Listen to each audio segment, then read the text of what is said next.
हमारे guest speaker हैं doctor Pankaj Agarwal. Sir का मैं एक छोटा सा इंट्रो दे रही हूँ। डॉक्टर पंकज अग्रवाल ने DHMS किया है डीप NIH से। इन्होंने MD होम्योपैथी में किया है, PhD भी इन्होंने किया है। नई दिल्ली स्थित वरिष्ठ होम्योपैथ और शिक्षाविद है। उनके पास एक अभ्यास होम्योपैथिक चिकित्सक के रूप में 32 वर्षों से अधिक का अनुभव है। वह 20 वर्षों से होम्योपैथिक मेडिकल छात्रों को पढ़ा रहे हैं। वह 20 वर्षों से अधिक से MD छात्रों के लिए एक मार्गदर्शक और संसाधन व्यक्ति होने के अलावा एक परीक्षक भी रहे हैं। उन्होंने कई छात्रों को सफल होम्योपैथिक डॉक्टर बनने के लिए भी सलाह दी है।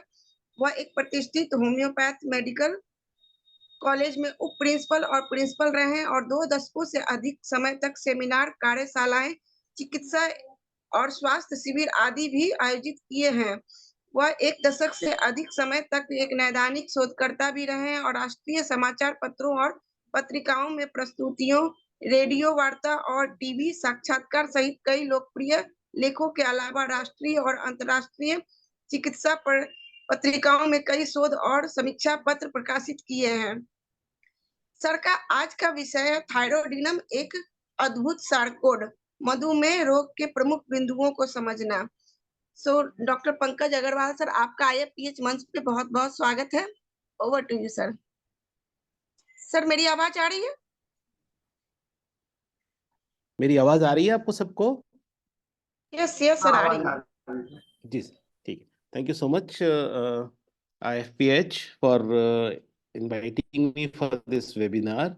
और आज हम लोग बात करने वाले हैं एक सारकोड के बारे में। और थायराइडिनम इस सारकोड का नाम है। मैं समझता हूँ कि जो भी हमारे और भी रिस्पेक्टेड डॉक्टर्स हैं जिन्होंने यहाँ पे ज्वाइन किया हुआ है, उन लोगों ने सभी ने इस सारकोड को कहीं ना कहीं किसी ना किसी बड़ी और छोटी कंडीशंस के अंदर डिजीज की जरूर यूज किया होगा, बहुत सक्सेसफुली।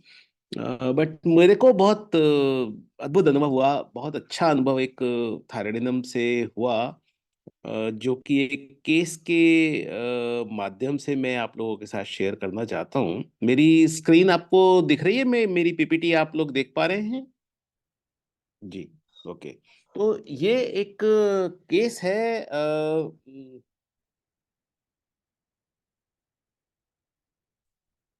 माइलोप्लास्टिक सिंड्रोम का, माइलोडिस्प्लास्टिक सिंड्रोम।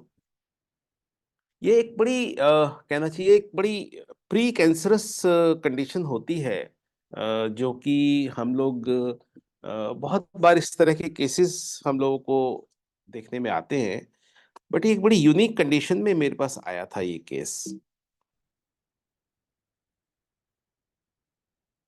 तो जो भी हम इस केस का डिस्कशन करेंगे अभी, वो थोड़ा पेशेंट के बारे में, जो पूरा एकदम उसका केस का प्रेजेंटेशन था, उसका जो भी केस का हिस्ट्री और बैकग्राउंड था, और क्या प्रिस्क्रिप्शन किस बेसिस पे हमने किया वो, और क्योंकि हमने इसमें थायराइड का प्रिस्क्राइबिंग किया था तो थायराइड का थोड़ा सा डिस्कशन करेंगे, और फिर किस तरह का ये क्या डायग्नोसिस है, और फिर ट्रीटमेंट में हमने कौन सा पोटेंसी वगैरह का डिस्कशन किया, वो सारी की सारी बात इस तरह का, और फॉलोअप में कैसे क्या रहा उसका, वो सारी की सारी चर्चा आज की हम इस बातचीत में सब लोग करने वाले हैं। तो सबसे पहले हम बात समझ लेते हैं कि ये माइलोडिस्प्लास्टिक सिंड्रोम है क्या। ये एक डिस्प्लेसिया है, एक जिसके अंदर, डिस्प्लेसिया का मतलब हम लोग समझते हैं कि जहाँ पे किसी भी सेल का शेप और अपीयरेंस, कहना चाहिए कि उसकी मॉर्फोलॉजी, वो बिगड़ जाती है। तो जब हम माइलो की बात करते हैं तो माइलो का मतलब होता है जहां पर फॉर्मेशन ऑफ RBC होता है, WBC होता है और प्लेटलेट होता है, और इनका ही डिस्प्लेसिया हो गया है, इन्हीं का ही शेप एंड अपीयरेंस सेल का बिगड़ गया है। तो बोन मैरो के अंदर एक ऐसा पैथोलॉजिकल चेंज हुआ जहां पर RBCs, WBCs और प्लेटलेट्स जो बन रहे हैं वो डिस्टॉर्ट हो गए, वो डिस्टर्ब हो गए, उनकी मॉर्फोलॉजी बिगड़ गई। तो इसी बात से आप समझ सकते हैं कि एबनॉर्मल RBC आएगा तो एक तरह का एनीमिक कंडीशन डेवलप होगा, और उस एनीमिक कंडीशन की वजह से जो भी सिम्टम्स उस एनीमिया से डेवलप हो सकते हैं वो उसके अंदर डेवलप होंगे। वीकनेस का फीलिंग होगा उसको, पेल दिखेगा, वो बहुत एक्सरसाइज या कोई मूवमेंट ज्यादा नहीं कर सकता है, ऐसे करके जो भी एक एनीमिया की प्रेजेंटेशन होती है। इसी तरह से डब्ल्यूबीसीएस की बात होगी, तो अगर डब्ल्यूबीसीएस कम होगा तो आप समझ सकते हैं कि जो हमारे को प्रोटेक्ट करने वाले तरह तरह के इन्फेक्शन से वो सेल ही हमारे कम हो जाएंगे, तो हमको बहुत जल्दी जल्दी इन्फेक्शन लगेगा। और प्लेटलेट कम होंगे कि मतलब किसी भी वजह से कोई इंजरी हो गई तो उसका ब्लड का रुकना, उसका जो क्लॉटिंग मैकेनिज्म है वो डिस्टर्ब हो जाएगा। तो ये तीनों ही चीजें एक तरह से डिस्टर्ब थी, एक तरह का ये बोन मैरो का फेलियर हो गया था। और जिसका पर्पस होता है कि वो मेच्योर हेल्दी सेल बनाए।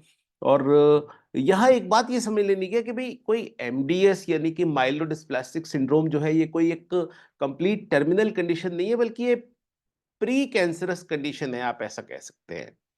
और देखने में ये आता है कि यही केसेस, कम से कम 30-40% केसेस इसी एमडीएस के, वो अल्टीमेटली एक्यूट माइलॉइड लिकेमिया में कन्वर्ट हो जाते हैं, उस परिस्थिति में पहुंच जाते हैं।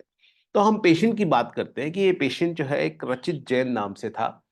28 साल की इसकी उम्र थी, यंग यंग पर्सन, एकदम लीन थिन। एक इंदौर के पास कोई एक गांव है जहां से ये बिलोंग करते हैं, मध्य प्रदेश में।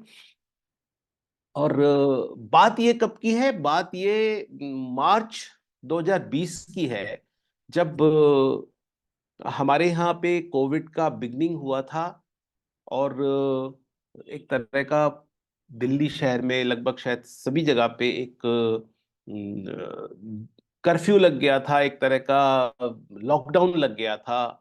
और उस परिस्थिति में इसकी सिस्टर मेरे पास में क्लिनिक में आई, क्योंकि पेशेंट गुड़गांव के फोर्टिस हॉस्पिटल के अंदर काफी दिनों से एडमिट था, और लॉकडाउन था, और उसको बाहर निकालने की भी पोजीशन नहीं थी। पेशेंट की कंडीशन कैसी थी कि फोर्टिस गुड़गांव में जहाँ पे वो एडमिट था, वहां पे डॉक्टर ने कहा कि देखिए इसका डब्ल्यूबीसी काउंट, टीएलसी काउंट 04, सिर्फ 4 है, यानी कि जो 4000 होना चाहिए मिनिमम, वो सिर्फ 4 था।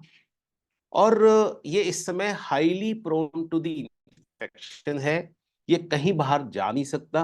और डॉक्टर्स का कहना ये था कि हमें नहीं लगता कि ये 2 हफ्ते से ज्यादा अब सरवाइव कर पाएगा। इस कंडीशन में पेशेंट को उम्मीद किसी की तरफ से हुई, और उन्होंने मेरे को कांटेक्ट किया। और फिर मैंने कहा ठीक है कि हम इसको, कोई पॉसिबिलिटी तो है नहीं, हम वीडियो कॉलिंग के ऊपर इसको अटेम्प्ट करेंगे, देखेंगे कि हम इसमें क्या अपनी तरफ से बेस्ट कर सकते हैं। तो जो प्रेजेंटिंग कंप्लेंट थी इस लड़के ने बताई, वो कुछ इस तरह से थी कि बहुत एक्सट्रीम वीकनेस, देखिए आरबीसी बहुत कम है, extreme weakness, progressive loss of weight, body ache of wandering in nature. जो पेशेंट की लुक्स मैं समझ पा रहा था वीडियो कॉल के ऊपर, बहुत एक्सट्रीमली पेल चेहरा था, लेकिन रेड लिप्स थे। और उसका जो स्किन था वो बड़ा ब्राउनिश रिंकल्ड स्किन था, देखने में वो लीन थिन। और उसका एकदम इतनी सी एज में ही आगे का बड़ा फ्रंटल बॉल्डनेस नजर आ रहा था स्कैल्प के ऊपर। और उसके चेहरे के जो फीचर्स हैं उसकी जो, वो काफी शार्प थे। और उसकी सिस्टर जो मेरे सामने बैठी हुई थी, वो भी लीन थिन और बड़े शार्प फीचर्स। मतलब कुल मिला के कहना चाहिए कि बड़ी ट्यूबरकुलर डायथिसिस वाली प्रेजेंटेशन थी उसकी पेशेंट की और उसकी सिस्टर की, जो मेरे पास आई थी उनके लिए। तो ये बात एक बहुत अच्छे से समझ में आई कि एक बड़ा उसके घर में उसकी मदर से बात हुई, तो वो सब देखने में समझ में आया कि देखिए कितना टिपिकल ट्यूबरकुलर फैमिली है। Presentation wise, looks wise patient जो है बिल्कुल बड़ी ट्यूबरकुलर दिखती थी। और ये वाली बात को नोट कर लिया। अब इसके बाद में हमारे को कोई ऐसी पिक्चर्स ये वो सब दिखा नहीं सकूंगा, क्योंकि वो कंसेंट नहीं था, सब बात था, लेकिन इसीलिए हम बस बातचीत से ही आगे बढ़ाएंगे बात को। तो पेशेंट ऐसे बहुत अच्छे से कॉन्शियस है, ओरिएंटेड है, मेरी बात को समझ रहा है, मुझसे अच्छे से बात कर रहा है, वो सब बातों में कोई दिक्कत नहीं थी। और उसकी आंसरिंग भी बड़ी शार्प थी, मेरे सवालों को लेकर के बहुत क्लियर कट आंसरिंग थी, कोई वेग आंसर नहीं था, कोई ऐसी बात नहीं थी। वो अपनी बात को ठीक से मुझे समझा भी पा रहा था, मेरी बात भी समझ पा रहा था, मेरे सवाल भी समझ पा रहा था। तो अगर हम इसकी हिस्ट्री में जाएं तो हिस्ट्री जाती है अगस्त 2018, जहां पर करीबन उसके साथ में एक सिचुएशन आई कि उसको बड़ा सीवियर एनीमिया हो गया। इतना ज्यादा एनीमिया हुआ उसको सीवियर कि उसको ब्लड ट्रांसफ्यूजन देना पड़ा। और उसका जब बोन मैरो का टेस्ट किया गया उस टाइम में अगस्त 2018 में, तो आ, वहां पर प्राइमरी माइलोफाइब्रोसिस की कंडीशन उस समय पे डायग्नोस हुई। और उसका हर 15 दिन में ब्लड ट्रांसफ्यूजन करना पड़ता था, क्योंकि एकदम से उसका एचबी फॉल कर जाता था। हमको ये भी पता लगा कि उसको पल्मोनरी ट्यूबरकुलोसिस हुआ था, जिसमें लेफ्ट लंग उसका इन्वॉल्व हुआ था, उसको एटीटी भी दिया गया था। और करीबन करीबन मेरे पास ट्रीटमेंट करने से पहले उसका 6 बार बोन मैरो ट्रांसप्लांट किया गया था। और 6 बार वो बोन मैरो ट्रांसप्लांट जो किया गया था वो फेल कर गया था। जिसके बाद वो होम्योपैथी के अंदर ये सोच के आए थे कि भाई क्या हो सकता है इस केस के अंदर। इस केस में हमने उनकी मदर से भी बात की और उनकी इंट्रायूट्राइन उस पेशेंट की ली कि जब वो अपनी माँ के पेट में था तो किस तरह की क्या सिचुएशन थी। तो वो पहला बच्चा था परिवार का। प्रेगनेंसी समहाउ मदर की डीप इन दी फीलिंग्स बहुत एक्सेप्टेड प्रेगनेंसी नहीं थी। इसका अपना एक इम्पोर्टेंस होता है, इसका अपना एक वैल्यू होता है प्रिस्क्राइबिंग के लिए भी, केस को समझने के लिए भी। और उसकी वजह ये थी कि उसकी मदर अपने पारिवारिक परिस्थितियों में इतनी ज्यादा स्ट्रेस में थी कि उसको यही लगता था कि ये बच्चा कैसे आगे सरवाइव करेगा, हम क्या इसके लिए कर पाएंगे। और घर के काम और सब बातें, जो भी घरेलू परिस्थिति थी, उसमें उसका फिजिकल एग्जॉशन बहुत था। और ऐसी परिस्थिति में जब प्रेगनेंसी आगे बढ़ी तो लगभग लगभग पूरे 9 महीने पेशेंट को वॉमिटिंग्स ही होती रही, जो कि इनिशियली कुछ हफ्ते की और कुछ महीने की ही होती है प्रेगनेंसी की वॉमिटिंग। बट इसके अंदर तो लगभग पूरे 9 महीने चली, और जो कि एक बड़ी अनयूजुअल बात थी अपने आप में। और पेशेंट की पास हिस्ट्री में जब हम जाते हैं तो जैसे कि मैंने बताया कि टीबी तो हुआ ही था, लेकिन उसका फर्स्ट इलनेस पैदा होने के बाद जो पहला इलनेस था वो था जॉन्डिस। और 2 इयर्स की एज पे उसको fever, constipation, loss of weight, skin बहुत रिंकल्ड हो जाना, हॉस्पिटलाइज किया गया। और ये समझ में आया कि कहीं ना कहीं ये पीडियाट्रिक ट्यूबरकुलोसिस की कंडीशन थी। और जो भी कुछ ट्रीटमेंट हॉस्पिटल में उस समय दिया गया वो दिया गया, उसकी बहुत डिटेल अवेलेबल नहीं थी। एट द बिगनिंग, मतलब जब करीबन उसका प्यूबर्टी स्टार्ट हुआ, समझो 10-12 साल की उम्र के अराउंड, उसका काफी हेयर फॉल स्टार्ट हो गया। और ग्रेजुअली उसको एक फ्रंटल बॉल्डनेस, जो कि मैंने शुरू में कहा, वो वहां से उसी समय से उसके अंदर आना शुरू हो गया। और उसको बहुत सारे जेल लगा लिए उसने, कोई बहुत सारे मेडिकेशन लगा लिए, क्योंकि यंग एज थी तो तरह तरह के कुछ ना कुछ अवेलेबल जो भी मेथड्स हो सकते हैं इस हेयर को ठीक करने के लिए, उसने किया इस तरह का इस्तेमाल। उसके कहीं ना कहीं हिस्ट्री में कहीं चोट लगी थी सिर में, ऐसा भी कुछ हिस्ट्री मिलता था। 23 इयर्स की एज पे कोई उसका कोई लव अफेयर था जिसमें कि कोई ब्रेकअप हो गया था।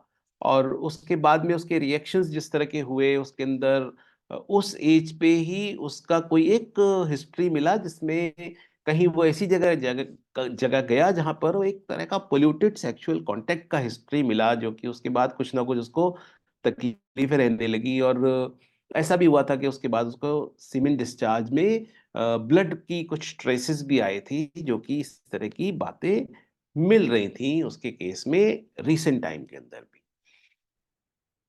फैमिली हिस्ट्री में जाएं तो उसके फादर की तरफ से काफी हिस्ट्री है, डायबिटीज मेलाइटिस टाइप 2 की, अस्थमा की, हार्ट डिजीजेस की, हाइपरटेंशन की। और मदर की साइड से जाएं तो वहां पर सीवीए। और वैसे अदरवाइज उसकी मदर, उसके फादर, उसकी सिस्टर, उनकी अपनी जनरली हेल्थ अच्छी है, कोई मेजर कोई उनके अंदर कुछ ऐसा मिला नहीं। इस लड़के के अंदर स्मोकिंग की हैबिट थी जो कि अभी भी कंटिन्यूड थी। अल्कोहल की हैबिट थी जो वो बंद कर चुका था। और अब हम देखें कि उसका अगर जनरलिटीज में जाएं और उसके देखें कि उसकी भूख कैसी थी, तो ये बहुत अच्छी बात थी कि वो प्रॉपर खाना खा पाता था। ब्रेकफास्ट लंच डिनर अपना बढ़िया से अच्छे से खाना खाता था। प्यास उसको बहुत लगती थी और वो भी ठंडा पानी चाहिए उसको।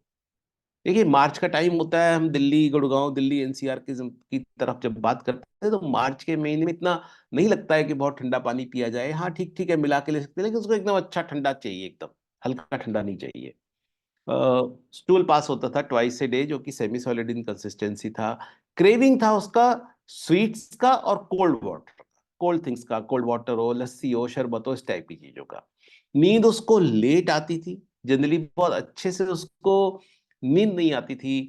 कह सकते हैं कि जैसी एज है उसमें मोबाइल में बिजी रहना, ये करना वो करना, और वो किस तरह से पेट के बल लेटा करता था और कुछ ना कुछ इस तरह से थोड़ा बहुत सोने की कोशिश करता था।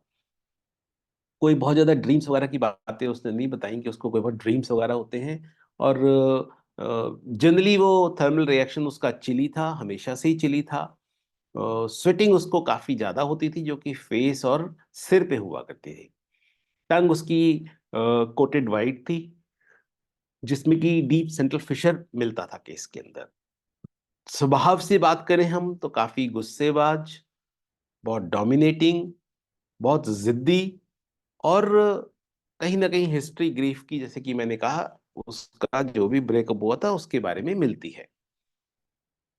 तो हमने यहाँ पर क्या सारी बातें देख करके उसका कॉन्स्टिट्यूशन, उसकी हिस्ट्री और अब की प्रेजेंटेशन, तीनों जो कंडीशंस को समझ करके, और उसका कॉन्स्टिट्यूशन जो कि ट्यूबरकुलर था, जिसपे कि कहीं ना कहीं जो पोल्यूटेड कांटेक्ट हुआ था वहां से कहीं ना कुछ साइकोसिस का ग्राफ्टिंग हुआ, रेड लिप्स थे, और बहुत इजीली एक्साइटेड हो जाने वाली उसकी आदत थी।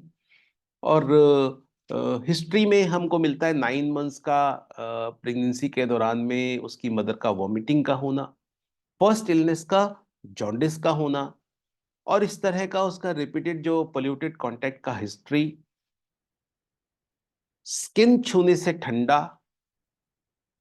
मीठा और ठंडी चीजों का बहुत पसंद होना, ये सारी की सारी indications in favour of only and only thyroidism में ही हैं। और यही दवा जब सिलेक्शन में आई तो ऐसी परिस्थिति में मैंने इसके अंदर एलिम्पोटेंसी चॉइस किया कि एलिम्पोटेंसी इसमें देते हैं, क्योंकि आप समझ रहे हैं कि इतनी ज्यादा पैथोलॉजी है कि पेशेंट एक बड़ी ही थ्रेटनिंग कंडीशन के अंदर है। तो उसको मैंने थायराइडिनम एलिम 1 एवरी 3 आवर्स देना शुरू किया, और ये तय किया कि एवरी 48 आवर्स केस को हम हॉस्पिटल से ही फोन के ऊपर ही रिव्यू करेंगे, क्योंकि एवरी 48 आवर्स हॉस्पिटल क्या कर रहा था, उसका सीबीसी चेक कर रहा था, जिसमें कि उसका आरबीसी और उसका डब्ल्यूबीसी और प्लेटलेट काउंट हमारे को देखने को मिलता था।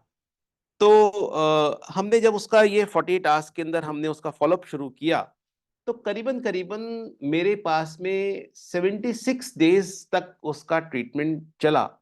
21 मार्च 20 से लेकर के और 5 जून 2020 तक उसका सारा गुड़गांव में जब तक वो यहाँ पे रहा तब तक का सारा फॉलोअप करीबन करीबन 76 डेज का है।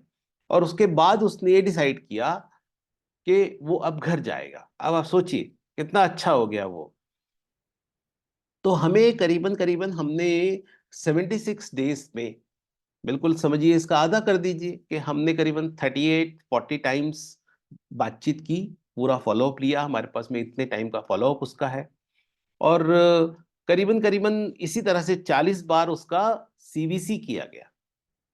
और एट द एंड हॉस्पिटल के अंदर 70 डेज के बाद में उसका बोन मैरो बायोप्सी भी हॉस्पिटल ने किया।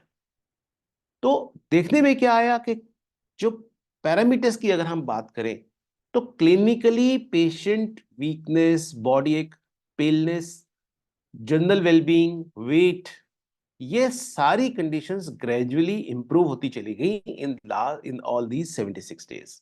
अगर उसका अगर हेमेटोलॉजिकल पैरामीटर अगर हम देखें तो H B, TLC, DLC, platelet counts, ये सारा का सारा हमको देखने में मिला कि बहुत ही हेमेटोलॉजिकल रिपोर्ट्स जो थी उसकी बहुत जिगजैग मैनर के अंदर इंप्रूव करती गई। जैसे मैंने कहा कि WBC 04 था, वो क्या हुआ कि 6 हुआ, 6 होने के बाद 5 हो गया, 5 होने के बाद में क्या हुआ, 15 हो गया, 15 होने के बाद क्या, 12 हो गया। इसे करते हुए धीरे धीरे जिगजैग मैनर में इसका हेमेटोलॉजिकल जो पैरामीटर था, बट वो ग्रेजुअली इंप्रूव होता चला गया।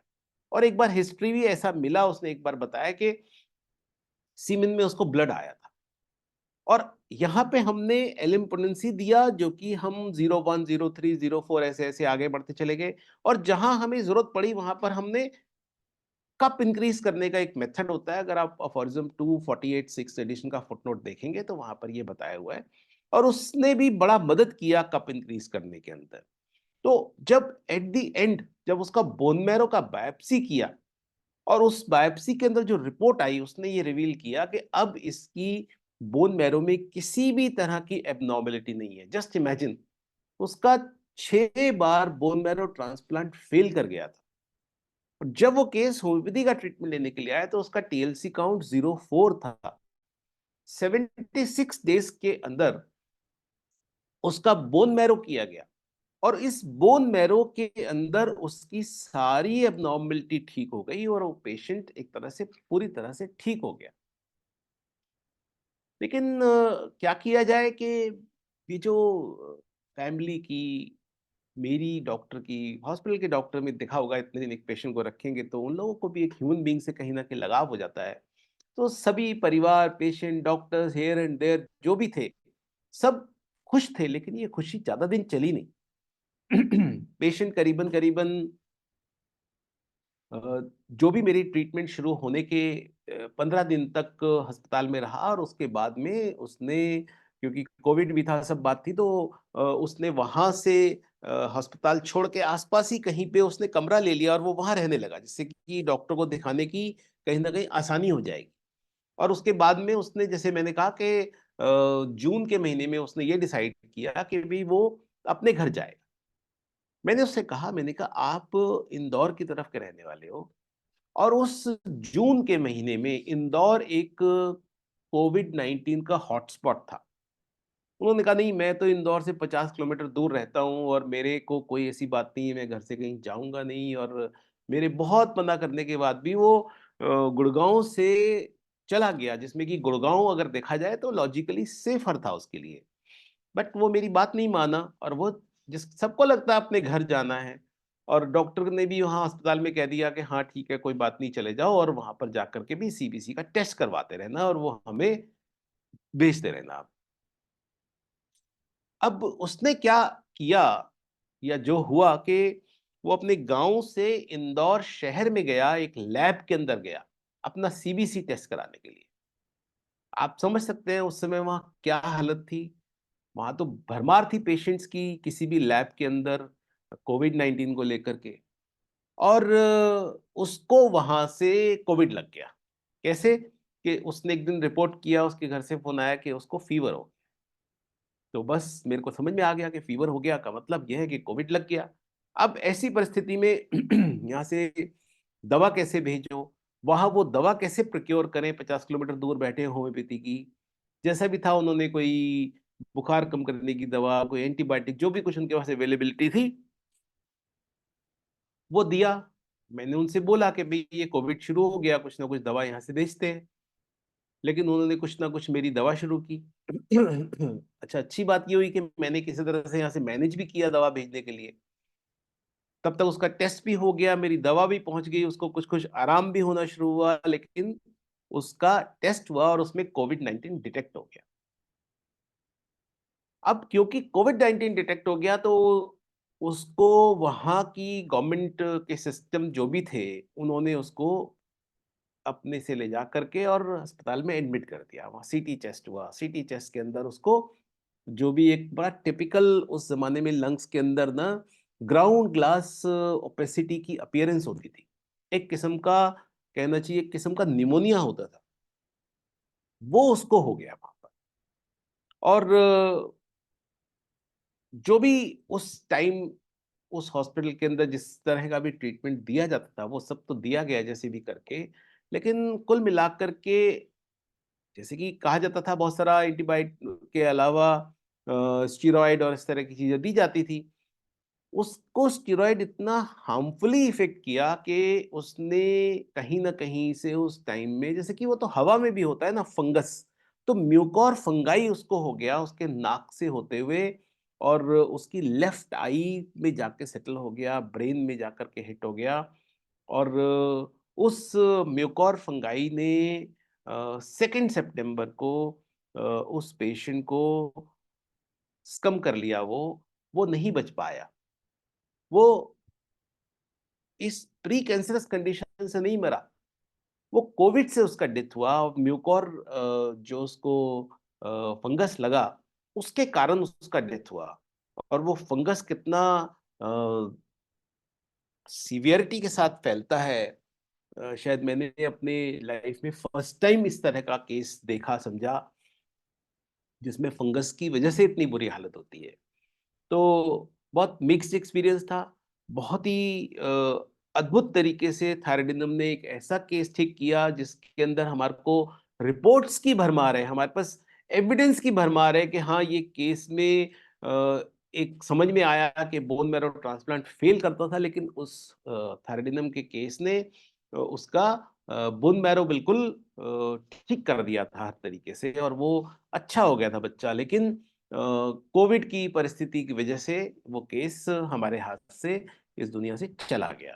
तो हम थोड़ा सा और 5 मिनट के अंदर जल्दी से इस केस की जो भी हमने इससे सीखा, उसमें हम सबसे अच्छी बात सीखने की कोशिश करते हैं थायराइडिज्म की, जो कि मैंने doctor L M Khan sir से सीखा। और उन्होंने, उनकी एक ये बुक है जो मैं ये फोटो दिखा रहा हूँ आपको, इस बुक पे बहुत अच्छे ढंग से थायराइडिज्म को उन्होंने एक्सप्लेन किया है कि अगर हम थायराइडिज्म के यूज के बारे में देखें, इसकी क्लिनिकल प्रूविंग्स के बारे में देखें, तो इसका हमारे को ये सारा डिटेल जो है अमेरिकन इंस्टीट्यूट ऑफ होम्योपैथी का जो एक रिसर्च कमेटी है, उन लोगों की तरफ से सारा कुछ मिलता है। ये स्टीफेंसन, रॉजर, पेनोस, ये सब लोगों ने मिलकर के डबल ब्लाइंड मेथड से इसका सब कुछ यूज किया था। और एक बहुत अच्छा रेफरेंस है एससी घोष कोलकाता के, जिनकी एक किताब है clinical experience with some rare nosodes. उसमें बहुत अच्छा डिस्क्रिप्शन डॉक्टर एससी घोष ने थायराइडिज्म के बारे में दिया है विद केसेस, जिसमें किडनी फेलियर के केसेस उन्होंने एक्सप्लेन किए हैं। बहुत अच्छे ढंग से उन्होंने इसका यूसेज बताया है। और हम अगर जाने तो थायराइडिज्म जो है ये शीप का जो थायराइड ग्लैंड है, शीप का, बल्क का या काफ का, इसके थायराइड ग्लैंड से इसको बनाया जाता है। और मदर टिंचर प्रिपेयर करने का तरीका है कि ग्लैंड को पहले मैसरेट किया जाता है, फ्रेश ग्लैंड को, और फिर उस पूरे ग्लैंड को मैसरेट करने के बाद में वाटर, अल्कोहल, ग्लिसरीन के साथ एक पर्टिकुलर रेशो में मिक्स करते हैं, और उसके बाद में उसकी सेंटेसिमल, और जो कि हमें 6x और 12x में मिलता है, और या फिर सेंटेसिमल स्केल की हम पोटेंसी क्रिएट करते हैं, जिसको कि बाद में एलएम पोटेंसी में भी क्रिएट किया गया। और हम इसकी अगर सिम्टोमेटोलॉजी में जाएं तो जनरलिटीज में अगर हम देखें तो इसका एग्रावेशन जो है थोड़े से भी ठंडे से होगा। देखो पेशेंट चिली था, लीस्ट एक्सर्शन से उसको नुकसान होगा, और लाइंग ऑन एब्डोमेन से उसको आराम होता है। देखो रात को सोता नहीं था, पेट पे ज्यादा लेटता था। अपीयरेंस देखिए कैसा, जैसे मैंने बताया था, एकदम thin, emaciated, dry lips, red lips, hair falling उसका बहुत था, कोल्डनेस ऑफ द बॉडी था, छूने से शरीर ठंडा। पेशेंट एज ए पर्सन कैसा दिखता था कि remedy basically for syphilis, then sycosis and finally psora, यानी कि तीनों ही माइज्म की कवरेज करता था ये। Chilly, rarely warm blooded, want of vital heat, chilliness, temperament nervous, built कैसा, thin, emaciated, rapid emaciation, red lips. In the childhood jaundice associated with vomiting, family history में, past history में डायबिटीज मेलाइटिस का मिलना। सारा आपका case अगर आप बिल्कुल ध्यान से मेरी बात सुने होंगे तो फैमिली, उसके फादर की तरफ से बहुत सारा डायबिटीज का हिस्ट्री मिलता था। उसको at birth first illness jaundice था, बहुत इरिटेबल नेचर का था, इजीली टायर्ड था, मूड में उसका इरिटेबिलिटी, कॉरलसम, ये सब बातें उसकी बहुत थी, कैप्रिशियसनेस, ट्रैंक्विलिटी, सेरेनिटी, ये सब सिम्टम ऑल्टरनेट करता था उसके साथ भी। खाने के लिए हमेशा कुछ ना कुछ चाहिए, इंटरेस्टेड रहता था खाने के लिए, रेवनस। चाहे खाता अच्छे से लेकिन इमेसिएटेड है, कहाँ लगता था शरीर को पता नहीं। खाने में मीठा ठंडा ये सब कुछ बहुत पसंद था, देखो केस में भी यही मिलता है हमारे को। सोना डिफिकल्ट होता था उसको, रात को बहुत देर में सोता था। Dry lips. और उसके केस में देखने में ये आता था कि एक most of the symptoms are as outcome of over intelligence in sexual activity, जो भी हमारे को उस केस के अंदर मिल गया था। मेंटल डिस्टरबेंस की बातें, प्यूबर्टी में ये सब बातें उसकी खूब मिलती हैं। परनीशियस एनीमिया और फॉल इंजरी, ये सब बातें भी मिल जाती हैं उसके अंदर। तो ये हमारे को पूरा इस तरह का हिस्ट्री एक तरह से बिट्रे मेडिका का जो देखने में मिलता है केस में, तो तभी हमारे को उस केस के अंदर इतना अच्छा रिजल्ट मिला। तो आउटकम जो भी था, लेकिन एक बहुत ही अच्छा अद्भुत एक्सपीरियंस था थायराइडिज्म से मेरे को इस केस को करने के बाद में। और मैं समझता हूँ कि आप सबने अगर मेरी बात को सुना है तो जरूर आपके मन में कोई सवाल होंगे। तो हमारे पास जो भी समय है, हम कोई ना कोई क्वेश्चन आंसर का डिस्कशन कर सकते हैं सब लोग मिल करके। अगर आपके कोई सवाल हैं तो आप मुझे बताएं please. Thank you very much sir. Kindly किन्हीं का कोई क्वेश्चन हो तो आप चैट बॉक्स में डाल सकते हैं या रेज हैंड भी कर सकते हैं। सर मेरा एक सवाल है कि जी आपने रूब्रिक्स का क्या सिलेक्शन किया है, ये आपने स्लाइड में शो नहीं किया है। नहीं, मैंने इसमें रिपटाइजेशन तो नहीं किया है ना। बड़ा क्लियर कट थायराइडिज्म का इंडिकेशन है, जिसमें थायराइडिज्म के लिए रिपटाइज करने की जरूरत नहीं है। किन्हीं का कोई क्वेश्चन हो तो आप रेज हैंड कर सकते हैं।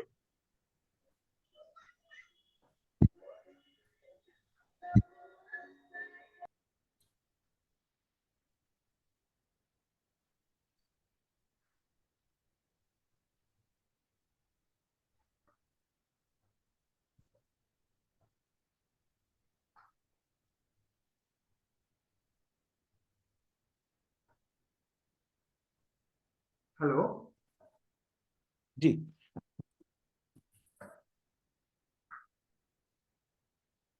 हेलो डॉक्टर सर, आप कुछ बोलना चाहेंगे काइंडली तो आप सर बोले। And doctor Hariharan also. Sir you want to say something और ask anything related to the topic?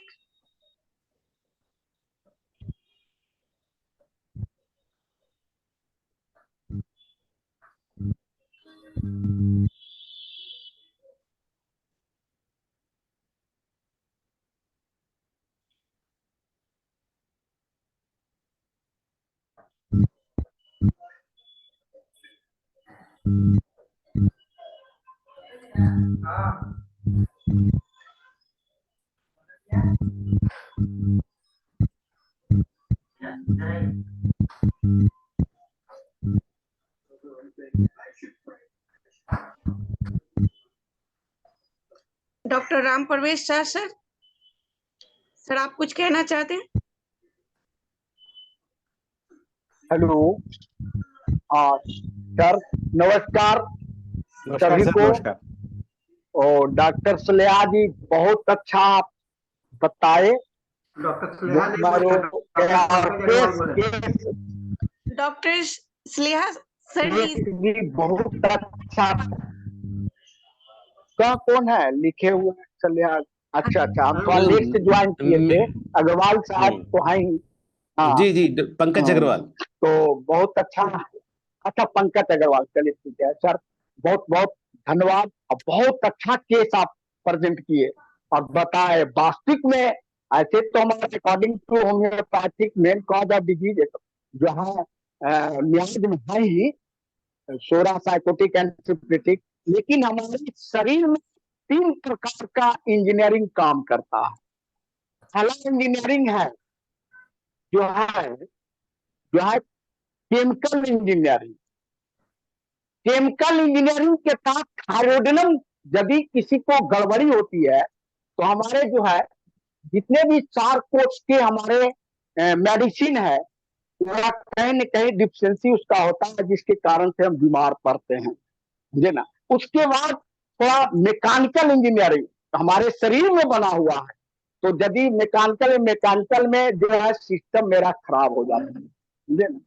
उसके बाद जो है सिविल इंजीनियरिंग, तो इस तरह का जो है हमारे जो है सिविल इंजीनियरिंग में इलेक्ट्रिकल इंजीनियरिंग होता है। तो इलेक्ट्रिकल इंजीनियरिंग नेचुरल इंजीनियरिंग है, जो हमारे हवा जो है 5 तत्व से बना हुआ, जिसके कारण से हम जिसकी डिफिशियंसी होती है, चित जल पावक गगन समीरा 5 तत्व से बना शरीरा, तो उसकी डिफिशियंसी आपने बहुत अच्छा थायराइडम का केस को जो है बताए, और वास्तविक में यह जो है केमिकल इंजीनियरिंग के तहत डिफिशियंसी था, और थायराइडम इज द सुपर रेमेडी। तो बहुत अच्छा, बहुत बहुत धन्यवाद अग्रवाल साहब।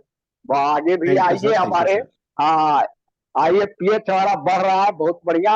और सानी जी हमारे तो है ही, ये बढ़ा रहे हैं, और हम लोग भी साथ दे रहे हैं शुरू से, तो बहुत अच्छा है, इसी तरह से चलता रहे। हो गया, हम लोग ठीक है, ओके सर, ओके सर। हाँ बंद कर दीजिए सर, आप तो बंदे कर देते हैं। हाँ और किन्हीं को कहना है तो काइंडली आप रेज हैंड करें। डॉक्टर और कोई है?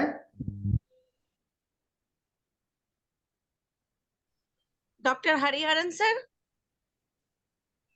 Doctor Kurup sir, I think वो लोग है नहीं।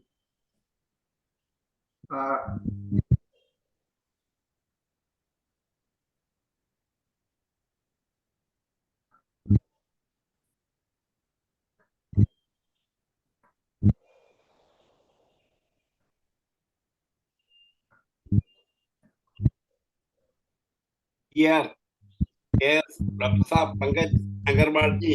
Yes sir, yes sir. बढ़िया था, बहुत अच्छा था। I am not thank you sir, thank you. that is why I am not interested to talk, but that you called, that is why I am talking, because anyway it is a good case. बहुत अच्छा था, Yes, sir. बहुत बढ़िया था। फिर और English का section में भी आ जाएंगे, और ठीक है। तो थायराइड में बहुत बढ़िया, मैं सबसे जास्ती देता है थायराइड डिसीज में देता है, इसमें डायबिटीज पे अभी या नहीं, और ऐसा वाला केस में कभी भी नहीं कोशिश नहीं किया, और अभी कोशिश करेंगे। बहुत बढ़िया है, thank you very Thank you, much. sir. Thank you. I am not Thank you, paying, sir. that is why I am not coming in the media. Okay, thank you very much. Thank you, sir. Thank you. Okay, Dr. Rama Devi, if you want to say something.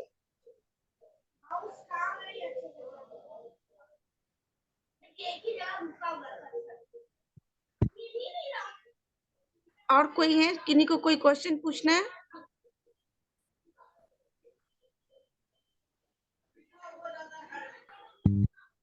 Thyroidism पर जब लोग चर्चा करते हैं तो थोड़ा सा sarcodes के विषय में भी चर्चा करनी चाहिए। और मैं समझता हूँ कि सार्कोड्स हम लोगों के लिए और इसके संबंध में बड़ा नोसोड्स और सार्कोड्स दोनों को ये हम लोगों का प्राइमरी थॉट्स नहीं है होम्योपैथिक के, ये सेकेंडरी, लेकिन ये दोनों थॉट्स जो है इमर्ज होकर के आए हैं आपको लॉ ऑफ सिमिलिया के कंप्लायंस में, कि जिस अंग से हम लोग लॉ ऑफ सिमिलिया में कहते हैं उस वही आधार पर सार्कोड्स और नोसोड्स दोनों आए। तो नोसोड्स को, सार्कोड्स को लोगों ने कहा हेल्दी बॉडी प्रोडक्ट है, और चाहे एनिमल किंगडम का हो, चाहे ये और एनिमल किंगडम का या ह्यूमन लाइफ का खुद का। दूसरा है जो डिजीज प्रोडक्ट को नोसोड्स के रूप में देखा गया। तो थोड़ा सा इस पर हम लोगों को सोचना चाहिए। डिजीज प्रोडक्ट का यूज करते हैं और हेल्दी प्रोडक्ट का यूज करते हैं, तो इन दोनों में क्या डिफरेंस हो सकता है? दोनों में, दोनों के एक्शन में क्या हम लोगों ने कभी ऐसा सोचा कि नोसोड्स को डिजीज प्रोडक्ट है और सार्कोड्स जो है तो आप हेल्दी प्रोडक्ट है, तो दोनों का जो है तो दोनों का सिम्टम्स में कितना डिफरेंस होना चाहिए, कितना अंतर होना चाहिए, इस पर मैं कुछ चर्चा चाहूंगा। डॉक्टर पंकज जी, आप कुछ प्रकाश डाल सकते हैं तो हम लोग इस पर और कुछ सोच सकते हैं। हाँ नहीं ठीक है, थोड़ा सा चर्चा करते हैं। बहुत अच्छा सवाल आपने रेस किया और बहुत इंपॉर्टेंट बात है ये कि जब हम बात नोसोड की कर रहे हैं तो जैसे कि आपने कहा कि ये एक डिजीज का प्रोडक्ट है। जब वो डिजीज का प्रोडक्ट है और एक जो normal part of the body है, जैसे कि थायराइड की बात हो रही है, हम लोग थायराइड की चर्चा कर रहे हैं, तो वो थायराइड है। तो डिजीज प्रोडक्ट में हम पहले से ही जानते हैं, जैसे कि हम ट्यूबरकुलिनम की बात करें तो बात कहीं ना कहीं ट्यूबरकुलोसिस के इर्द गिर्द आसपास ही होने वाली है। ये हुआ डिजीज प्रोडक्ट की बात कि उसकी अपनी एक गिवन रेंज है।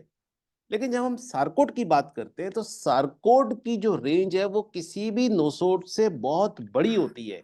यानी कि जब अगर हम थायराइड की बात करें तो हम समझते हैं कि थायराइड से जो है वो अलग अलग तरीके के हार्मोन निकलते हैं और हम जानते हैं कि उसमें से थायराइड से जो संबंधित हार्मोन निकलते हैं, उसके अलावा उसमें से कैल्सिटोनिन भी निकलता है।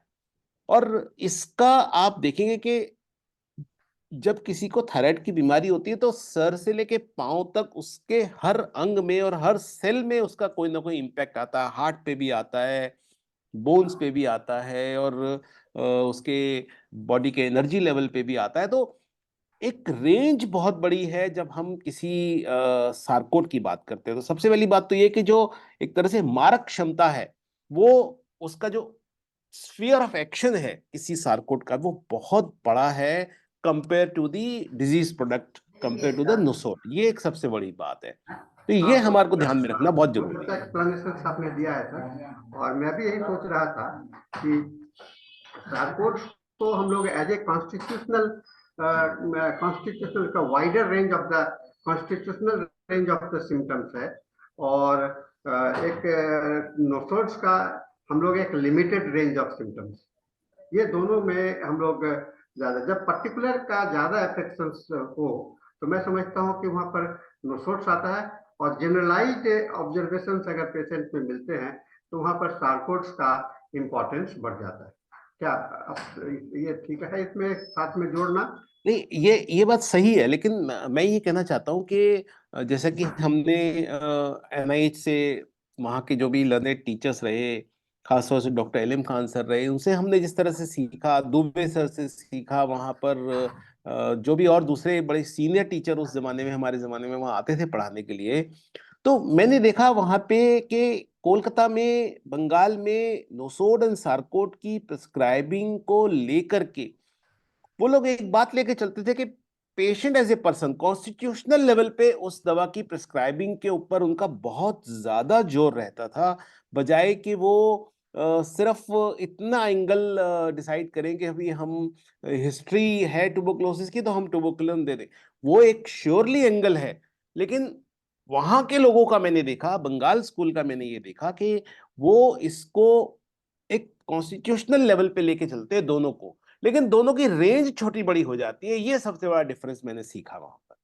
जी दोनों सर। का रेंज दायरा अलग अलग है, और जी ये जो जी है तो सार्कोड्स का एक्शन जो है तो नोसोड से भी ज्यादा होगा, ज्यादा मेरा होगा। ये, यस सर, हाँ, यस सर, सार्कोड्स यस का एग्रीड। नोसोड से भी ज्यादा होगा, क्योंकि नोसोड्स जो है तो आपका एक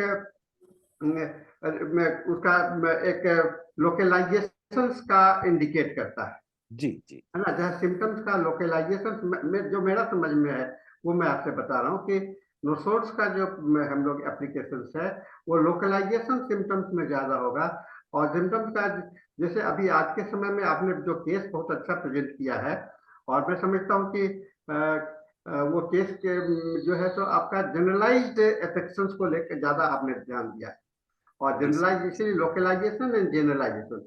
तो जो केंटियन अप्रोच है, लोग particular symptoms and general symptoms, तो मैं देखता हूँ कि जहाँ कर पर्टिकुलर अफेक्शंस ज्यादा हो तो वहां पर नोट्स ज्यादा यूजफुल हो, मैंने आ सकता है, ऐसा कहना सही भी नहीं होगा और गलत भी नहीं होगा, लेकिन नोट्स सार्कोट्स का जो है तो ज्यादा वाइडर, इसको यानी करेंगे कि सार्कोट्स में be more deeper than the notes.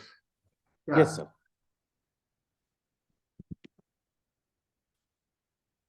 Any more sir? और किसी को कोई इसमें परिचर्चा होनी चाहिए? केस डॉक्टर साहब ने इतना अच्छा प्रेजेंट किया है और इतने अच्छे से समझाया है, हर एक डिटेल्स पर डॉक्टर साहब ने इसको एक्सप्लेन किया है, और इसे बातें निकल करके आनी चाहिए, कुछ इंटरेस्ट लेना चाहिए लोगों को भी। हाँ बोलिए दीपमाला जी, आप कुछ बोलिए। हाँ सर, बिल्कुल। जैसा कि सर ने अभी आपने ये बताया नोट्स, तो इस केस को मैं जितने अच्छी तरह से समझा रहे थे, तो सर इस केस में तो पहले नोट्स भी दिया जा सकता है, इस मतलब ट्यूबरकुलिनम का केस इसमें तो था कि टीबी भी हुआ, तो इसमें ये दिया जा सकता था सर। वही ठीक है ना वो। हाँ जी बोलिए सर। सर, बोलिए। तो मैं आपको ये बताना चाह रहा हूँ कि जैसा मैंने एमआईएच में और कोलकाता में सीखा, वो कहते हैं कि ठीक है, इंडिकेशंस तो चाहिए प्रिस्क्राइबिंग के लिए, केस में ट्यूबरकुलिनम का या बिस्लाइनम का इंडिकेशंस नहीं था। केस में इंडिकेशंस भी जो था वो थायराइडिनम का ही था। और देखिए, दवा कहीं बदलाव नहीं हुआ, दवा में कहीं कोई चेंज नहीं हुआ जब तक केस 76 डेज में पूरा ठीक हो गया। समझिए कि 2 महीने के लगभग वक्त में जाकर के पेशेंट ठीक हो गया पूरी तरह से, रिपोर्ट ने उसको बिल्कुल साबित कर दिया। कोई दवा चेंज नहीं हुआ, सिर्फ पोटेंसी में, जो कि असेंडिंग ऑर्डर में चलता ही है एलएम पोटेंसी, वो सिर्फ उतना हुआ और कुछ नहीं। डॉक्टर राम है कोई, वो बात करना चाह रहे हैं। अच्छा सर, बहुत अच्छा आप बताए सर कि सार्कोट्स बहुत डीप है, लेकिन जब ट्यूबरकुलम का था तो ऐसा भी हो सकता है कि हम ट्यूबरकुलम देते तो हो सकता है कि कोरोना उसको नहीं लगता, नीति उसका और स्ट्रॉन्ग हो जाता। ये सवाल नहीं उठता है प्रवेश जी। नहीं सोर्सेज ऑफ ड्रग्स की बात जो कर रहे हैं कि सार्कोट्स और मेल्लिटस, तो हम कहते हैं कि ट्यूबरकुलम ही सोरिस है, यानी सोरा का जन्म ही ट्यूबरकुलम से हुआ है। ये आपका इससे रिलेटेड सब क्वेश्चन नहीं है, मैं ये बता देता हूँ, डॉक्टर अग्रवाल साहब ने बहुत अच्छा कहा, टोटलिटी ऑफ द सिम्टम्स बहुत ही प्राइम है, तो टोटलिटी ऑफ सिम्टम्स में इन्होंने थायराइडिनम को देखा, तो वहां पर तो थायराइडिनम का ही व्यवहार करेंगे ना। एकदम सही उनका डायग्नोज था, लेकिन हम कह रहे हैं कि ट्यूबरकुलम का यदि हिस्ट्री था, यदि हम उसको एक खुराक देते तो हो सकता था वाइटलिटी और स्ट्रॉन्ग हो जाता और कोरोना का इन्फेक्शन नहीं लगता। ये भी नहीं उठता, ठीक है, ये भी नहीं उठता है, ये भी सवाल नहीं उठता है। अच्छा ठीक है सर, टोटलिटी का कॉन्स्टिट्यूशन, अगर पेशेंट को टीबी का हिस्ट्री होता, लेकिन अगर उसमें उनका कॉन्स्टिट्यूशनल प्लेन पर या डीपर प्लेन पर अगर सार्कोट्स का सिम्टम्स आता, और जो टोटलिटी को अगर सार्कोट्स का कहते हैं कि पेशेंट को हम किसी एक सिचुएशन से डिसाइड नहीं कर रहे हैं, हिस्ट्री से नहीं कर रहे हैं, लेकिन तो इन्होंने जो डॉक्टर अग्रवाल साहब ने जो कहा वो बहुत सही ढंग से कहा। ठीक है, आपका हो गया जी। और कोई लोग के लिए आज अच्छा समय मिला बात करने का, कभी कभी ऐसा समय मिलता है, कुछ डिस्कशंस और कुछ नई बातें आती हैं, लोगों को भी सीखने का मौका मिलता है। हम लोगों के पास में 2 मिनट और है।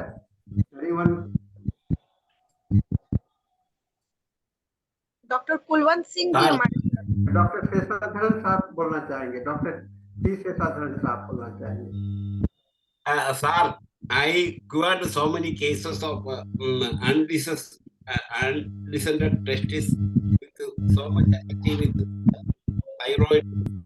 How many cases? It is the source book is that the select your remedy by that there that the Rai Bahadur Vishwambar Das का book में है, so from there I that it was very effective that during the a time of undescended test, so many cases I got. Yes, sir. Yes, sir. Yes, sir. Yes, sir. Agreed. Agreed. Yes, sir. Yes, Boric also says so. Boric also says so. Oh, okay. It is one of the best remedy for that. Agreed, sir. Yes, sir. That I like to tell, it is, I feel it is just like the, of course, the homeopathy, there is no specific, but it was given, and that then another, that uric acid diathesis also, it is when the other medicines like that benzoic acid and etc. may not cure, then this will give a very good result. And then another area is rheumatic arthritis, obesity and etc. Then when it may not come, especially thyroid problems, hypothyroidism, then obesity may come. That time also it is one of the best remedy. Thank you, sir. I am because of time is there. That is why I am. Thank you very much. अब हमारा time भी खत्म हो गया। Thank you very much doctor Pankaj Agarwal sir. आप ऐसे ही कुछ नए टॉपिक के साथ फिर से आप IFPH मंच पर दोबारा आए और अपना एक्सपीरियंस हम लोग के साथ जरूर शेयर करें। Thank you very much sir. अब हमारा Hindi thank you sir. Thank you. और इंग्लिश सेशन स्टार्ट होने जा रहा है। अब ये मंच में डॉक्टर धनेश को हैंड ओवर कर रही हूँ। Over to you sir. Thank you, Dr. Bala and Sahani sir. Good evening, good afternoon, and good morning. This is the 1214th day of continuous webinar conducted by International Forum for Promoting Homeopathy. Today, our guest is Dr. SAURAV ARORA. Let us begin the session with 1 minute silent prayer.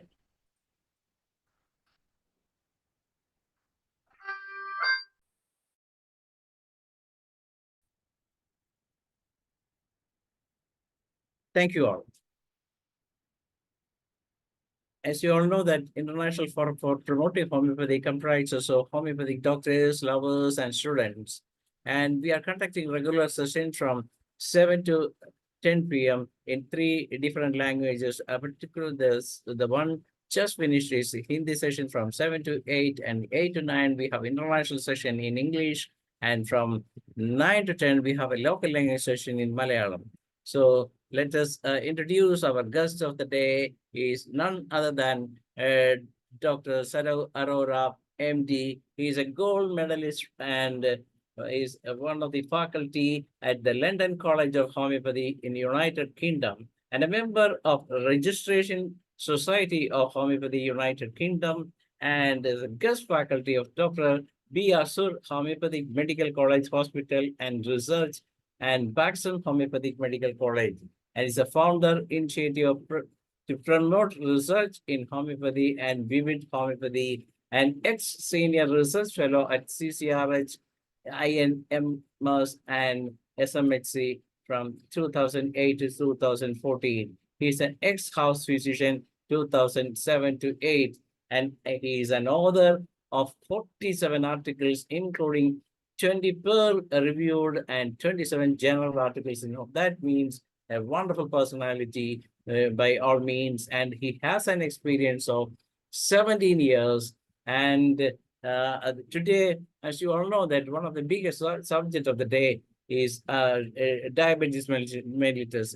There are different concepts going around the world about diabetes, and in particularly, we can say that 1 among 5 persons in Kerala is having diabetes. So Dr. SAURAV ARORA has a different idea how to understand this diabetes mellitus in a different point of view, particularly from homeopathy point of view. As you know, it being of course there are miasms and everything there, and we are really anxiously waiting to see what a doctor has to say about this particular so-called incurable disease. As far as the allopathic people are concerned, they can manage the disease, but never they are able to cure a single case of diabetes.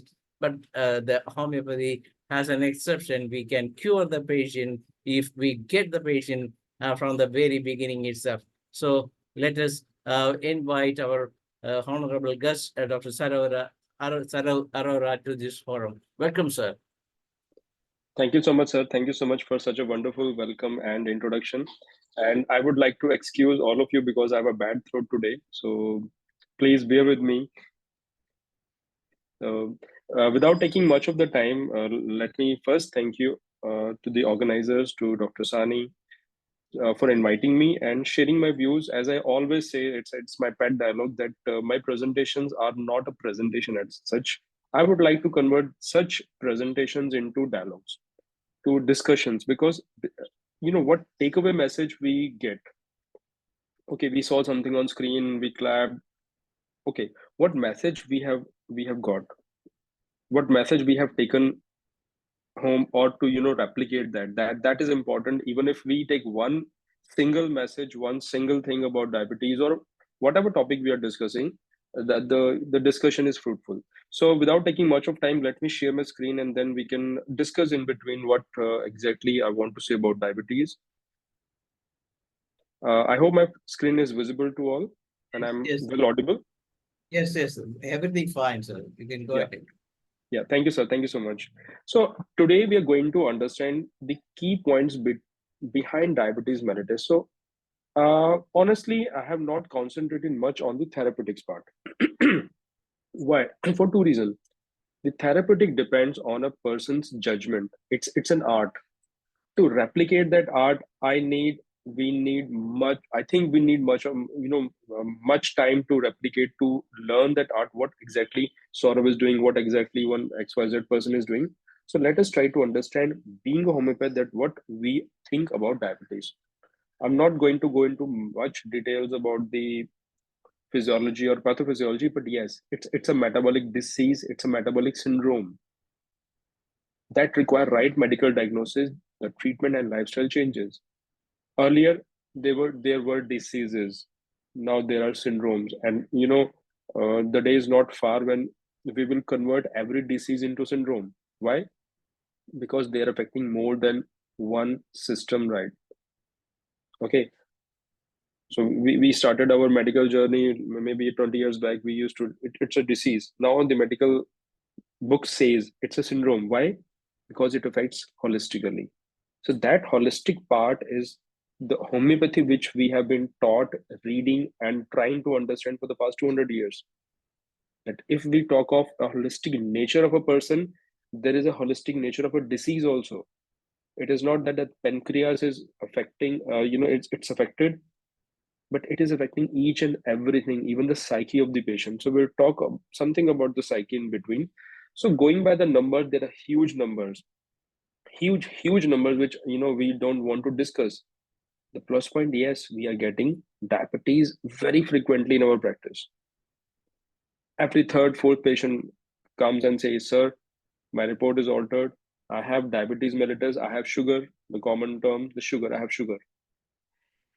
Can it be cured?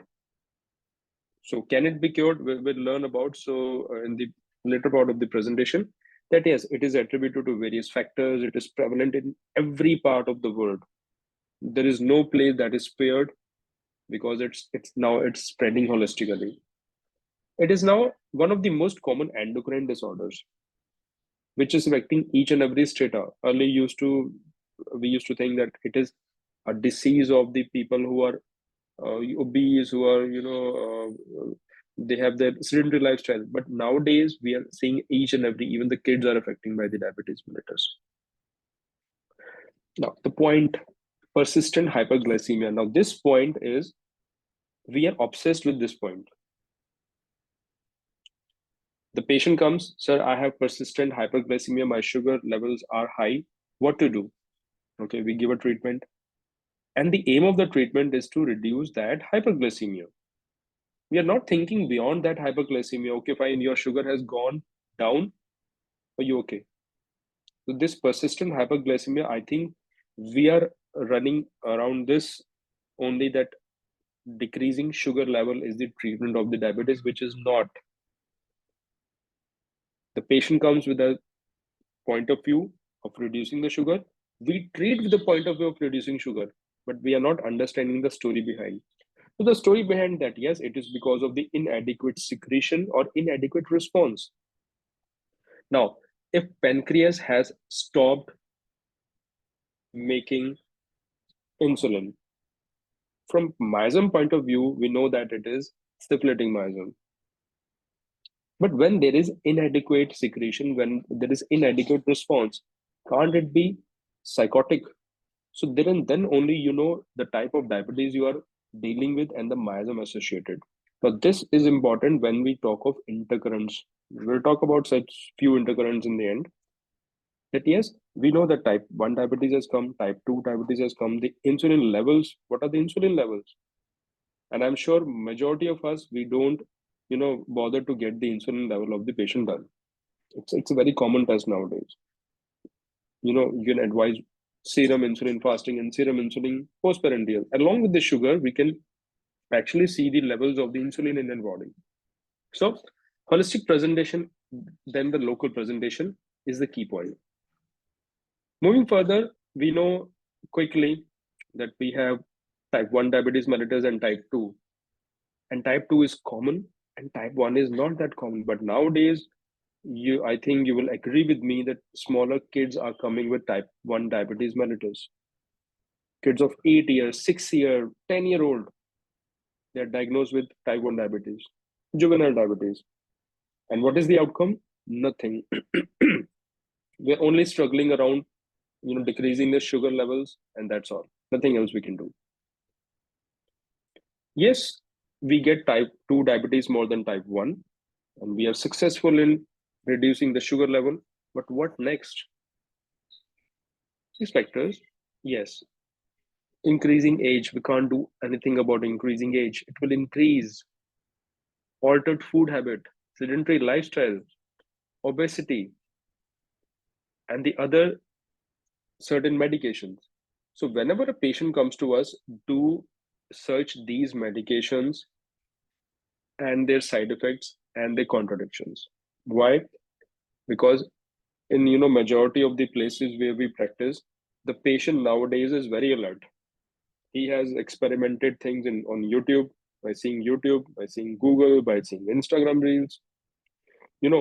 Fresh diabetic case, you will rarely get fresh diabetic case. Those who say that, sir, we have this problem and we want to consult you firsthand. So majority of the time, what is happening, they have been experimenting themselves with the juices, with the combinations, with this, with that. And now they're presenting to you as a challenge to you. And to deal that challenge, you need to, see the inside story. What have you taken? To what extent have you taken? Okay, fine. You took this medicine. This medicine says that the contraindication is diabetes mellitus. So always understand the psyche of the patient, what he has experimented with. Now, this comes under case taking. We all are home pads. We take exhaustive case taking. When we come to diet and regimen part, we know what we are asking from the patient. Okay, what is your diet? What is your regimen? What have you experimented? How many medicine have you taken before coming to me? And they will say, sir, we have tried this, we have tried that, we have tried that, and we are not cured. Why? Because it is acting partially. Now we want to get cured. Now this is the most common thing the patient asks to you. So can it be cured? Straight away, the patient is not telling you the story. The patient is not telling you the details. The patient on the first instant asking you, so can it be cured? And we are in dilemma. And we claim, oh yes, it can be cured. But how? Let's see what we should tell the patient. Now there are two type of things we encounter in our practice. One is accidental diagnosis versus routine diagnosis. Nowadays, the ratio is very broad ratio we are encountering with. Accidental finding, the patient, get their investigation done from a lab, from a, camp, or doctor ask, or their routine checkup, health checkup before joining an office. The sugar came out to be little high and they were started with the treatment. Now, this is the problem. On single report, I've seen the conventional medicine practitioner, they start straight away the oral hypoglycemic without getting the test repeated. Now, let me tell you, I've started repeating the test. I don't, always have a suspicion on the first report. So whenever a patient comes to me, I ask them, okay, fine, take 2-3 days, take 1 week, take treatment. I'll start your treatment. But I need that cross-checked report with me.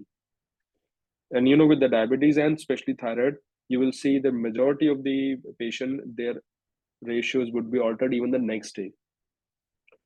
I came across a patient who reported, sir, I have a 30 TSH.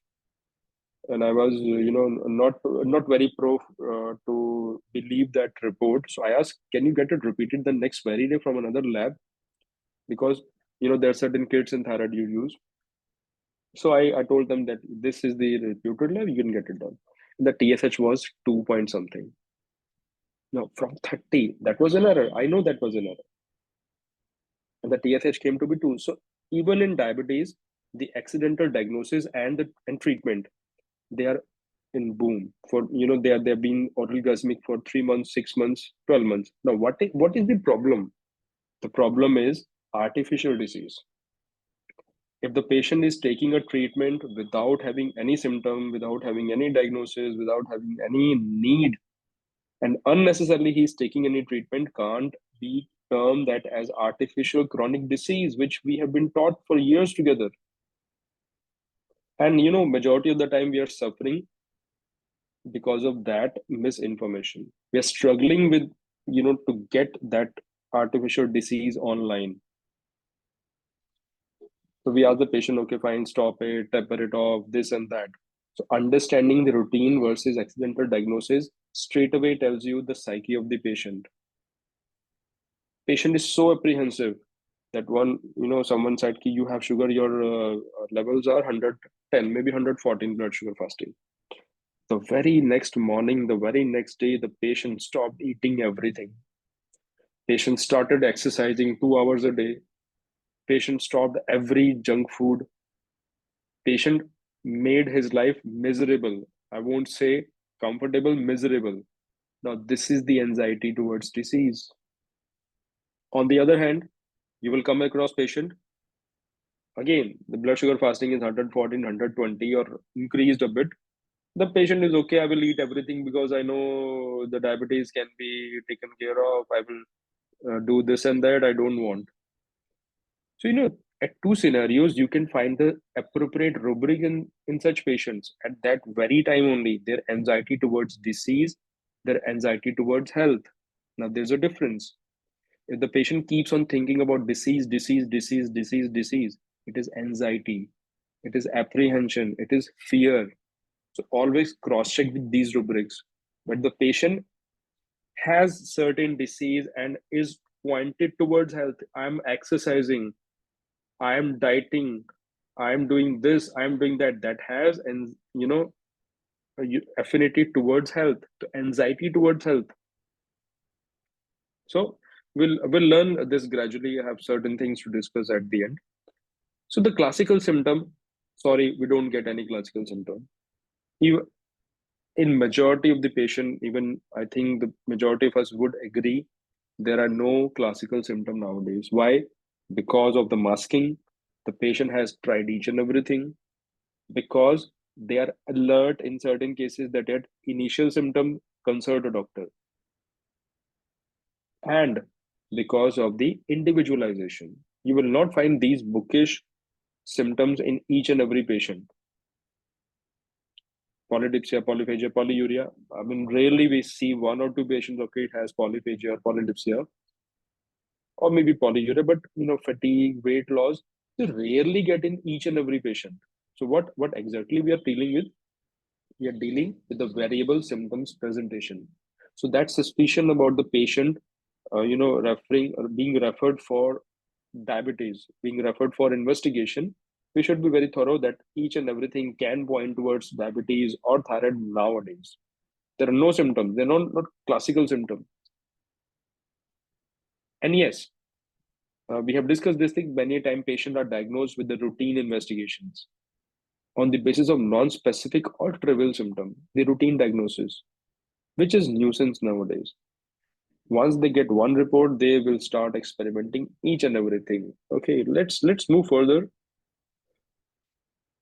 There are certain symptoms, type 1, type 2, almost common symptoms. So I'm not going to go into detail of these symptoms in this presentation, because this is an exhaustive presentation from different point of view.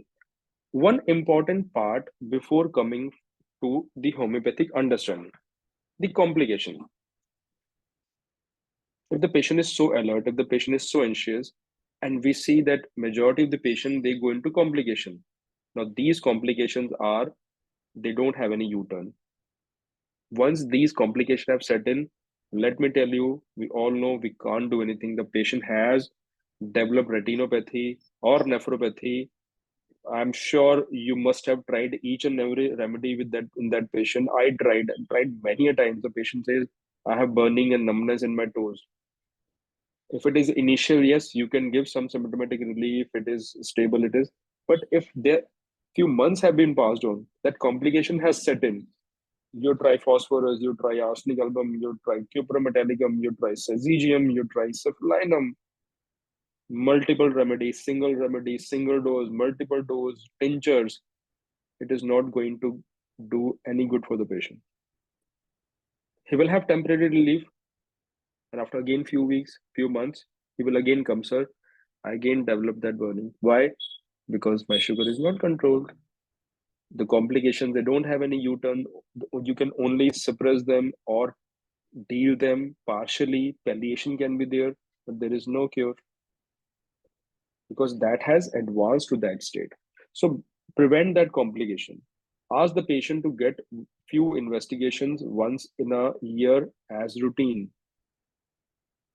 Eye testing, it is very common nowadays. You tell them, okay, fine, every 6 months or every year, get your eyes checked up. It is not that hard.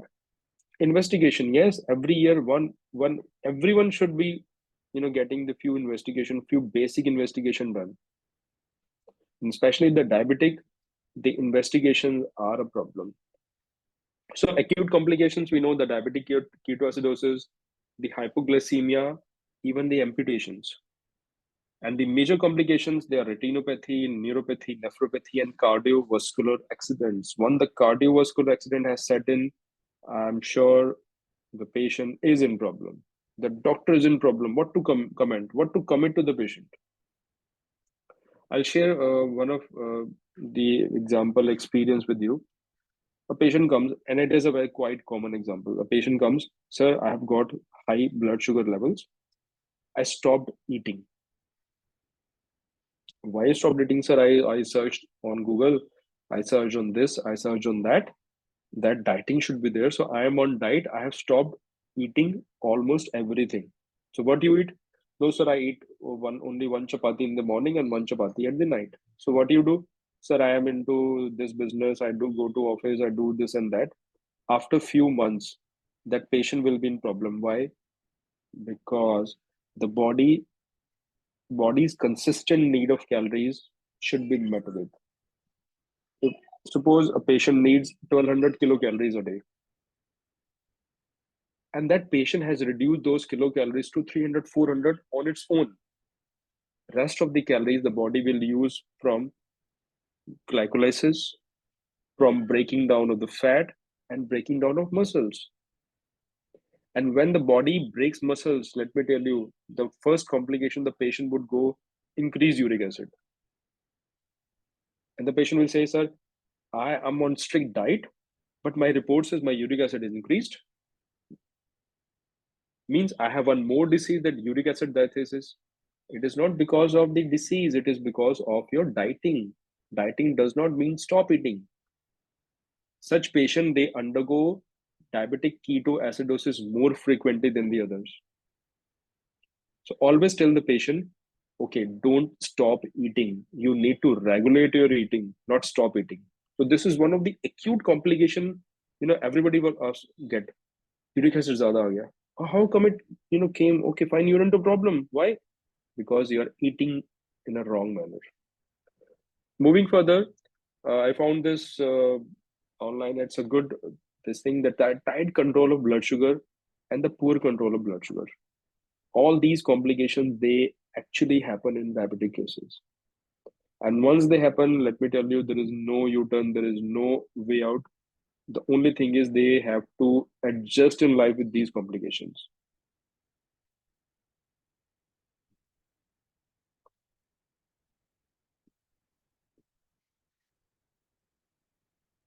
Diagnosis and investigation. Let's have a bit of understanding about the diagnosis and investigation. We know that there are blood sugar fasting, the postprandial, the random sugar, the glycated HP, the serum insulin levels. Now let us understand the psyche of patient. Sir, I can't go to lab in the morning, so I got my random blood sugar level done and they're fine. Okay. This is the most common statement patient give to us because they don't want to come out of their comfort zone.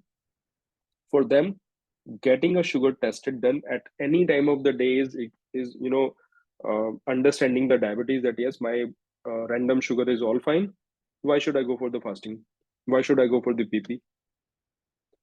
And even if one patient comes to you, there are certain things. For example, divide his follow-up over 4 days. Ask them to get one fasting PP done, one pre-lunch, post-lunch, pre-dinner, post-dinner, and one 4 a.m. in the morning. Why?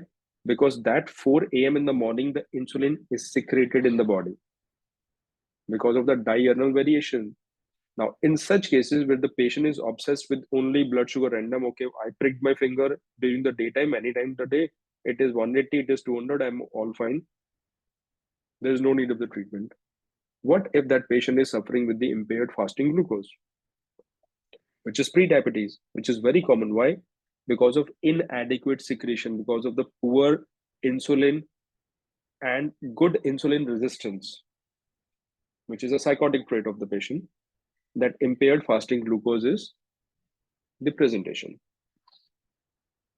No, let us take an example. If there is a traffic jam, every car wants to go ahead, and there is a jam.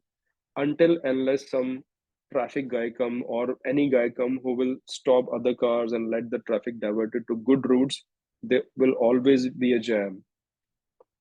It can be there for 2 hours also, it can be there for 4 hours also, and it can be cleared within 10 minutes. You must have observed this is insulin's work. So whenever insulin comes, if it is inadequate, it will allow the sugar to to have that jam in that particular area for longer hours. So always don't go by the patient's comfort level. Ask them to get one fasting PP done. Nowadays, the handheld machines, they are very common. The prick machines, they're very common. Ask them to get them done. At least you have one range to follow. The other problem is the HbA1c. Majority of the patient, they come to us, sir, my HbA1c is 6 or 7. I don't want any treatment. I stopped the treatment because my HbA1c came to 7. Okay. So my HbA1c is 7.4. Please start treating me. Where is your fasting and PP levels? So there is no need. I have read on the Google that it is the 3 months average and my HbA1c is 7. I want to get the treatment. Now this is misnomer. It's an average of past 3 months. What if you have increased blood sugar levels today? What if I want to see the variations? Because if I am to see the variations, I know that you are a non-compliant patient. Why? Because I know your sugar levels were very fluctuating over the past 3 months. You did not comply with the management. Now, such patients are reluctant. Such patient rubrics cannot be careful patient. They're careless, heedless patients. There and then only the compliance says you that can this patient be carcinosin? Can this patient be arsenic album? Yes. Many of the patients, they come with very fine handwritten papers with you. Sir, I got my investigation at home, whatever, and I beautifully wrote each and every with time and all because I'm a very meticulous patient. That there, then and there only you need the remedy, the constitutional remedy. We'll come to the basic remedies further. So this compliance, basically, you can convert that compliance into understanding the patient's psyche, which is important to understand the diabetes mellitus. Then serum insulin level, many of us, we get it done, but yes, they should be done just to see whether it is only the inadequate secretion or the insulin levels. What are the insulin levels, actual insulin levels in the body? Other tests, liver function test, lipid profile, kidney function test, eye examination, they should be done. And in addition, the specific test should be done. These are not very, those tests, earlier they used to be very costly, very out of the pocket, out of range, out of reach test. Nowadays, every single lab does it. So what is the problem? Get it done. Moving further, now, actually coming to the goals. NIP, the normalcy of blood sugar levels. Now, we started with this in the beginning, that this normalcy of the blood sugar level is the only the single most point of concern and talks of the doctor and patient. Okay, your sugar levels are high. I'm going to get your sugar levels normal or lower them. This normalcy. Let's take a step ahead. The improvement in overall health. How are you feeling? Is your weakness gone? The patient says, sir, my sugar levels are all fine, but my weakness is not gone. I still feel weak. I still feel, as if some heavy weight is on my chest, on my head. I still feel anxious. I still feel feared. I still feel numbness in my toes. The initial phase. So improvement in overall health should be the next equal goal in our diabetic patients. Prevention of complication. The patient will thank you after 10 years that, sir, you told us this thing right and it happened. And the practitioners like us who are into practice since few years now, we can follow patients and families. Now they come and say, sir, you told me right, 10 years back, 15 years back, now I'm all fine. They're not taking treatment from me. They're not taking treatment from anywhere even. But whatever we guided, now this guidance is basically our understanding of philosophy, the diet and regimen.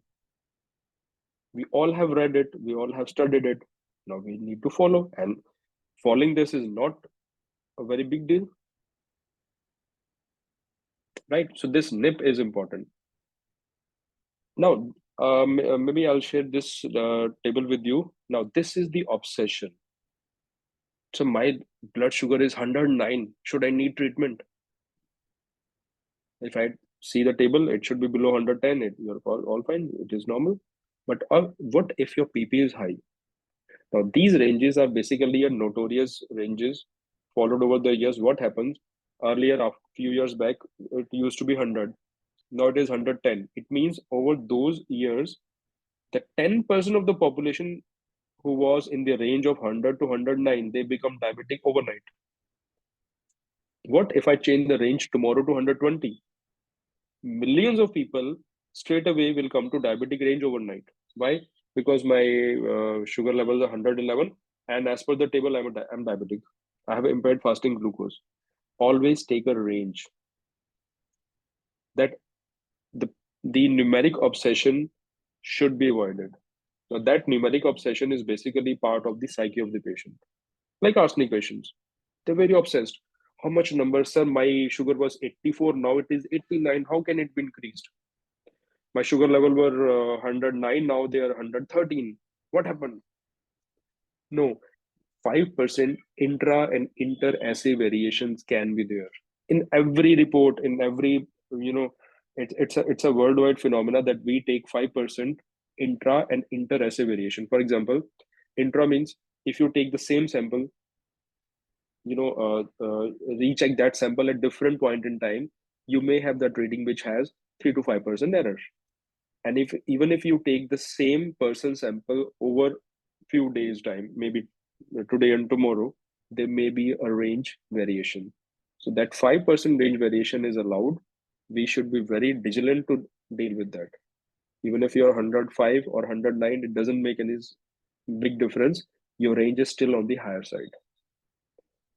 For diabetic, the good control says, which I follow, if their PP is between 140 to 116, even 180, I would say there is no problem. For fasting, I take the range as 120. Even if they have 120, less than 120, I know that their controls are good control. Whatever goes beyond 200, it is not a good control. But if I say the range that it should be 140, 150, 160, it is 1 till 180, there is a good control. Now, again, we were talking about the HbA1c, the obsession with the HbA1c, that, sir, my HbA1c has gone down. I will eat in each and everything. No, that was the retrospective average. That was the balance in your bank in the past 3 months. One day I put 1 lakh. One day I withdraw 90,000. One day my bank account has 0. The other day I put 2 lakh. So whatever the bank does, it takes your average of the 30 days of your minimum average balance. So this HbA1c is minimum average balance. Over the past 3 months, it is not the actual balance you have right now in your pocket or in your bank. So be very alert. I don't go with these HbA1c very emotionally. Okay, find your HbA1c. Yes, I am concerned that over the time your HbA1c should come with, I take 6.2 or 6.3 as cutoff. It is good. It is good. Whatever it is more than 6.5, it is bad. But I'm not very obsessed. I know that your fasting and PP levels are consistently going down. Your HbA1c will eventually go down. Moving further, every 1% drop in HbA1c decreases the risk. Now, this is homeopathy. If your patient is taking any treatment and you have started a treatment and they started reducing their HbA1c from 8 to 7 to 6, you're actually reducing the number of complications. You can see 37% decrease in microvascular diseases. And these are not apparent. They will be apparent when the patient has gone into that syphilitic state where there's no U-turn. Now, one important aspect which I think that is we need to understand is the hypoglycemia. It has more complications than the increased sugar itself. It can be life-threatening. You must have seen people fainting in the banks, on the railway stations, or here and there in conferences. Always suspect for the hypoglycemia first. The hypoglycemia and hypotension, both. Even if they've not taken water, yes, it is hypotension. But hypoglycemia is equally, can be, just a second. It should be thoroughly investigated. So prevention is better than cure. Now, how? Rule of 15, sorry. Whenever the blood sugar levels fall beyond 70 milligram per deciliter, now we have all handheld devices to check the sugar levels. Whenever it is below 70 or 70, give 15 gram of carbohydrate to the patient straight away and check the levels after every 15 minutes. Now, this is rule of 15. Now, these, you can see the list. The following item contains approximately 15 gram of carbohydrates, half cup of orange juice. It's not really available, but yes, it is there. 1 tablespoon of honey or syrup. When we are at clinic, syrup, even if you have any syrup, that is a sugar-based syrup. You can give. There is no need to search for the orange juice or any honey. Even if you are at home, honey is available. If it is not, any syrup will do. 1 tablespoon of sugar or 5 small sugar cubes. Now, I always ask or suggest my patient to carry some mishri, some sugar, or if it is not available, 2 toffees in their pocket every time. Plain candy, plain toffees, because they're rich in sugar. So whenever you feel hypoglycemic, whenever you feel giddy or low, there is no harm taking that mishri or that tablet or that candy or that toffee, because it's a quick source of energy and it can prevent complications. Moving further, management. Now, this management should be appended with our knowledge of homeopathy. Education. Now, I'm not talking the education the patient has got from Google or Instagram or YouTube. I'm not against these channels, but the problem is that we we are selective for our, we will selectively pick information. We don't want to read each and everything, tick, tick, tick, 5 points in diabetes and my diabetes is cured. No, no, no. That diabetes is not the disease which, 5 points can teach me. So the education is basically the education on the part of physician and explaining the same to the patient itself, because it's a long-term process. If we want our patient to thank us after 10 years down the line, 20 years down the line, educate them right. And it will create a difference. Every diabetic patient comes to me, I take the class of 10, 15 minutes or 20 minutes, and I explain them each and everything, even if they're not going to come to me again. It's okay, no problem. But I did my duty. I explained them that your diabetes is this. You need to overcome this. And this is individualized approach. There is no article on diabetes which is applicable to each and every patient. So whatever you have got, whatever case you have taken, your education part is dependent on that case. The patient's callous attitude. You need to approach them accordingly. You know the anxious personality, the fearful personality. They get feared easily. If I talk of complication, they will be in problem. They will not sleep all night. So what my part of education would be to calm down, to explain in their own simple language that yes, you can control it, you can treat it. Because half of the treatment is in your pocket. I'm only giving medicine, I'm only giving certain medicine with certain mindset, for certain months or weeks or years, but you have to follow lifelong this thing on your own. So the patient has equal right to know about the disease, the knowledge of disease, basically, understanding. Now, this understanding is important because, only lowering sugar, I think it is not our cup of tea. It can be, we can get it done through any means. The problem is that understanding its situation, its prognosis, depending upon the patient's mindset, patient's environment in which the patient is living or struggling with, his mental state, his compliance. For example, if the patient says that I live in a hostel or I have food from a mess, can I ask that patient to have dietary regulations and changes? No, I get few students from hostel nearby, and every time they come with a throat infection, I say, okay, avoid spicy food, sir. Our mess food is very spicy, and we can't do anything because it comes equally for everyone. They can't have that, less spicy food because they're living in a hostel. They need to have that mess food every time, right? Not every diabetic land up in complication, and this should be the other way around also. Let us not let every diabetic land up into complication. Participation in the health activities.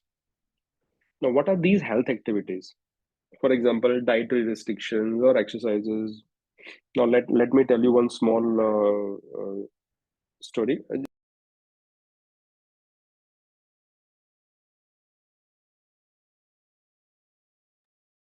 Yes, sir, you are muted.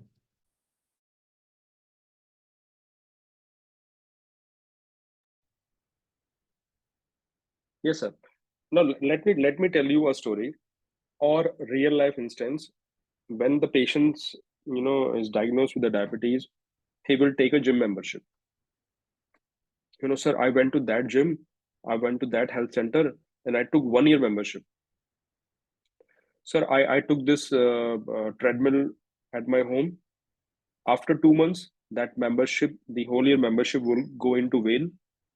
After 3 months, he will be, putting his old clothes to dry upon on that treadmill, nothing else.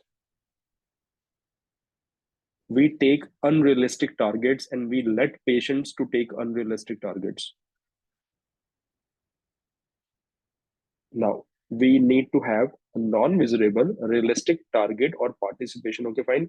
Can you exercise 25 minutes for 5 days in a week? Yes, sir. Take 2 days off. Take Saturday, Sunday off. Why? Because if you are exercising 2 hours a day, after 1 month, 2 months, 3 months down the line, you will be exhausted. And you will, people will think, okay, acha kal karenge, aaj karenge. One of my friends, used to say, Saurav, the first of a month and the Monday never comes. Majority of the patients are, next Monday we'll start exercising. From first, we'll start exercising. That first of the month and that Monday never comes. So take that realistic targets, the health participation activity. For example, give them simple exercises. For example, can you jump at home? Can you do PT at home? For example, we used to do PT when we used to go to school. The first thing, do PT, do prayers, and then, because a healthy mind only comes when there is a healthy body. If we are feeling lethargic physically, our brain will not work. We need to have that push, that exercise, that warm-up exercise. Cycling, don't do a 3, 4, 5 kilometer cycling. Only 15, 20 minute cycling is sufficient for you. Why? Because you may go into hypoglycemia. I've seen patients exercising rigorously for no use at all. So that participation in the health activity should be realistic and according to patient's need. Now, this is individualization. Moving further, we have discussed about saving kidneys, eyes, and other important organs. Change of diet. Dieting does not mean stop eating. Always let the patient understand that yes, you need to eat, but you need to eat in a manner. Frequent meals. Why? Just to avoid hypoglycemia. Obviously, avoid the sugars, avoid this and that. But there's a catch point. For example, if I'm going to go out 1 kilometer, 1.5 kilometer away from home, I tend to take rickshaw. Why? Because it is easy, it is convenient. What if I'm being told, Saurav, just walk, it is 2 kilometer, 20 minute, 2 kilometer, we can walk in 20, 25 minutes at a decent pace. I will not walk. Who will walk 2 kilometers? Oh, let's take e-rickshaw, let's take a cab, let's do this, let's take a lift. Body does that. To break complex sugar, body needs that energy to break even. For example, the banana, the diabetic can eat banana because the banana's sugar is complex sugar. Yes, you can ask them to take infrequent, not daily, not 2 or 3 times a day, but once or twice a week they can eat banana. But the grape sugar, it is simple sugar, so body will absorb it easily. It's a shortcut. So simple sugar should be avoided. The complex sugar can be taken.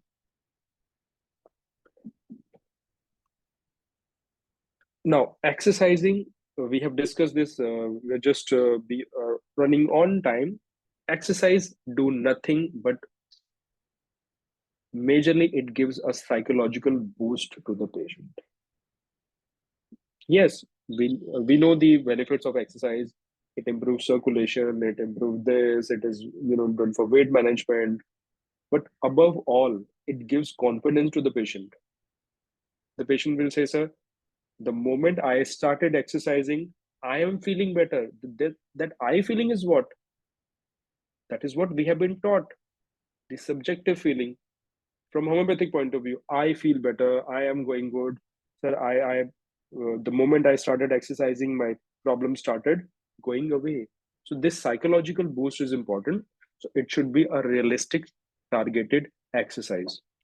Now, there's a catch point, understanding point of view. There is a difference between exercise and exertion. The patient says, sir, I work 18 hours a day. Nowadays, I also work 18 hours a day. But I'm not exercising. I'm exerting myself. Right?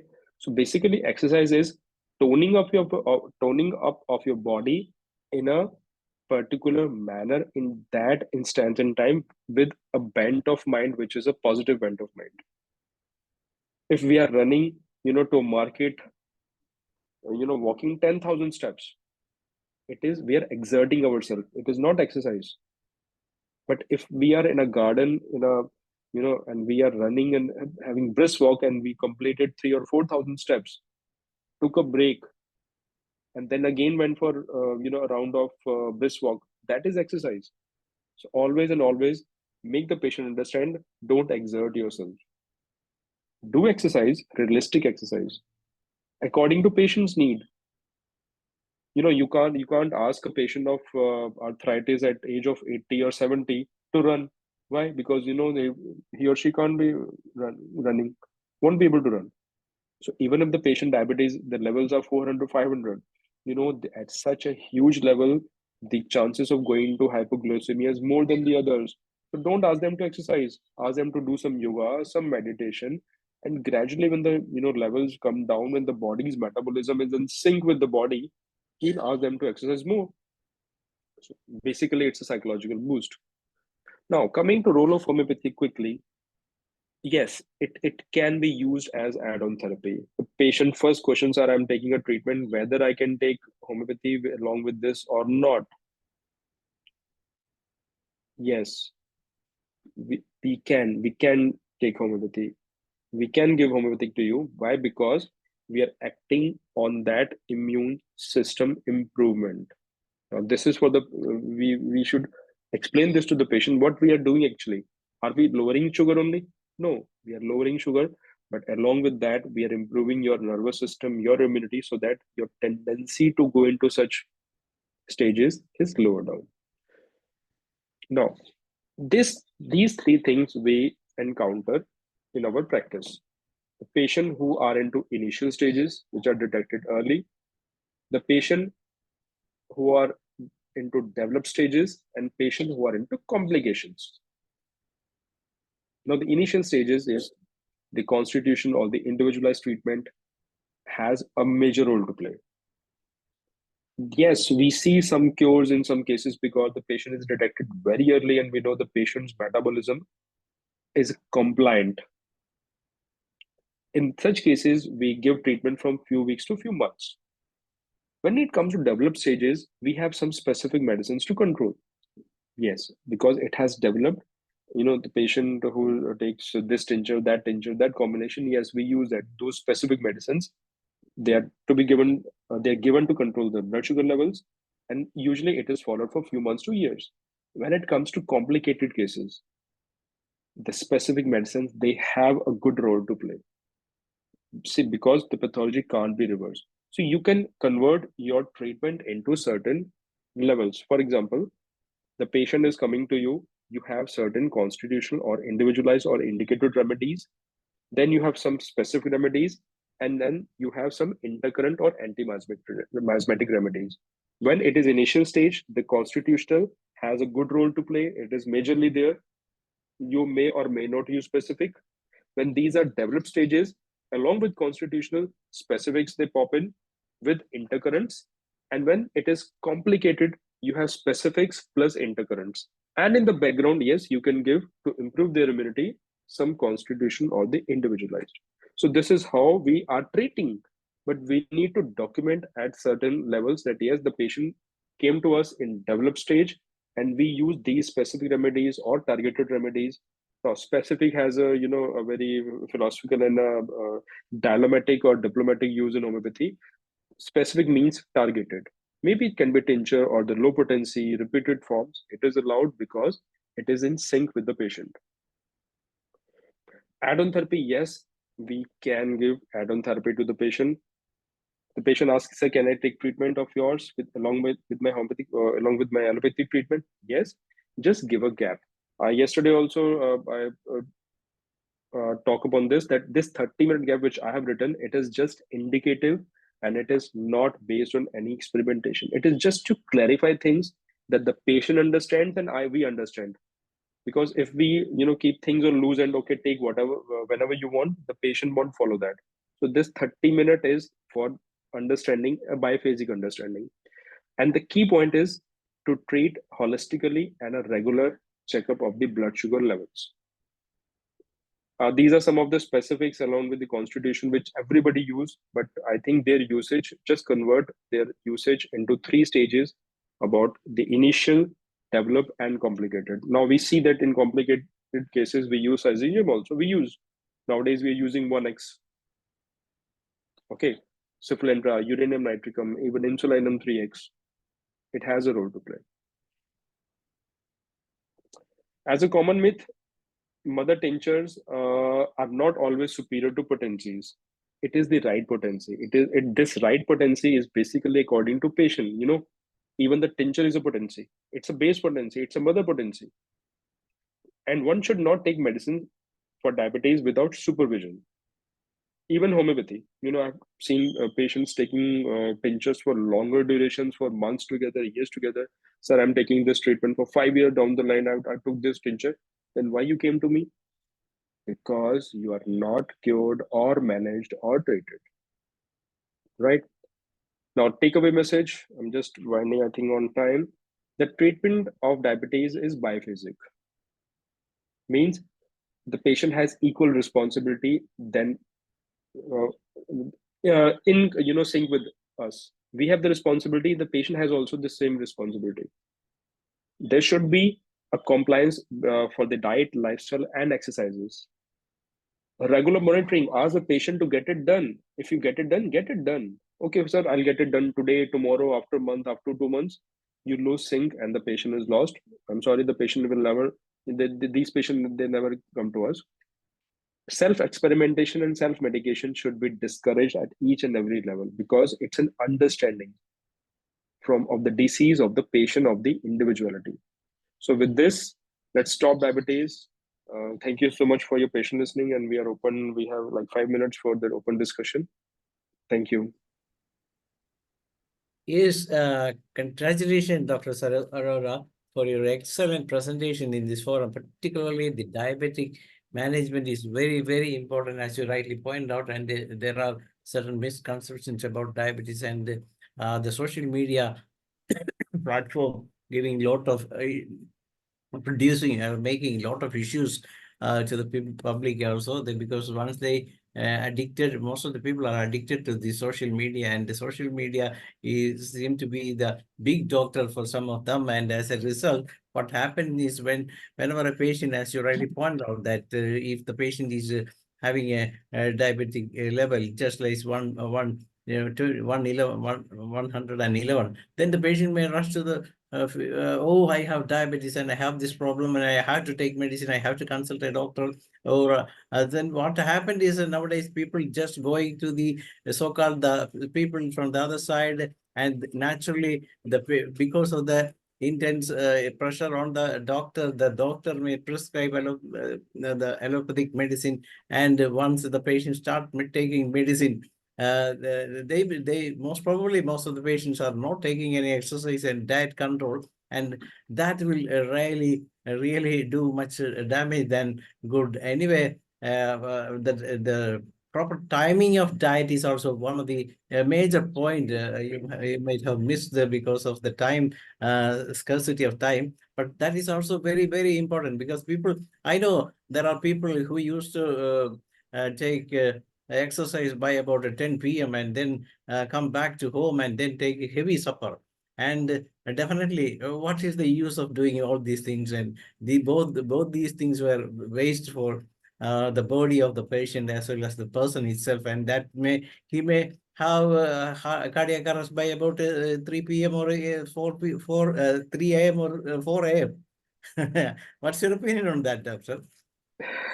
So actually, we go by convenience nowadays.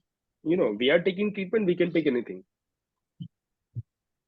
We are exercising, we can take food wherever we want, because body is our property. Our body will take care of our metabolism is so strong that you rightly said that after exercising at 10 p.m. at night, after gymming, okay, fine, because my body has used so much calories. Now this is mathematics they're following. My body has used this 150 200 kilocalories, so I should take 300 kilocalories so as to maintain that. Body does not go by that. The people, many times people are missing with the concept of glucogenolysis and glycolysis, because it's a vast topic. we can discuss in 1 hour, and we can discuss in 10 hours. You Definitely. will find two pages book on diabetes treatment, and you'll find this much of thick book on diabetes. So Yes, we need to have that understanding. exactly. We need one more presentation on the subject for discussion, because that's where Yes. I hope that you can do that later. Yes, please. Maybe next time when we do, we can concentrate on therapeutics and understanding from that point of view. We discussed broadly the understanding today on from that point of view. Maybe that what exactly therapeutics is doing in such cases. The other point you pointed out was also very right, because people used to do exercise for 1 hour, 2 hour like that, but then they stop all of a sudden, and that will end up in other big problems for that. Actually, only 15 to 20 minutes exercise is the best thing. What I do is I just allow the patient in the clinic itself. I start giving just 4 exercises. One is, as you pointed out, just jumping like one, just like doing jumping. Then 4 PT exercises. All these will end up within 10 to 15 minutes. That's enough for the patient, so that he can do it every day. Otherwise, if 1 hour from a day or half or walking 4 kilometers a day, it's a big problem for them. And the climate is also very, very important for them. Yeah, Right. exactly. Okay, it's over to Dr. Hibbert for his. Doctor, can you hear me? Yes, sir. Yes. Very nice presentation. What you are reaching the core point of handling diabetes. I want to ask you, Doctor, which are the conditions you consider that the beginning as an irreversible condition of diabetes?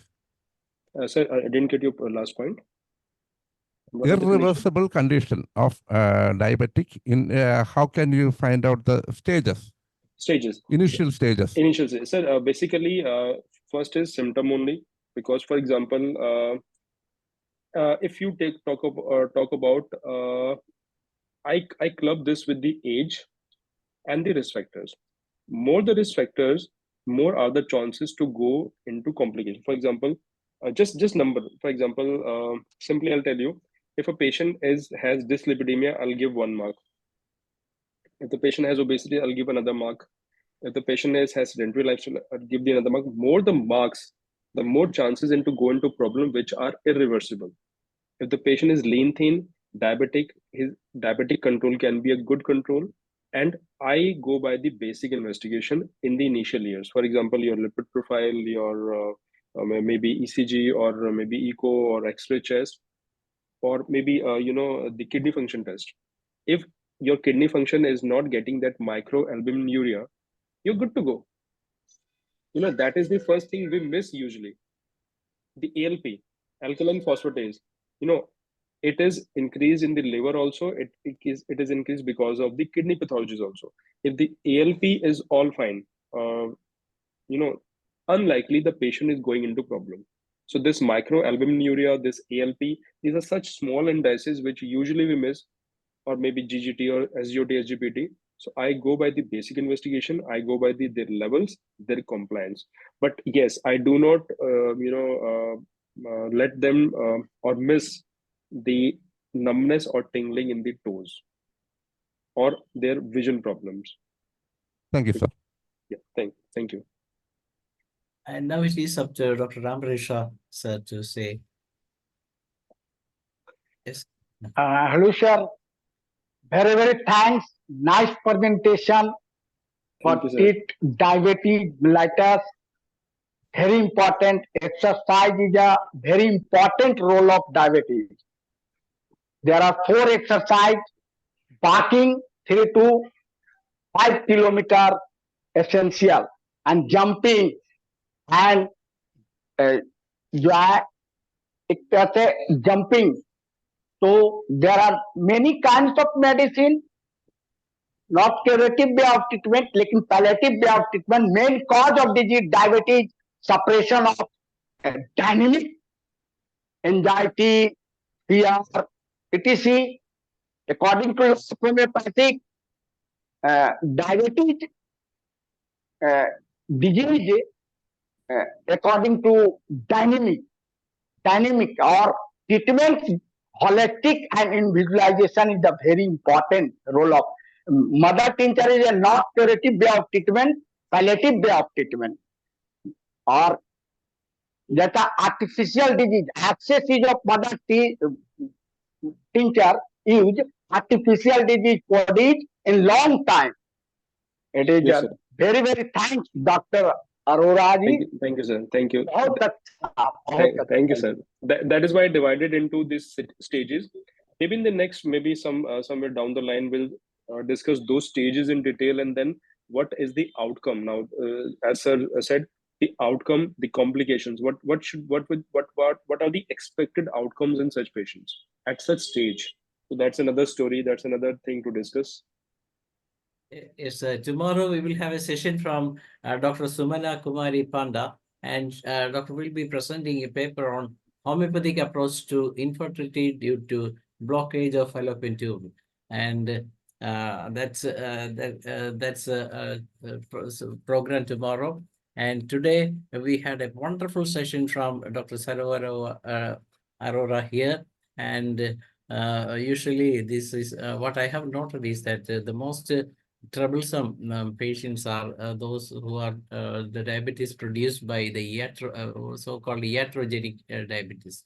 That is the most difficult thing to cure, and we may not be able to tackle that disease. What's your opinion on that, doctor? Then we can invite Dr. Hibbert to say what of thanks also. Very nice, sir. We are very much happy to see you in always. Doctor, please wait. Doctor will answer to my question. And then... Okay. Sir, see, iatrogenic diseases, again, if you think of the psychology and vitality, it was not the causation, it was the causative factor, the maintaining cause that triggered that miasm. Let's come to the basic understanding of organon, that there is one causation that is dynamic, that we are born with, the genetic tendencies, that switch on, switch off button, whatever triggered that button has a role for the prescription for even iatrogenic diseases, for the patient having diabetes after taking certain medications or investigations, or even the operations, the surgeries for pancreatitis. Many of the patients, they undergo into diabetic problems if they're treated for the acute chronic pancreatitis and they're operated for that, right? So whatever it was a trigger. So we need to have that causation, that ailment from, take into consideration the miasmatic part, give a treatment, and then the story goes unified, that their sugar levels are not into sync. And if the pancreas is not making any insulin, that yes, we have a challenge, that we should accept our limitation in that. Okay, sir. Thank you very much. Thank you, sir. Thank you. Sir. Now we are expecting more from you, doctor. I think that next time you will more do in researches of diabetic resistance. What are the conditions and causations of diabetic resistance? That is very important. I think that next time we will come with that. Sure. So we are very much thankful to you. All the classes you are doing in this session and as well as in English session, very much thankful to you. You are always welcome. We are very much happy to receive you in each and every condition. Thank you. Thank you, sir. Thank you so much. Thank you to all, and have a good night. With that, we come to the end of the day 1214, and it is over to Dr. Shaila to moderate the Malayalam session. Thank you all. Good night.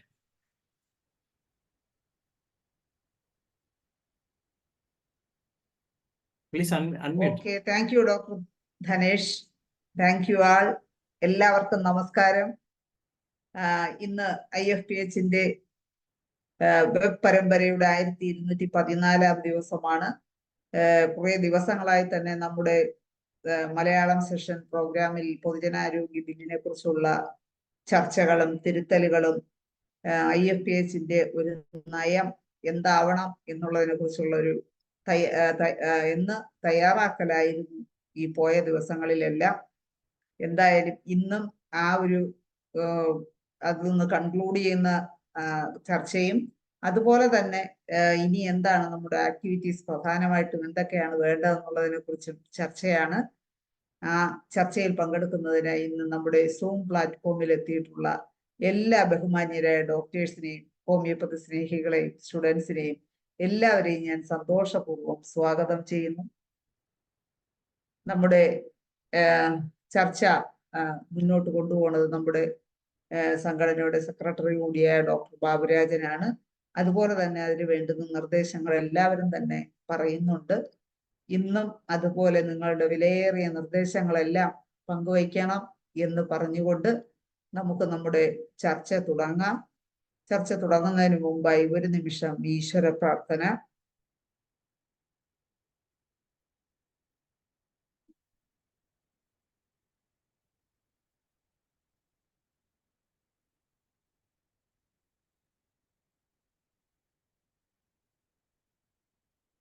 നന്ദി. നമുക്ക് ചർച്ചയിലേക്ക് കടക്കാം. ഇന്ന് നമ്മുടെ ചർച്ച നയിക്കുന്ന ബാബുരാജൻ ഡോക്ടറെ കാണുന്നില്ലല്ലോ. ഇന്നലെ എനിക്ക് കയറാൻ, എൻ്റെ ഒരു വ്യക്തിപരമായ ചില പ്രശ്നങ്ങളാൽ കയറാൻ പറ്റിയില്ല. ഇന്നലെ എന്താണ് ഇന്നലെ വരെ നിർത്തിയത് എന്ന് ഹ്യൂബർട്ട് ഡോക്ടർ ഉണ്ടോ? ധനേഷ് ഡോക്ടറോ ഹ്യൂബർട്ട് ഡോക്ടറോ ഇന്നലെ വരെയുള്ള കാര്യങ്ങൾ ഇന്നലെ എന്തെങ്കിലും ആമുഖമായിട്ട് പറയാനുണ്ടോ? ധനേഷ് ഡോക്ടറെ, ധനേഷ് ഡോക്ടർ ഉണ്ടോ?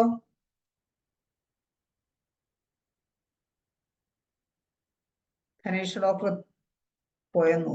ഹ്യൂബർട്ട് ഡോക്ടർ ഉണ്ടോ? ഉണ്ട്. പക്ഷെ എനിക്ക് ഇന്നലെ എനിക്ക് കയറാൻ പറ്റിയില്ലായിരുന്നു. അതാണ്, ബാബുരാജൻ ഡോക്ടർ എത്തിയില്ല. വന്നല്ലോ, ബാബുരാജൻ ഡോക്ടർ എത്തി. അപ്പോ നമ്മുടെ ചർച്ചയിലേക്ക് നമുക്ക് കടക്കാം. ബാബുരാജൻ ഡോക്ടർ എത്തിയിട്ടുണ്ട്. നമ്മുടെ സംഘടനയുടെ സെക്രട്ടറി കൂടിയായ ഡോക്ടർ ബാബുരാജനെ ഞാൻ ഇന്നത്തെ ചർച്ച നയിക്കുന്നതിനായി ക്ഷണിക്കുന്നു. ബാബുരാജൻ ഡോക്ടറെ തുടങ്ങാം. ഇന്നലെ വരാൻ പറ്റാത്തതുകൊണ്ട് ഇന്നലെ എവിടം വരെ എത്തിയെന്ന് എനിക്ക് അറിയാൻ വയ്യ. എല്ലാവർക്കും നമസ്കാരം. ഇന്നലെ ഒന്നും ചർച്ച ചെയ്തില്ല. കാരണം ചർച്ചയിൽ പങ്കെടുക്കേണ്ട പ്രമുഖരായിട്ടുള്ള പലരും ഉണ്ടായിരുന്നില്ല. കുറെ പേരൊക്കെ ഇവിടെ കാണുന്നുണ്ടായിരുന്നെങ്കിലും ആരും സ്ഥലത്തുണ്ടായിരുന്നില്ല. കാര്യമായി ആർക്കും ചർച്ചയിൽ പങ്കെടുക്കാൻ കഴിയുമായിരുന്നില്ല. അതുകൊണ്ട് ഇന്നലെ കാര്യമായി ചർച്ച ചെയ്യാതെ പിരിയുകയാണ് ഉണ്ടായത്. ഇന്നും ഇന്ന് സലീം കുമാർ ഡോക്ടർ കയറിയിട്ടുണ്ട്. ദേവരാജൻ ഡോക്ടറെ കണ്ടില്ല എന്നാ തോന്നുന്നു.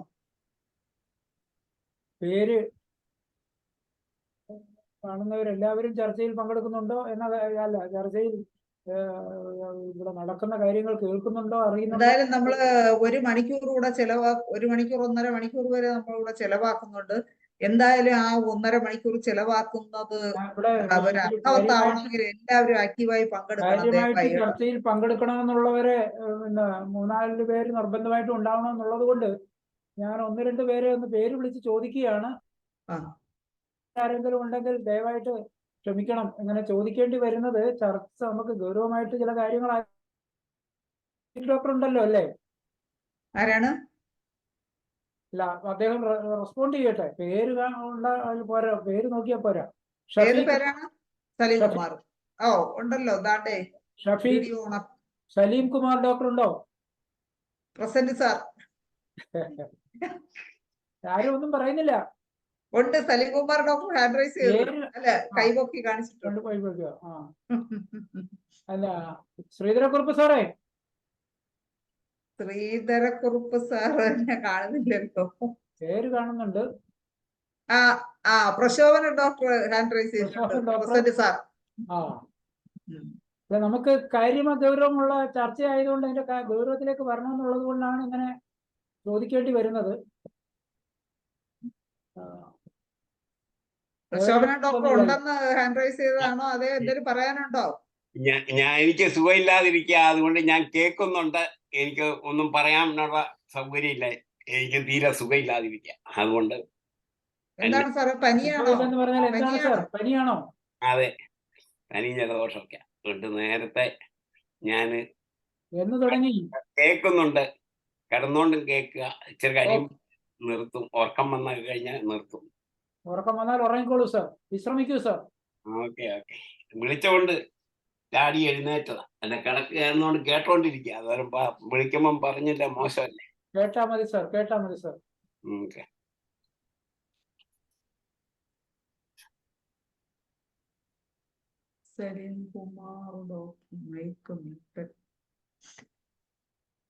ആരുടെ മൈക്ക് മ്യൂട്ട് ആണെന്ന് പറഞ്ഞു, അതുകൊണ്ട് എല്ലാവരുടെയും മൈക്ക് അൺമ്യൂട്ട് ചെയ്തിട്ടുണ്ട്.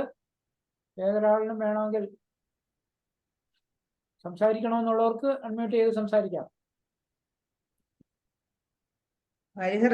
എനിക്ക് പറയാനുള്ളത്, നമ്മള് ആ കുട്ടികളുടെ നമ്മളെ കുട്ടികൾക്ക് വേണ്ടിയിട്ടുള്ള ഒരു ക്ലാസ് ഏതെങ്കിലും ദിവസം അതിന്, അല്ലെങ്കിൽ തിങ്കളാഴ്ചത്തെ പ്രോഗ്രാം കഴിഞ്ഞിട്ട് മതി, ഞായറാഴ്ച പ്രോഗ്രാം കഴിഞ്ഞിട്ട് മതിയാവോ?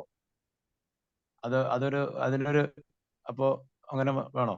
കുട്ടികളുടെ സൗകര്യം ചോദിച്ചില്ലേ എല്ലാവർക്കും 4-ാം തീയതി? സലീംകുമാർ ഡോക്ടറെ, ഞായറാഴ്ച കുറച്ച് ഡോക്ടർമാർ ഒത്തുകൂടിയല്ലേ, അപ്പൊ അവര് കെയർ ഓഫിലുള്ള കുട്ടികളോട് കയറട്ടെ. അതാ പറഞ്ഞു, അത് കഴിഞ്ഞിട്ട് മതിയല്ലോ, തിങ്കളാഴ്ച ചൊവ്വാഴ്ച നടത്തിയാൽ മതിയാവും അല്ലേ? അതെനിക്ക് നല്ലതെന്ന് എനിക്ക് തോന്നുന്നു. തന്നെ അങ്ങനെ ആവട്ടെ. നമുക്ക് വായനയിലേക്ക് കടക്കാം. ഡോക്ടർ ദേവരായൻ ഡോക്ടറും വന്നില്ല അല്ലേ? എന്നാലും ഞാൻ ദേവരായൻ ഡോക്ടറെ കുറിച്ച് അയച്ചു കൊടുത്ത കുറച്ച് ഭാഗമുണ്ട് ഇതിന്റെ ഇൻട്രൊഡക്ഷൻ. ഡോക്ടർ എത്തുമായിരിക്കും.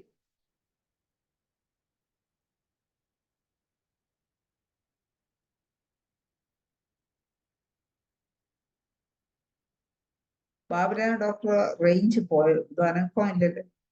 ഒരു അനക്കം ഇല്ല. വീഡിയോ പോസായിരിക്കും. അവരായി ഡോക്ടറെ എന്ത് പറ്റി? നെറ്റ് പോയതാന്ന് തോന്നുന്നു.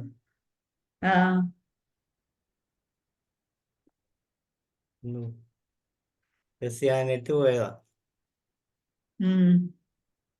ഡോക്ടർ മഞ്ജു ഗോപിനാഥ് സംസാരിക്കൂ അതുവരെ, ഡോക്ടർ വരുന്നവരെ. മഞ്ജു ഗോപിനാഥ് ഡോക്ടർ കുറച്ച് ദിവസമായിട്ട് ഇന്നലെ പറഞ്ഞതെന്ന് അറിയില്ല. എന്തെങ്കിലും പറയാനുണ്ടോ ഡോക്ടറെ, പുതിയ വിശേഷങ്ങൾ?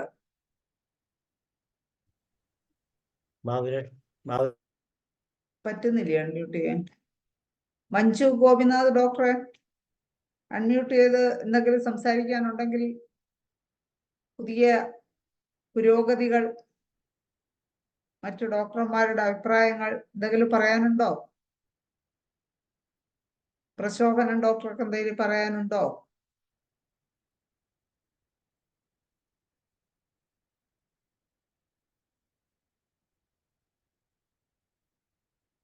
ആരും ഒന്നും പറയുന്നില്ലല്ലോ. പ്രശോഭനൻ ഡോക്ടറെ എന്തെങ്കിലും പറയാനുണ്ടോ?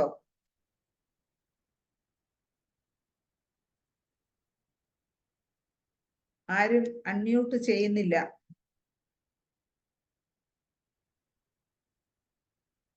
മഞ്ജു ഗോപിനാഥ് ഡോക്ടർ ഉണ്ടോ?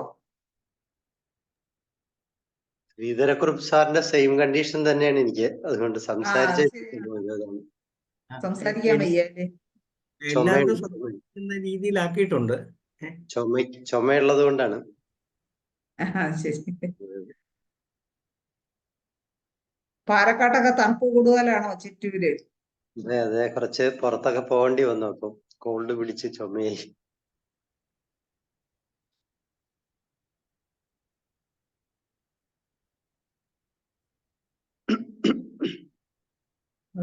തൊണ്ടയൊക്കെ ശരിയാകും. ഡോക്ടറെ ഒരു കണക്കിന് നല്ലതാണ്. അപ്പൊ നമുക്ക് പേഷ്യന്റിന് കൃത്യം മെഡിസിൻ അത് കൊടുക്കണമെന്നുള്ള ഒരു ഐഡിയ കിട്ടും. അത് കാരണം നന്നായി വർക്ക് ചെയ്യും. നമുക്ക് വേണ്ടി നന്നായി വർക്ക് ചെയ്യും. പരീക്ഷിച്ചോണ്ടിരിക്കുകയാണ് അങ്ങനെ അല്ലേ?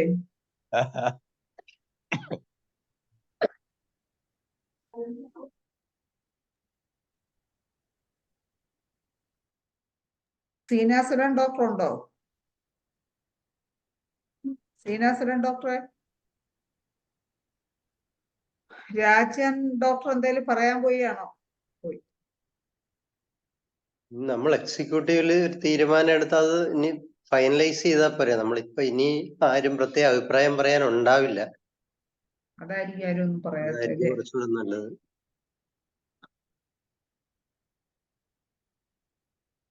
വായന ഇന്നത്തോടെ അവസാനിപ്പിക്കണം. അത് തന്നെ എല്ലാവർക്കും. വായന ഇന്നത്തോടെ അവസാനിപ്പിക്കണം. അതിന്റെ ബാക്കിയുള്ളതിന് ഇതിൽ അത്യാവശ്യം ആൾക്കാർ മാത്രമായിട്ട് പകരം ചർച്ച ചെയ്താൽ മതി. എന്നിട്ട് ക്ഷമിക്കണം, എന്റെ നെറ്റ് കട്ടായി പോയി. എനിക്ക് ബാബുരാജൻ ഡോക്ടറെ, സലീംകുമാർ ഡോക്ടറൊക്കെ പറയുന്ന കേട്ടാ. സംസാരിച്ച് തുടങ്ങുകയായിരുന്നു, വായന വായിച്ചു ഇന്നത്തോടെ നമുക്ക് തുടങ്ങുകയായിരുന്നു. അവസാനിപ്പിക്കാം. എന്നിട്ട് വായിച്ചു തുടങ്ങിയപ്പോഴേക്കും പോയി. ഞാൻ വായിച്ചു തുടങ്ങിയത് കേട്ടായിരുന്നോ? അങ്ങനെയല്ല പറഞ്ഞു, ഇന്നത്തോടെ നമുക്ക് വായന എങ്ങനെയാണ് അവസാനിപ്പിക്കാം. എന്നിട്ട് അതല്ല, ഇതിനകത്ത് വായിച്ചു എന്തെങ്കിലും തുടങ്ങിയത് അത്യാവശ്യം ആൾക്കാർ കേട്ടായിരുന്നോ? തമ്മില് ഇല്ല, ഇന്നത്തെ വായന കേട്ടില്ല. ഒന്നും കേട്ടില്ല. ഞാൻ വായിച്ചു തുടങ്ങിയായിരുന്നു, അപ്പോഴത്തേക്ക് നെറ്റ് കട്ടായി പോയി. ഒന്നും കേട്ടില്ല. ഇതിന്റെ ഇന്ന് ഞാനും ദേവരായ ഡോക്ടറും കൂടെ ഇതിന്റെ ഇൻട്രൊഡക്ടറി പാർട്ട് കുറച്ചൊന്ന് പരിശോധിച്ച ഏതാണ്ട് അപ്രൂവ് ചെയ്ത കുറച്ച് പോയിന്റുകൾ ഒന്ന് വായിക്കാം ആദ്യം. 2023 കേരള പൊതുജനാരോഗ്യ ആക്ട് പോരായ്മകളും പരിഹാര നിർദ്ദേശങ്ങളും. കേൾക്കുന്നുണ്ടല്ലോ? കേൾക്കാം.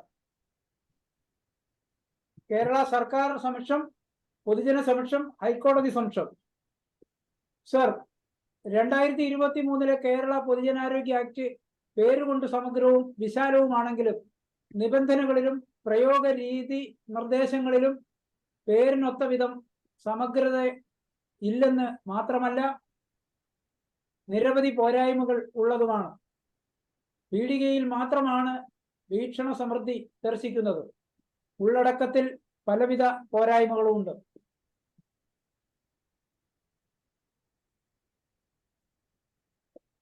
പോരായ്മകൾ ഓരോന്നായിട്ട് സ്റ്റാറിട്ട് കുറച്ച് കാര്യങ്ങൾ ആമുഖത്തിൽ തന്നെ പറഞ്ഞുകൊണ്ടാണ് നമ്മൾ ബില്ലിന്റെ പ്രധാന ഘടകങ്ങൾ ചൂണ്ടിക്കാണിച്ചുള്ള ഇതിലേക്ക് കടക്കുന്നത്. അപ്പൊ നമ്മളുടെ കഴിഞ്ഞ ദിവസങ്ങളിലൊക്കെ പീഠികയിലും പേരിന്റെ ഭാഗത്തുനിന്നും പറഞ്ഞ ആമുഖം പോലെയുള്ള ഭാഗങ്ങളെയാണ് നമ്മളിവിടെ പോയിന്റ് ഇട്ട് എഴുതിയിരിക്കുന്നത്.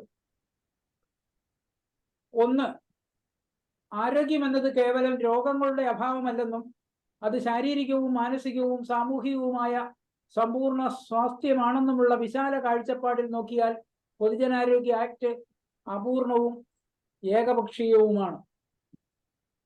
2, പകർച്ചവ്യാധി നിയന്ത്രണത്തിന് അമിതമായ പ്രാധാന്യം നൽകുകയും അതുമാത്രമാണ്. ഡോക്ടർ, അതിനകത്ത് ആ സെന്റൻസ് ഒന്ന് വായിച്ചേ ഡോക്ടറെ. ഒന്നാമത്തെ സെന്റൻസോ? ആരോഗ്യം എന്നത് കേവലം രോഗങ്ങളുടെ അഭാവമല്ലെന്നും അത് ശാരീരികവും മാനസികവും സാമൂഹികവുമായ സമ്പൂർണ്ണ സ്വാസ്ഥ്യമാണെന്നുമുള്ള വിശാല കാഴ്ചപ്പാടിൽ നോക്കിയാൽ അതിനകത്ത് ഒരെണ്ണം കൂടെ ഇപ്പം WHO പറഞ്ഞിട്ടുണ്ട്, സ്പിരിച്വലും കൂടെ ആണെന്ന് പറഞ്ഞിട്ടുണ്ട്. ആത്മീയം ഉണ്ടോ? ഇപ്പോഴത്തെ നിർവചനത്തിൽ അങ്ങനെ ഉണ്ടോ എന്ന് അത് പരിശോധിക്കണം. എനിക്ക് സംശയമുണ്ട്. കാരണം ഞാൻ ഇന്നും ഒന്ന് സെർച്ച് ചെയ്തായിരുന്നു, അവിടെ സ്പിരിച്വൽ കണ്ടില്ല. ഞാനും അത് എവിടെ പോയി എന്നറിയാനായി ഇന്ന് നോക്കിയപ്പോ WHO നിർവചനത്തിൽ അത് കണ്ടില്ല. പക്ഷെ അത് ഞാൻ പല പ്രാവശ്യം കേട്ടിരിക്കുന്നതാണ്. അതുകൊണ്ടാണ് പറഞ്ഞത് സോഷ്യൽ ആൻഡ് സ്പിരിച്വൽ എന്ന്. നമ്മുടെ ആരോഗ്യത്തിന് അങ്ങനെയാണ് ഡെഫിനിഷൻ എന്നാണ് ഞാൻ ഇത്രയും വിചാരിച്ചോണ്ടിരുന്നത്. അതുകൊണ്ട് അതൊന്ന് ശ്രദ്ധിച്ചോണം, അത് നോക്കുക. The WHO Constitution states health is a state of complete physical, mental and social well-being and not merely the absence of disease or infirmity. അത് പണ്ടത്തെയാ ഡോക്ടർ.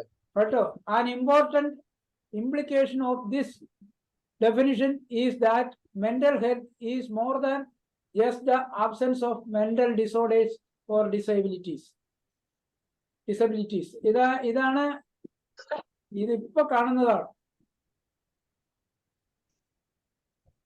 അത് നോക്കിക്കോണം. അത് എനിക്ക് സംശയമുണ്ട്. അതുകൊണ്ടാണ് ഞാനത് പറയാൻ കാര്യം.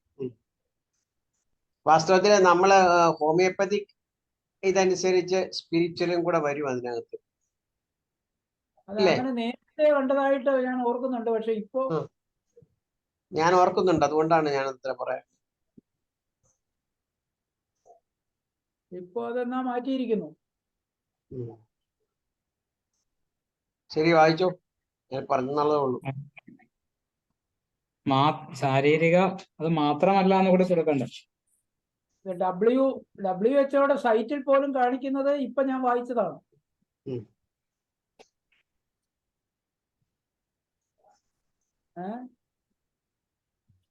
അതല്ലേ മാത്രമല്ല എന്ന് കൊടുക്കണ്ടേ, ശാരീരിക സ്വാസ്ഥ്യം മാത്രമല്ല. അല്ല, ആരോഗ്യം എന്നത് കേവലം രോഗങ്ങളുടെ അഭാവമല്ലെന്നും അത് ശാരീരികവും മാനസികവും സാമൂഹികവുമായ സമ്പൂർണ്ണ സ്വാസ്ഥ്യമാണെന്നുമുള്ള വിശാല കാഴ്ചപ്പാടിൽ നോക്കിയാൽ പൊതുജനാരോഗ്യ ആക്ട് അപൂർണവും ഏകപക്ഷീയവുമാണ്. സമ്പൂർണ്ണ സ്വാസ്ഥ്യം വന്നപ്പോ എല്ലാം ആയി.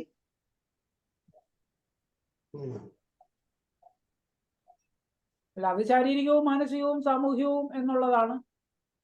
അല്ല, അതിൽ എന്നിട്ട് സമ്പൂർണ്ണ സ്വാസ്ഥ്യം ഒരു മനുഷ്യൻ കൂടെ ചേരുന്ന ഇതിന്റെ എല്ലാത്തിന്റെയും കൂടെ സമ്പൂർണ്ണമാണ്. സ്പിരിച്വൽ എന്ന വശം ഇപ്പൊ കാണുന്നില്ല, കണ്ടില്ല. അത് ഇപ്പൊ ഒന്ന് അതെ, അത് നല്ലോണം കൂടെ റെഫർ ചെയ്തിട്ട് വേണമെങ്കിൽ ചേർത്താ മതി ഡോക്ടർ. ഉള്ളതായിട്ട് കാണുന്നില്ല. ഞാൻ കാണുന്നില്ല, അതാണ്. അപ്പൊ പിന്നെ അതുകൊണ്ട് എഴുതിയപ്പോ ഈ സംശയം വന്നപ്പോ ഞാൻ ഇന്നും നോക്കിയത്. നോക്കിയോ? ഇപ്പോഴും നോക്കിയിട്ട് വായിച്ചല്ലോ. WHO ഡെഫിനിഷൻ 2021 നോക്കിയിട്ടും കണ്ടില്ല. ഇല്ല, ഞാനിപ്പോ നോക്കി. ഇപ്പൊ ഈ തൽക്കാലം എഴുതി ഇനി ഒരു പുലിവാല പിടിക്കണ്ട. ഇത് വേണ്ട. അല്ല, ഞാൻ സംശയം പറഞ്ഞെന്നുള്ളതേ ഉള്ളൂ. ശരി, മുമ്പോട്ട് പോട്ടെ. പോയിന്റ്, പകർച്ചവ്യാധി നിയന്ത്രണത്തിന് അമിതമായ പ്രാധാന്യം നൽകുകയും അതുമാത്രമാണ് പൊതുജനാരോഗ്യ സംരക്ഷണ പ്രവർത്തനമെന്ന തോന്നൽ ഉറപ്പിക്കുകയും ചെയ്യുന്നു. 3, അലോപ്പതി ചികിത്സാ സമ്പ്രദായത്തിന്റെ നിയന്ത്രണത്തിലേക്ക് ആരോഗ്യ സംരക്ഷണ പ്രവർത്തനമാകെ കേന്ദ്രീകരിക്കുന്നു.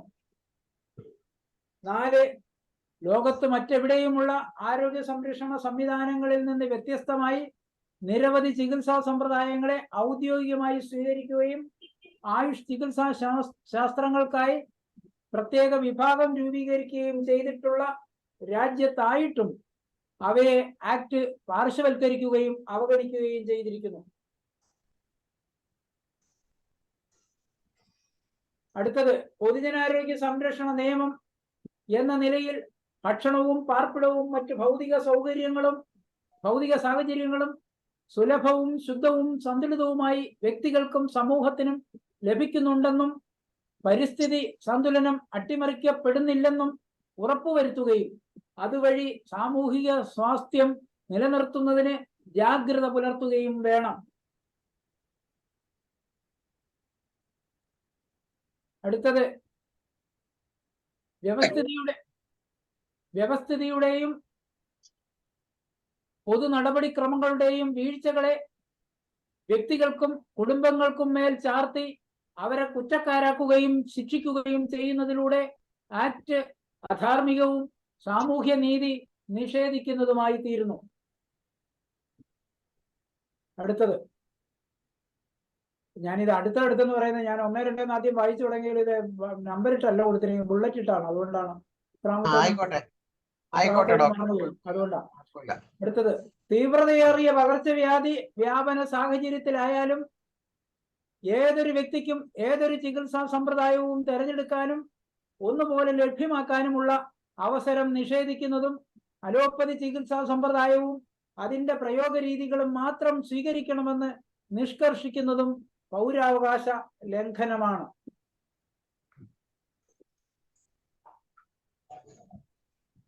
ഓട്ടോ ഇമ്മ്യൂൺ രോഗങ്ങൾക്കും ജീവിതശൈലി രോഗങ്ങൾക്കും പകർച്ചവ്യാധികൾക്കും സ്വാന്തന ചികിത്സയ്ക്കും അലോപ്പതി ചികിത്സ ഫലപ്രദമല്ലാത്ത വൈറസ് രോഗങ്ങൾക്കും ആന്റിബയോട്ടിക്സ് റെസിസ്റ്റന്റ് ആയവർക്കും വിവിധ ഇനം അലർജികൾ ഉള്ളവർക്കും ഏത് പ്രായത്തിലും ഏത് ഘട്ടത്തിലും ഫലപ്രദവും ലളിതവും ദോഷരഹിതവുമായ ഹോമിയോപ്പതിയെയും ഇന്ത്യൻ സിസ്റ്റംസ് ഓഫ് മെഡിസിനെയും അനുയോജ്യമായ ഇടങ്ങളിലെല്ലാം പ്രയോജനപ്പെടുത്തുകയും അവയുടെ പ്രാതിനിധ്യവും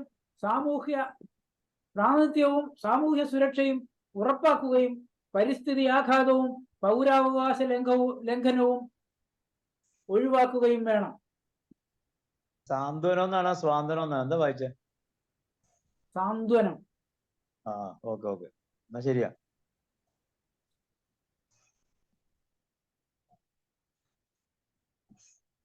വായിച്ചപ്പം മാറിപ്പോയായിരിക്കും. എന്തായാലും ഞാൻ എഴുതിയേക്കുന്നത് സാന്ത്വനം എന്ന് തന്നെയാണ്.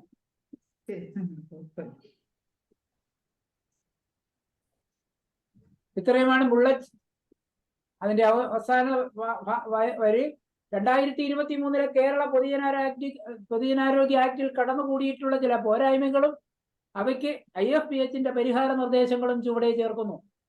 ആക്ടിന്റെ റൂൾസ് ആൻഡ് റെഗുലേഷൻസ് രൂപീകരിക്കുന്ന ഘട്ടത്തിൽ ഇവ സഗൗരവവും പരിഗണിച്ച് തിരുത്തുവരുത്തി ആക്ട് കുറ്റമറ്റതും ജനകീയവും നീതിപൂർവവുമാക്കണമെന്ന് അഭ്യർത്ഥിക്കുന്നു. ഇത്രയും ആമുഖമായി പറഞ്ഞുകൊണ്ടാണ് നമ്മുടെ ബില്ലിന്റെ കോളം തിരിച്ചിട്ടുള്ള പോരായ്മ, ആക്ടിലുള്ള കാര്യം എന്താണെന്നും പോരായ്മ എന്താണെന്നും തിരുത്തു വരുത്തേണ്ടത് ഏതാണെന്നുമുള്ള പ്രസക്തമായ ഭാഗങ്ങൾ ചൂണ്ടിക്കാട്ടി നമ്മൾ മുന്നോട്ട് പോകുന്നത്. ഈ ആമുഖത്തിൽ ചൂണ്ടിക്കാണിച്ച പോയിന്റുകളെ സംബന്ധിച്ച് ദേവരാജൻ ഡോക്ടറെ നേരത്തെ അയച്ചു തന്നതിൽ നിന്ന് വ്യത്യസ്തമായപ്പോ എങ്ങനെയുണ്ട്?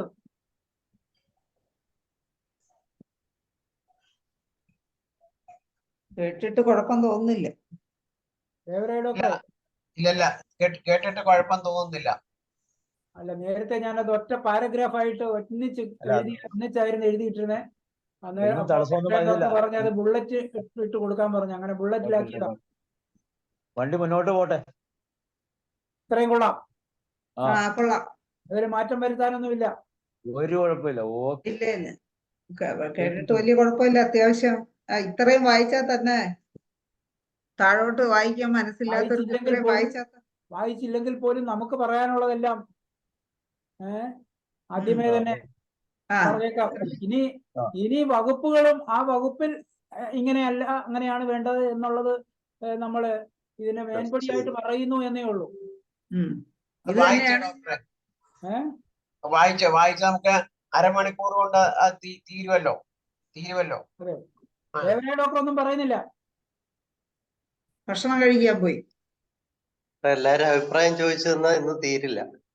അതാണ് പല പ്രാവശ്യം 5-6 പേര് എന്തോ പിന്താങ്ങിയിട്ടുണ്ട്.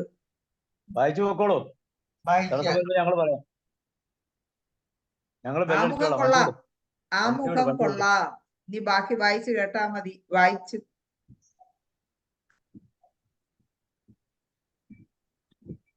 ഡ്രൈവർ വണ്ടി വിടൂ, ഞങ്ങൾ ബെല്ലടിക്കാം.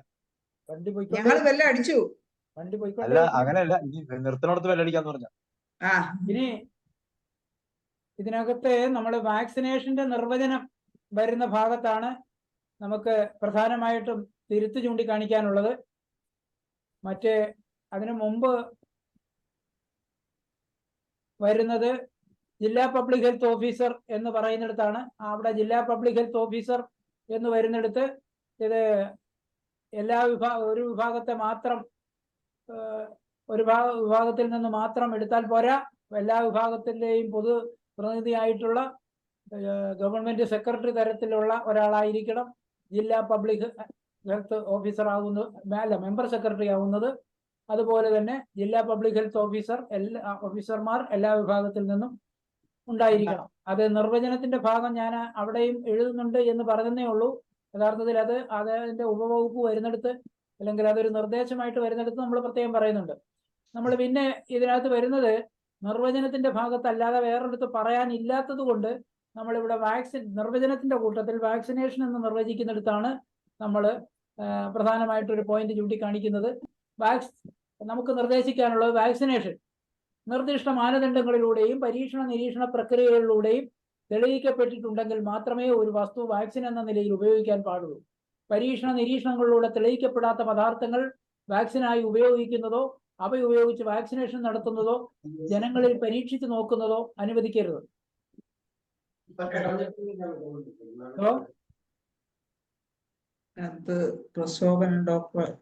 പൗരാവകാശങ്ങൾ ലംഘിച്ചുകൊണ്ട് വാക്സിനേഷൻ നിർബന്ധിതമാക്കരുത്. അതെ. ഇത്രയും എന്തെങ്കിലും പറഞ്ഞോ? പ്രശോഭൻ ഡോക്ടർ എന്തോ പറഞ്ഞോ? അല്ല അത് വീട്ടിൽ സംസാരിച്ചാണ്. അത് അൺമ്യൂട്ട് ചെയ്തേക്കണോ? അല്ല, മ്യൂട്ട് ചെയ്തേക്കണേ ഡോക്ടറെ? ചെയ്തു, അപ്പോഴേ ചെയ്തു. അതിൽ തന്നെ അടുത്ത പാരഗ്രാഫായിട്ട് വാക്സിനേഷൻ എന്നത് അലോപ്പതി ചികിത്സാ സമ്പ്രദായത്തിന്റെ രീതിയാണ്. ഹോമിയോപ്പതി വൈദ്യശാസ്ത്രത്തിന്റെ രോഗപ്രതിരോധ ശേഷി വ്യത്യസ്തമാണ്. പകർച്ചവ്യാധികൾക്ക് വിധേയമാകുന്ന വ്യക്തികളെയും സമൂഹത്തെയും അവർക്കുണ്ടാകുന്ന രോഗലക്ഷണങ്ങളെയും ആദ്യം ഒന്നുകൂടെ വായിക്കണോ? അതൊന്നുകൂടെ വായിച്ചോ. ഏത്? ഇപ്പൊ വായിച്ചത്. വാക്സിനേഷൻ എന്നത് അലോപ്പതി ചികിത്സാ സമ്പ്രദായത്തിന്റെ രീതിയാണ്. ഹോമിയോപ്പതി വൈദ്യശാസ്ത്രത്തിന്റെ രോഗപ്രതിരോധ രീതി വ്യത്യസ്തമാണ്. പകർച്ചവ്യാധികൾക്ക് വിധേയമാകുന്ന വ്യക്തികളെയും സമൂഹത്തെയും അവർക്കുണ്ടാകുന്ന രോഗലക്ഷണങ്ങളെയും പൊതുവായി വിലയിരുത്തിയും നിരീക്ഷിച്ചും ഹോമിയോപ്പതിയുടെ അടിസ്ഥാന തത്വങ്ങൾക്കനുസരിച്ച് ബ്രാക്കറ്റിൽ ജീനസ് എപ്പിഡമിക്കസ് പോലെയുള്ള മാർഗങ്ങൾ ഉപയോഗിച്ച് ബ്രാക്കറ്റ് ക്ലോസ് ഔഷധം കണ്ടെത്തുകയും രോഗത്തെ പ്രതിരോധിക്കുകയും ചെയ്യുന്ന രീതിയാണ് ഹോമിയോപ്പതിക്കുള്ളത്. ഇത് തന്നെ പറഞ്ഞത് എല്ലാരും. കേന്ദ്ര ഗവൺമെന്റിന് കീഴിലുള്ള നാഷണൽ കമ്മീഷൻ ഫോർ ഹോമിയോപ്പതിയും CCRH എന്ന ഗവേഷണ സ്ഥാപനവും സംസ്ഥാന ഹോമിയോപ്പതി വകുപ്പിന് കീഴിലുള്ള റീച്ചും ഇത്തരത്തിലുള്ള കാര്യങ്ങൾ നിർണ്ണയിക്കാനും നിയന്ത്രിക്കാനുമുള്ള ഔദ്യോഗിക സംവിധാനങ്ങളാണ്. അവയുടെ നിർദ്ദേശങ്ങൾക്കും വ്യക്തമായ പ്രാതിനിധ്യം ആക്ടിൽ ഉറപ്പാക്കണം. രോഗപ്രതിരോധവും ചികിത്സയും എല്ലാ ചികിത്സാ ശാസ്ത്രങ്ങളുടെയും കൂട്ടുത്തരവാദിത്വവും ചുമതലയുമാണെന്ന് അംഗീകരിക്കുകയും വ്യത്യസ്ത ചികിത്സാ ശാസ്ത്രങ്ങളെ അവയുടേതായ രീതിയിൽ രോഗത്തെ പ്രതിരോധിക്കാനും ചികിത്സിക്കാനും അനുവദിക്കുകയും വേണം. ഫുൾ ഫോം കൂടി ഇടയിൽ എഴുതി ചേർക്കണ്ടേ? നമ്മൾ കോടതിക്കൊക്കെ കൊടുക്കണമെങ്കിൽ എഴുതി ചേർക്കാം. അത് വേണമെങ്കിൽ എന്താ അക്കങ്ങള് പൈസ എഴുതുമ്പോ രണ്ട് രീതിയിൽ ചേർത്തിരിക്കണം. അല്ലെങ്കിൽ ജഡ്ജിമാർക്കും വക്കീൽമാർക്കും മനസ്സിലാവില്ല, നമുക്ക് മനസ്സിലാവില്ല. Okay okay.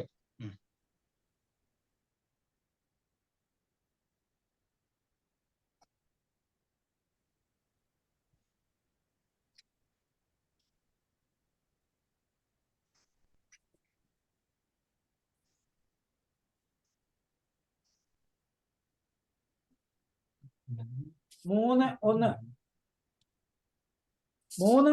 സംസ്ഥാന ജില്ലാ പ്രാദേശിക പൊതുജനാരോഗ്യ സമിതികളും പബ്ലിക് ഹെൽത്ത് ഓഫീസർമാരും.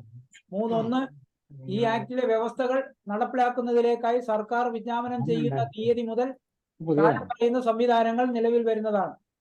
1. സംസ്ഥാന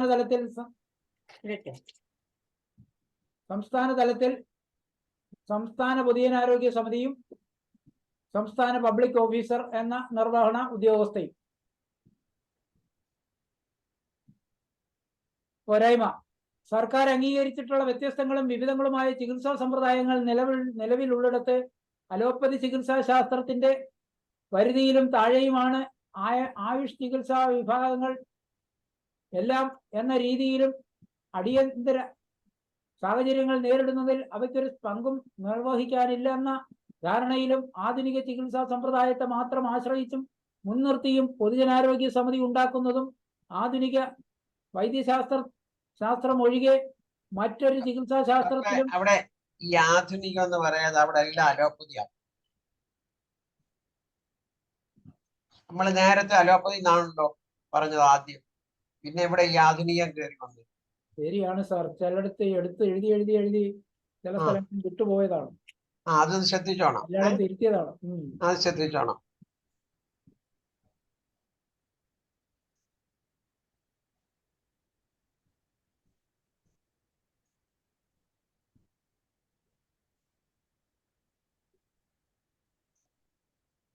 സർക്കാർ അംഗീകരിച്ചിട്ടുള്ള വ്യത്യസ്തങ്ങളും വിവിധങ്ങളുമായ ചികിത്സാ സമ്പ്രദായങ്ങൾ നിലവിലുള്ളിടത്ത് അലോപ്പതി ചികിത്സാ ശാസ്ത്രത്തിന്റെ പരിധിയിലും താഴെയുമാണ് ആയുഷ് ചികിത്സാ വിഭാഗങ്ങളെല്ലാം എന്ന രീതിയിലും അടിയന്തര സാഹചര്യങ്ങൾ നേരിടുന്നതിൽ അവയ്ക്ക് യാതൊരു പങ്കും നിർവഹിക്കാനില്ലെന്ന ധാരണയിലും ആധുനിക അലോപ്പതി ചികിത്സ സമ്പ്രദായത്തെ മാത്രം ആശ്രയിച്ചും മുൻനിർത്തിയും പൊതുജനാരോഗ്യ സമിതി ഉണ്ടാക്കുന്നതും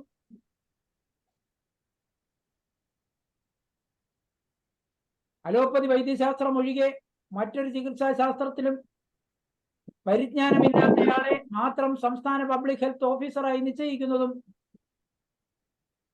സമ്പൂർണ്ണ നിയന്ത്രണ നിർണയാധികാരങ്ങൾ നൽകുന്നതും അശാസ്ത്രീയമാണ്, അപ്രായോഗികമാണ്. അതിന്റെ ഒരു പോരായ്മ എന്ന നിലയിലാണ് നമ്മൾ ചൂണ്ടിക്കാണിക്കുന്നത്. മനസ്സിലായി. അവിടെ നമ്മുടെ നിർദ്ദേശം എന്ന് പറയുന്നത് സർക്കാർ അംഗീകാരമുള്ളതും വ്യത്യസ്ത സ്വഭാവമുള്ളതുമായ വിവിധ ചികിത്സാ രീതികൾ നിലനിൽക്കുന്ന സംസ്ഥാനത്ത് ഓരോ വിഭാഗത്തിന്റെയും തനതായ ചികിത്സാ രീതികൾ നടപ്പാക്കുന്നതിന് സാധ്യമാകുന്ന വിധം അതാത് വിഭാഗങ്ങളുടെ ഉപസമിതികൾ രൂപീകരിക്കുകയും അതാത് വിഭാഗങ്ങൾക്ക് പ്രത്യേകം പബ്ലിക് ഹെൽത്ത് ഓഫീസർമാർ ഉണ്ടായിരിക്കുകയും വേണം. അവിടെ എന്തായിരുന്നു തുടക്കത്തിലെ വാചകത്തിൽ എന്തായിരുന്നു ഒരു ഇവിടെ വ്യത്യസ്തം എന്നാണല്ലോ ഡോക്ടർ പറയാൻ വന്നത്. വ്യത്യസ്തം എന്നാണ് ഞാൻ പറയാൻ വന്നത്. എന്തുവായിരുന്നത് തുടക്കം? അംഗീകാരമുള്ളതും വ്യത്യസ്ത സ്വഭാവമുള്ളതുമായ സ്വഭാവമല്ല, വ്യത്യസ്ത സമീപനം.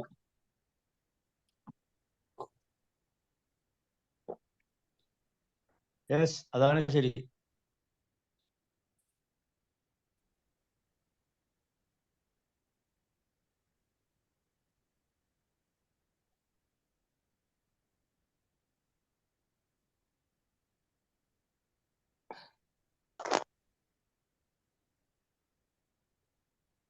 അത് സമീപനം ആക്കാം.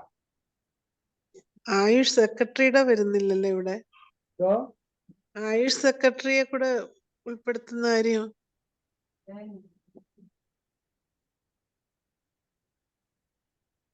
ആയുഷ് സെക്രട്ടറിയെ അല്ല, അത് ആരോഗ്യ സെക്രട്ടറി ഉണ്ട്, ആയുഷ് സെക്രട്ടറി കൂടെ വേണ്ടേ? അല്ല, അത് താഴെ വരുന്നുണ്ട് മാഡം.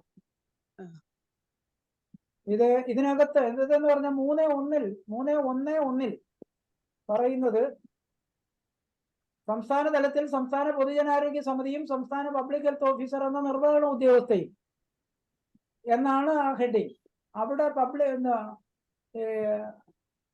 ഇത് പറയേണ്ട അവസ്ഥ വരുന്നില്ല, അത് പറയാനുള്ള സ്ഥലമല്ല സർ മാഡം. അതുകൊണ്ടാണ് അത് താഴോട്ട് 3.1.2 ജില്ലാ തലത്തിൽ ജില്ലാ പൊതുജനാരോഗ്യ സമിതിയും ജില്ലാ പബ്ലിക് ഹെൽത്ത് ഓഫീസർ എന്ന നിർവഹണ ഉദ്യോഗസ്ഥയും. അവിടെയും നമുക്ക് പറയാനുള്ളത് ഇത് തന്നെയാണ്.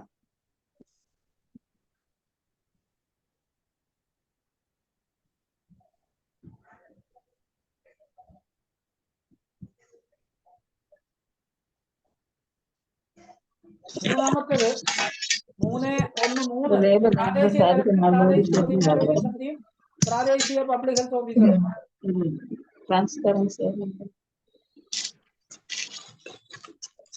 ശൈല മാഡം ഇതൊന്നും ശ്രദ്ധിക്കുന്നില്ലേ? ഷാജിയുടെ അവിടെ ഞാൻ മ്യൂട്ട് ചെയ്തു. അതൊന്ന് ശ്രദ്ധിക്കണം. ഞാനിത് വായിക്കുന്നതിൻ്റെ ഇടയ്ക്ക് എനിക്ക് സ്ക്രീൻ കാണാൻ പറ്റുന്നില്ല, ഞാൻ മാത്രമേ കാണുന്നുള്ളൂ. അതുകൊണ്ട് ആണ് ശൈല മാഡം അതൊന്ന് ശ്രദ്ധിക്കണം.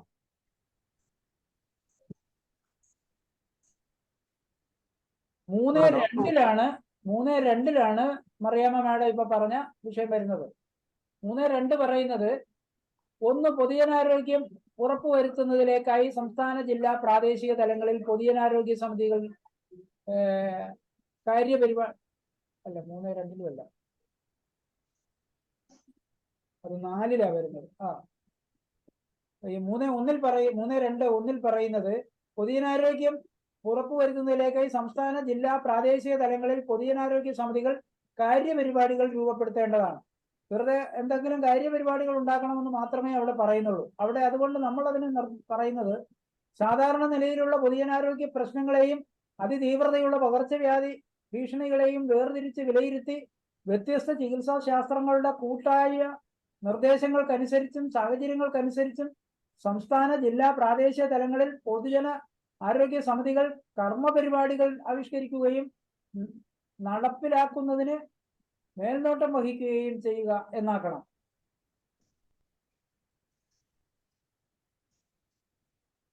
വ്യത്യാസം മനസ്സിലായെന്ന് വിചാരിക്കുന്നു.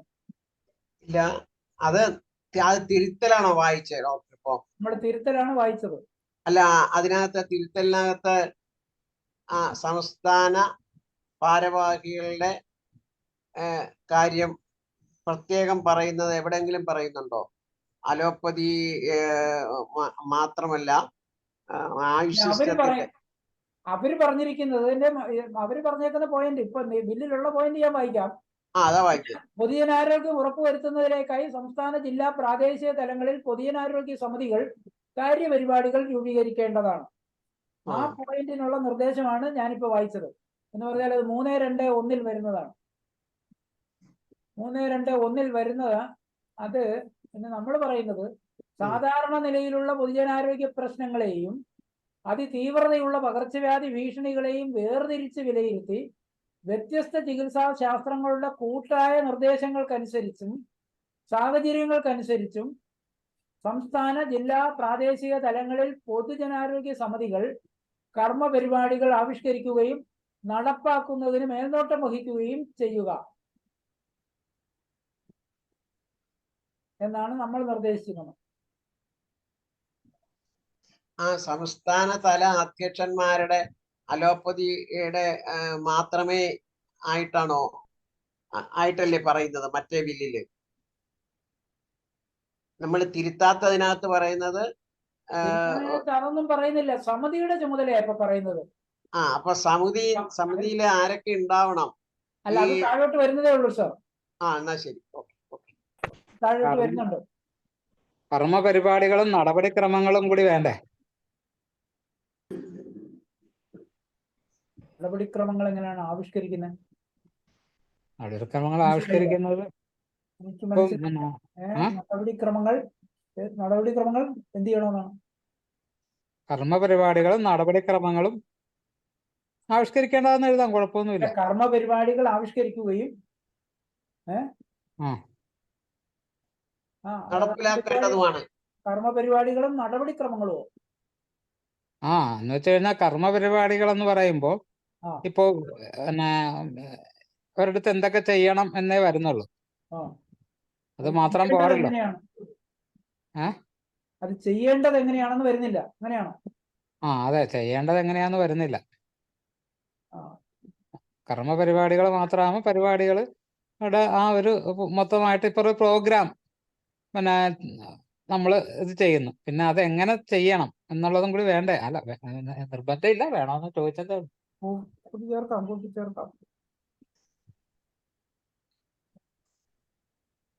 വെച്ച് കേട്ടപ്പോ അങ്ങനെ തോന്നി, കേൾക്കുമ്പോ തോന്നുന്നതാണ് വേണ്ടത്.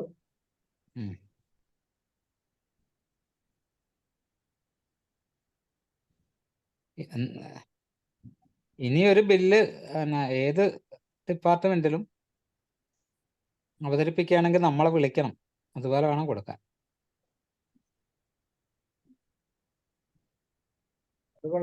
അവർക്ക് തലവേദന അവര് തന്നെ വിളിച്ചു വരുത്തുന്നു.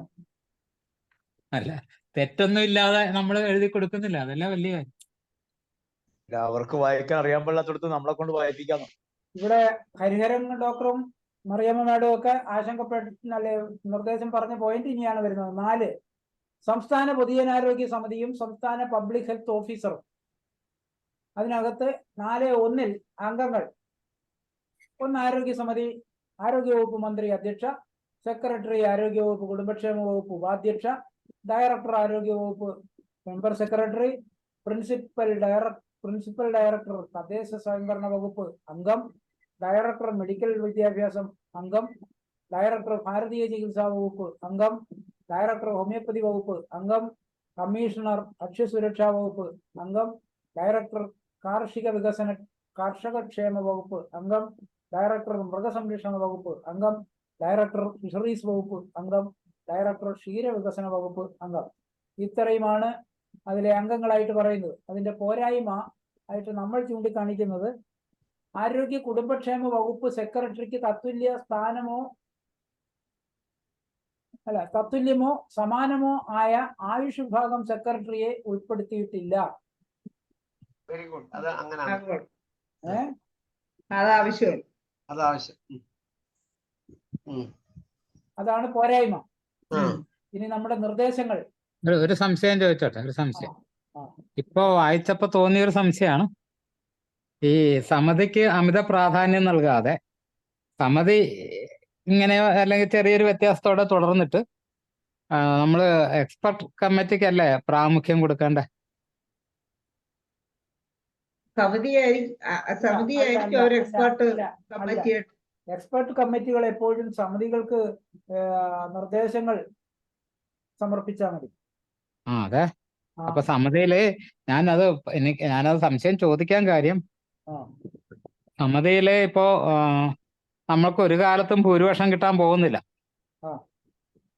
ഒരു കാരണവശാലും കിട്ടത്തില്ല. അപ്പോ നമ്മൾക്ക് അങ്ങനെ ഒരു ഭൂരിപക്ഷം ഇല്ലാത്തടത്ത് സമിതിക്ക് അമിത പ്രാധാന്യം നൽകിയാൽ എങ്ങനെയിരിക്കും? അല്ല, എക്സ്പെർട്ട് കമ്മിറ്റിയുടെ കാര്യം ഇതിനകത്ത് ഇനി പറയുന്നുണ്ടോ പ്രത്യേകം? ഉണ്ട്. അപ്പൊ അത് ആ എക്സ്പെർട്ട് കമ്മിറ്റിയുടെ അതനുസരിച്ചല്ലേ ഇവര് ചെയ്യത്തുള്ളൂ ദേവൻ? അല്ല, എക്സ്പെർട്ട് കമ്മിറ്റിയെ എങ്ങനെയാണെന്ന് നിർവചിച്ചിട്ടില്ല, ഒന്ന്. രണ്ടാമത് അത് നിർവചിക്കണം. എക്സ്പെർട്ട് കമ്മിറ്റിയുടെ നിർദ്ദേശം ഒരു ഇങ്ങനെ ഒരു അഭിപ്രായം പറയാം എന്നുള്ളതല്ലാതെ തീരുമാനങ്ങളൊക്കെ എടുക്കുന്നത് ഹെൽത്ത് ഓഫീസറാണ്. ഹെൽത്ത് ഓഫീസർക്കാണ് തീരുമാനങ്ങളൊക്കെ എടുക്കാനുള്ള ഇത്. അതായത് എക്സ്പെർട്ട് സമിതിയുടെ നിർദ്ദേശം സ്വീകരിച്ച് മാത്രമേ ഹെൽത്ത് ഓഫീസർ പ്രവർത്തിക്കാവുള്ളൂ എന്നൊരു നിർദ്ദേശം ഇല്ല, എങ്ങുമില്ല. അതില്ലാത്തടത്തോളം കാലം അത് സ്വീകരിക്കാം, സ്വീകരിക്കാതിരിക്കാം, ചോദിക്കാതെ പോലും ഇരിക്കാം അഭിപ്രായം. കാരണം അങ്ങനെ നിർബന്ധം പറയുന്നില്ല വകുപ്പിൽ എവിടെയും.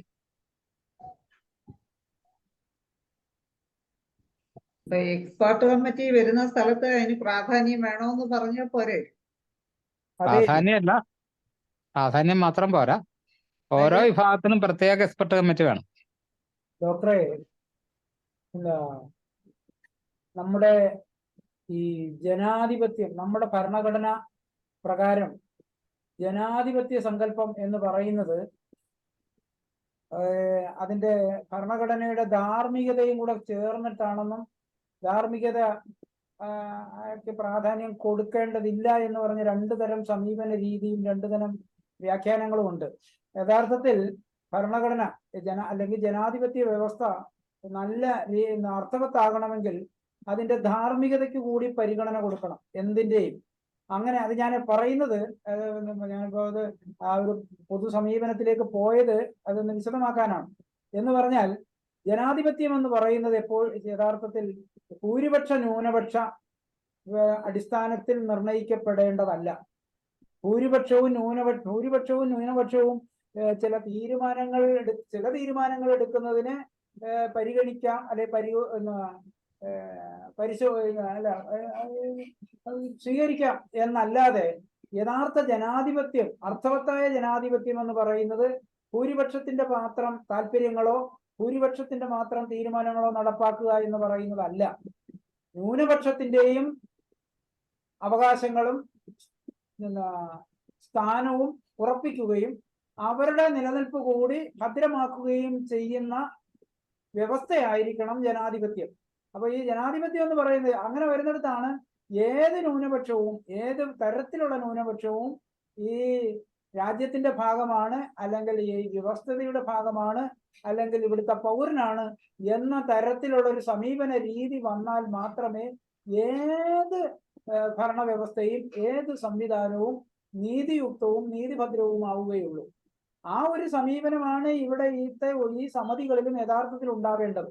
അല്ലാതെ ഭൂരിപക്ഷമുള്ളവരുടെ താല്പര്യങ്ങളോ ഭൂരിപക്ഷത്തിന്റെ മാത്രം തീരുമാനങ്ങളോ നടപ്പായി പോകുന്ന തരത്തിൽ ആവരുത് എന്ന് പറയുന്ന ഒരു കാഴ്ചപ്പാട് ഇവിടെ നമുക്ക് എങ്ങനെ കൊണ്ടുവരാൻ കഴിയും? അതിനെ നമുക്ക് ആ തരത്തിലേക്ക് ഈ നിർദ്ദേശങ്ങളെ എഴുതി വെച്ച് ഒന്നുകൊണ്ടൊന്നും കൊണ്ടുവരിക്കാൻ പറ്റത്തില്ല. അത് നമ്മളെ ഏത് കാര്യവും നടപ്പാക്കുന്നവരുടെ മനസ്ഥിതി, മനോഭാവം, ആ ധാർമ്മികത ഉൾക്കൊള്ളുന്നതായാൽ മാത്രമേ ഇവിടെ ഏതൊരാളിനും നീതി കിട്ടുകയുള്ളൂ എന്നുള്ളതാണ്. അത് ലഭിക്കാതെ കാര്യങ്ങൾ മനസ്സിലായി. പക്ഷെ അത് ഈ ധാർമ്മികത എന്ന് പറയുന്നത് ഇപ്പൊ പറഞ്ഞ പോലെ നടപ്പിലാക്കുന്നവരുടെ അവസ്ഥ, മാനസിക അവസ്ഥ പോലെ ഇരിക്കും നടപ്പിലാക്കുന്നവർ. അല്ല അത് ഉണ്ടെങ്കിൽ പിന്നെ ഈ പ്രശ്നം വല്ലതും ഉണ്ടോ? ഇത് ചർച്ച അതെ ചെയ്യേണ്ടി ഈ വരും. പ്രശ്നം അത് അവർക്ക് ധാർമ്മിക ബോധം ഉണ്ടെങ്കിൽ നേരത്തെ തന്നെ നമ്മൾ അങ്ങ് ഉൾപ്പെടുത്തി അവരും ഇവിടെ പ്രത്യേകിച്ച് പകർച്ചവ്യാധികൾ നമ്മൾ കാലങ്ങളായിട്ട് കഴിവ് തെളിയിച്ചിട്ടുള്ളതാണ്. അത് ലോകം മൊത്തം അത്തരം ഹിസ്റ്ററികൾ പണ്ടേ തൊട്ടുള്ളതാണ്. ഇടയ്ക്ക് ഹോമിയോപ്പതി പിന്നോട്ട് പോയെങ്കിലും പഴയ ഹിസ്റ്ററികളിൽ അതൊക്കെ പറയുന്നുണ്ട്. അപ്പോൾ അങ്ങനെയുള്ള അവസ്ഥയിൽ നമ്മളെ അവര് മനഃപൂർവ്വം, അതായത് ഇത്തരം കാര്യങ്ങൾ അറിഞ്ഞുകൊണ്ട് തന്നെയാണ്, ലോകത്തുള്ള ഇത്തരം ചരിത്രങ്ങൾ മനസ്സിലാക്കിക്കൊണ്ട് തന്നെയാണ് അവർ നമ്മളെ ഒതുക്കിയത്. പിന്നെ രണ്ടാമത് WHO എന്ന് പറയുന്നത് നമ്മൾ കേൾക്കുമ്പോൾ ലോകാരോഗ്യ സംഘടന എന്ന് പറയുമെങ്കിലും ഇന്ന് അത് നിയന്ത്രിക്കുന്നത് കുത്തക കമ്പനികളാണ്. അപ്പൊ ആ കുത്തക കമ്പനികൾ വന്നതുകൊണ്ടാണ്, അല്ലെങ്കിൽ WHO ഒരു സ്വതന്ത്ര സ്വഭാവം ഉണ്ടായിരുന്നെങ്കിൽ WHO പ്രതിനിധിയായിട്ട് തെരഞ്ഞെടുക്കപ്പെടുന്ന ഡോക്ടർമാരെ തീരുമാനിക്കുന്നതിന്റെ പിന്നിൽ പോലും വലിയ വലിയ ഓഫറുകളുണ്ട്. ആ ഓഫറുകൾ വെച്ചിട്ടാണ് അതിന്റെ ഒരു കൺസ്ട്രക്ഷൻ. അപ്പോൾ അത് തെരഞ്ഞെടുക്കപ്പെട്ട് വരുന്നത് അവരുടെ ആൾക്കാരും മാത്രമായിരിക്കും. അല്ലാതുള്ള ഒരാൾ വരിക എന്നൊക്കെ പറയണത് അപൂർവം. ചിലപ്പോൾ സാധ്യതയുണ്ട്, ചിലപ്പോൾ ഒരാൾ അല്ലെങ്കിൽ ആ മേഖലയിൽ എത്തിയപ്പം എനിക്ക് കുറച്ചൊന്ന് ധർമ്മിഷ്ഠനായേക്കാം എന്ന് വിചാരിക്കുന്ന ആൾക്കാരൊക്കെ ഉണ്ടായിട്ടുണ്ട്, അങ്ങനെ ഉണ്ടായിട്ടുണ്ട്. പക്ഷെ സാധ്യത വളരെ കുറവാണ്. ശമ്പളം കൊടുക്കുന്നവരോടായിരിക്കും കൂറ്. അപ്പോൾ ഇവിടെ നമ്മൾ അമിത പ്രാധാന്യം നൽകിയാൽ കമ്മിറ്റിക്ക്, നമ്മൾ തന്നെ അത് ആവശ്യപ്പെട്ട് നൽകി കഴിഞ്ഞ് നമുക്ക് ഞാൻ എന്റെ സംശയമാണ് ഉന്നയിക്കുന്നത്, നമുക്ക് പാരയാകുമോ എന്നുള്ളതാണ് എന്റെ സംശയം.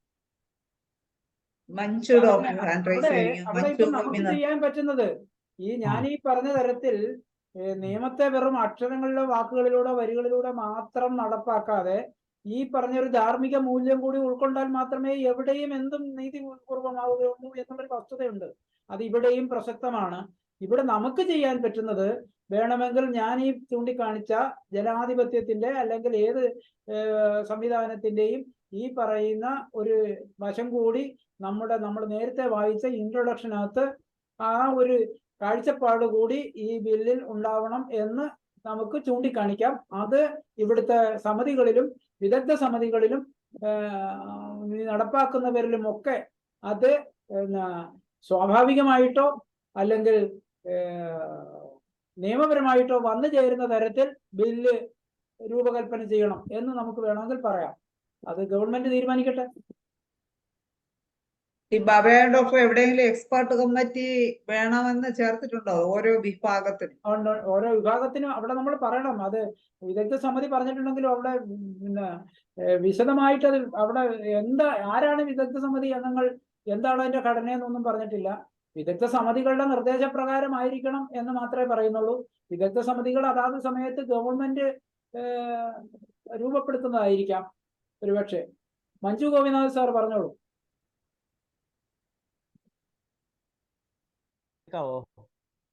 കേൾക്കാം ഡോക്ടർ. ഇത് ഈ ബില്ല് അടിമുടി തയ്യാറാക്കിയിരിക്കുന്നത് അലോപ്പതിക്കാരാണ്. എന്ന് മാത്രമല്ല ഹോമിയോപ്പതി ആയുർവേദം ഉള്ള ആയുഷ് സിസ്റ്റംസ് ഡെവലപ്പ് ചെയ്യുന്നുള്ള ഉറപ്പുള്ള ആൾക്കാർ തന്നെ ഇത് നടപ്പാക്കുന്നത്. അതുകൊണ്ട് തന്നെ ഹോമിയോയ്ക്ക് ആയുർവേദത്തിന് യാതൊരുവിധ പ്രാധാന്യവും കൊടുക്കാത്ത രീതിയിലാണ് അവരിന്റെ കൺസ്ട്രക്ഷൻ ചെയ്തിരിക്കുന്നത്. പിന്നെ നമ്മൾ ഒരുപാട് ഇപ്പൊ ആയുഷ്യക്കാരൊക്കെ പറയുന്നത് ചികിത്സിക്കേണ്ട എന്ന് പറഞ്ഞിട്ടില്ല. ഇങ്ങനെയൊക്കെയുള്ള കുറച്ച് കാര്യങ്ങൾ മാത്രമാണ് ഇതിനകത്ത് ഇതിന്റെ താഴേക്കിടയിലുള്ള സമിതികളിൽ വന്നിരിക്കുന്നത്. പക്ഷെ ഇതിനകത്ത് ഒരു ജനാധിപത്യവും വരുത്തില്ല. കാരണം ഇതിന്റെ പബ്ലിക് ഹെൽത്ത് ഓഫീസർ അലോപ്പതിക്കാരനായിരിക്കും സ്ഥിതിക്ക് അങ്ങേര് അവരുടെ സിസ്റ്റമായിട്ട് മാത്രമേ മുന്നോട്ട് പോവുള്ളൂ. അതുപോലെ നമ്മുടെ സിസ്റ്റത്തെ പറ്റി അങ്ങനെയൊക്കെ അറിയത്തുമില്ല. അപ്പൊ ആ സ്ഥിതിക്ക് ഓരോ സിസ്റ്റത്തിന്റെയും എക്സ്പെർട്ട് കമ്മിറ്റി വേണം. ആ എക്സ്പെർട്ട് കമ്മിറ്റി വെക്കുന്ന നിർദ്ദേശങ്ങൾ ഈ പബ്ലിക് ഹെൽത്ത് ഓഫീസർ നടപ്പാക്കാൻ കൂടി ബാധ്യസ്ഥനാണ്. അന്നേരം ജനാധിപത്യ മൂല്യം അനുസരിച്ചുള്ള എല്ലാവർക്കും ഉള്ള നീതി കിട്ടുള്ളൂ. അല്ലെങ്കിൽ ഇത് അലോപ്പതി മാത്രമാണ് ഈ ലോകത്തെ ആരോഗ്യത്തിന്റെ താക്കോൽ എന്നുള്ള ആ ഒരു അവസ്ഥയിലൂടെ മുന്നോട്ട് പോകും. അതുകൊണ്ട് നമുക്ക് പ്രാധാന്യം കിട്ടുന്ന രീതിയിലുള്ള എക്സ്പെർട്ട് കമ്മിറ്റികൾ ഉണ്ടാകണം. അത് പബ്ലിക് ഹെൽത്ത് ഓഫീസർ അത് നടപ്പാക്കാനും ബാധ്യസ്ഥനാണ്. ഇനി നമ്മൾ എക്സ്പെർട്ട് ആയിട്ടുള്ള എന്തെങ്കിലും പറഞ്ഞിട്ട് നടപ്പാക്കിയില്ലെങ്കിൽ പിന്നെ അതിന് ഫലമില്ലല്ലോ. അപ്പൊ ആ ഒരു രീതി ഗവൺമെന്റിനെ നമ്മൾ പുഷ് ചെയ്യാനുള്ള ഒരു കാര്യം നമ്മൾ ഇതിനകത്ത് ചെയ്യണമെന്നാണ് എൻ്റെ അഭിപ്രായം. അല്ല, നടപ്പാക്കണമെന്ന് പറയുമ്പോ നമുക്ക് ഇപ്പോ നമ്മള് ഈ പറഞ്ഞ പോലെ ആഴ്സാൽവ് പ്രതിരോധത്തിന് കൊടുക്കുന്നു എന്ന് നമ്മൾ നിർദ്ദേശിക്കുകയും അത് ചെയ്യാൻ ശ്രമിക്കുകയും ചെയ്യുമ്പോൾ അലോപ്പതി ഡോക്ടർമാരോ അവരോ വന്ന് നമ്മളെ നമുക്ക് വേണ്ടി അത് ചെയ്തു തരുമെന്നും വേണ്ട, പക്ഷെ നമ്മളെ ചെയ്യുന്നതിൽ തടസ്സപ്പെടുത്താതിരിക്കണം. അതാണ് നമ്മളുടെ മാന്യമായ ന്യായമായ ഡിമാൻഡ്. സാറേ അതോടൊപ്പം തന്നെ നമുക്ക് ആയുഷിന്റെ നിയമങ്ങളുണ്ടല്ലോ സെൻട്രൽ ഗവൺമെന്റിന്റെ, അത് ഇതിൻ്റെ അകത്ത് യാതൊരു തരത്തിലും മെർജ് ചെയ്തിട്ടില്ല. അപ്പൊ ആ ഭാഗം നമ്മൾ ശരിക്കും അതുകൂടി നമ്മൾ ഇപ്പൊ നമ്മൾ ഇത് സ്റ്റഡി ചെയ്ത പോലെ ആയുഷ് നിയമങ്ങൾ കൂടി സ്റ്റഡി ചെയ്തിട്ട് അത് ഇതിൻ്റെ അകത്ത് മെർജ് ചെയ്യാനും, അത് മെർജ് ചെയ്താൽ മാത്രമല്ലേ ആയുഷ് സിസ്റ്റത്തിന് എന്തെങ്കിലും സാധ്യതകളുള്ളൂ. അപ്പൊ അത് ഇവര് യാതൊരു കാരണവശാലും ഇത് മെർജ് ചെയ്തിട്ടില്ല ഇതിനകത്ത്. ആയുഷ് നിയമങ്ങൾ എന്ന് പറഞ്ഞ് ഡോക്ടർ ഉദ്ദേശിക്കുന്നത് എന്താ? ആയുഷ് നിയമങ്ങൾ ഡോക്ടർ വായിച്ചു നോക്കിയോ സെൻട്രൽ ഗവൺമെന്റിന്റെ? കുറച്ചൊക്കെ ഇങ്ങനെ പത്രങ്ങളിലൂടെ കണ്ടിട്ടുള്ള ഒരു ഇതേ ഉള്ളൂ. പിന്നെ രോഗി സെലക്ട് ചെയ്യുന്ന സിസ്റ്റം അയാൾക്ക് ആ ചികിത്സ ലഭിക്കാനുള്ള അവകാശം ഉണ്ടാകുന്ന ആയുഷ് നിയമത്തിൽ പറഞ്ഞിട്ടുണ്ട്.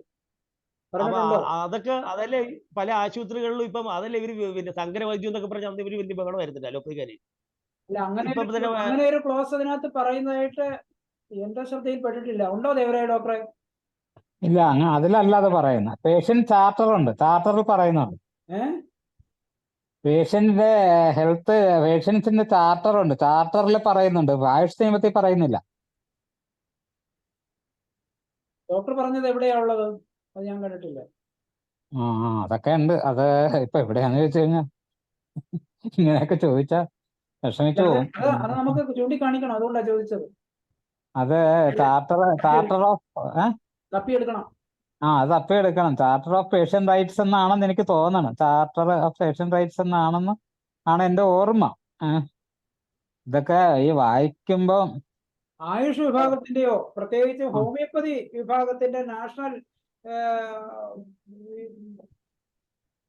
നിയമങ്ങൾ അടങ്ങിയ അതിന്റെ ഹെഡിങ് ഞാൻ മറന്നുപോയി, അത് ഞാൻ വായിച്ചു നോക്കി. അത് ആദ്യന്തം വായിച്ചു വന്നപ്പോ അതിനകത്ത് ഇത്തരം നയപരമായ കാര്യങ്ങളോ അല്ലെ ഇത്തരം നമുക്ക് ആവശ്യമുള്ള കാര്യങ്ങളോ പറയുന്നതിനേക്കാൾ ഉപരിയായിട്ട് അതിന്റെ ബഹുഭൂരിപക്ഷം ഭാഗവും കൈകാര്യം ചെയ്യുന്നത് അതിലെ സ്ഥാനമാനങ്ങൾ ഏത് വിധമൊക്കെ കൈകാര്യം ചെയ്യണമെന്നും ഏത് വിധത്തിലൊക്കെ നിലനിർത്തണമെന്നും അത് ഏതൊരാളിനൊക്കെ എന്തൊക്കെ അധികാരങ്ങളും അവകാശങ്ങളും ഉണ്ടെന്നും അതിന് ഇന്റേണലായിട്ട് എന്തൊക്കെ അധികാരം ഉണ്ടാവും, ചെയർമാൻ ആയിരിക്കണം, ചെയർമാൻ എന്തൊക്കെ അധികാരമുണ്ട്, അല്ലെങ്കിൽ അങ്ങനെയൊക്കെയുള്ള സംഘടനാപരമായ കുറെ കാര്യങ്ങളാണ് അതിനകത്ത് മുഖ്യമായിട്ടും പറയുന്നത്.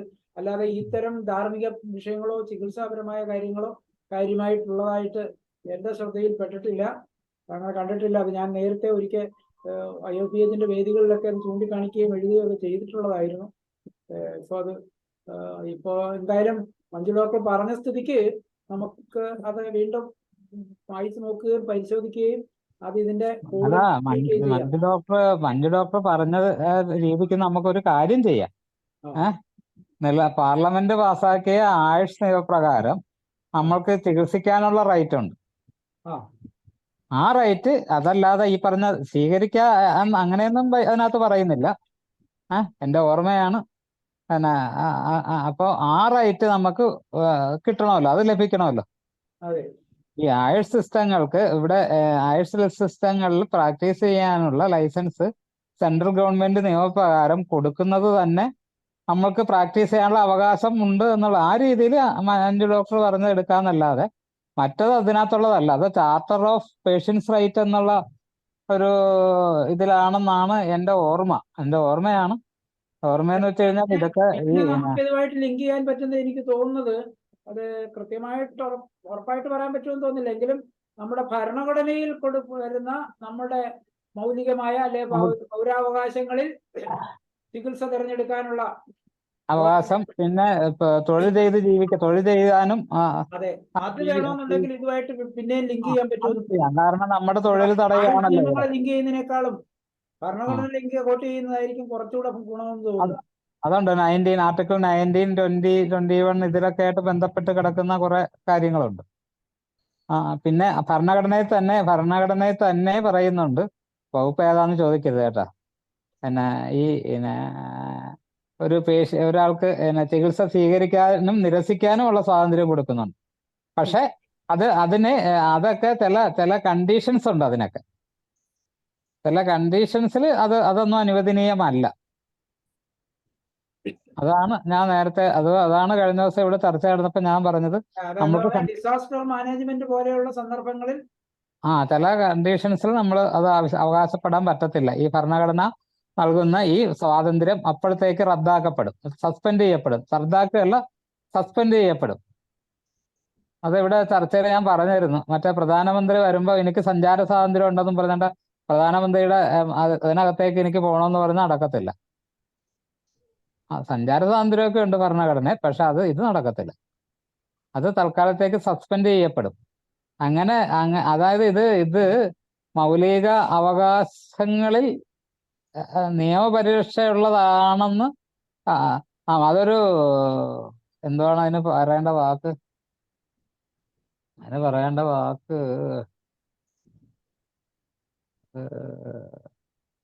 എനിക്ക് തോന്നുന്നത് അത് എന്തോ ഒരു വാക്കുണ്ട്, എന്താണെന്ന് ഇപ്പൊ കിട്ടുന്നില്ല. ഇതെല്ലാവരും മെറ്റീരിയൽ മെഡിക്കൽ പഠിക്കണ പോലെ പഠിക്കണം എന്നാണ് എനിക്ക് പറയാനുള്ളത്.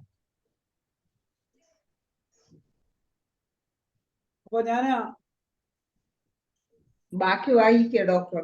4:1 നിർദ്ദേശം, നമ്മുടെ നിർദ്ദേശം മെറ്റീരിയൽ മെഡിക്കൽ പഠിക്കാൻ പറഞ്ഞപ്പോ ഉടനെ വായിക്കാനാ പറയാം. മെറ്റീരിയൽ മെഡിക്കൽ ഞങ്ങൾ നാളെ പഠിച്ചിട്ട് വരും. അല്ല, അതല്ല, അതിലിനി തുടർ ചർച്ചയുടെ ആവശ്യമില്ല എന്നുള്ളത് കൊണ്ട് ഞാൻ പറഞ്ഞു. കാരണം നമ്മളത് പിന്നെ വെറുതെ സമയം 4:1 ഈ അംഗങ്ങളുടെ പേര് പറയുന്നിടത്ത് ഞാൻ അതിന്റെ പോരായ്മ മാത്രമേ പറഞ്ഞുള്ളൂ, ആയുഷ് സെക്രട്ടറിയെ ഉൾപ്പെടുത്തിയിട്ടില്ല എന്നുള്ളത്. പക്ഷെ നമുക്ക് അവിടെ നിർദ്ദേശിക്കാനുള്ളത് എല്ലാ വിഭാഗങ്ങൾക്കും എല്ലാ വിഭാഗങ്ങൾക്കും സലീം ഡോക്ടറെ മൈക്ക് മ്യൂട്ട് ചെയ്യും. അല്ലല്ല, സംശയമുള്ള ഭാഗം നോട്ട് ചെയ്ത് വെക്കാൻ ബാബുരാജ് ഡോക്ടർ പറയായിരുന്നു. എല്ലാ വിഭാഗങ്ങൾക്കും തുല്യ പരിഗണന ലഭിക്കും വിധം ഗവൺമെന്റ് സെക്രട്ടറി റാങ്കിലുള്ള ഒരാളായിരിക്കണം സംസ്ഥാന പൊതുജനാരോഗ്യ സമിതിയുടെ മെമ്പർ സെക്രട്ടറി. ആയുഷ് വിഭാഗം സെക്രട്ടറിയെ കൂടി സമിതിയിൽ ഉപാധ്യക്ഷയായി ഉൾപ്പെടുത്തണം. പഞ്ചായത്ത് രാജ് നിയമപ്രകാരം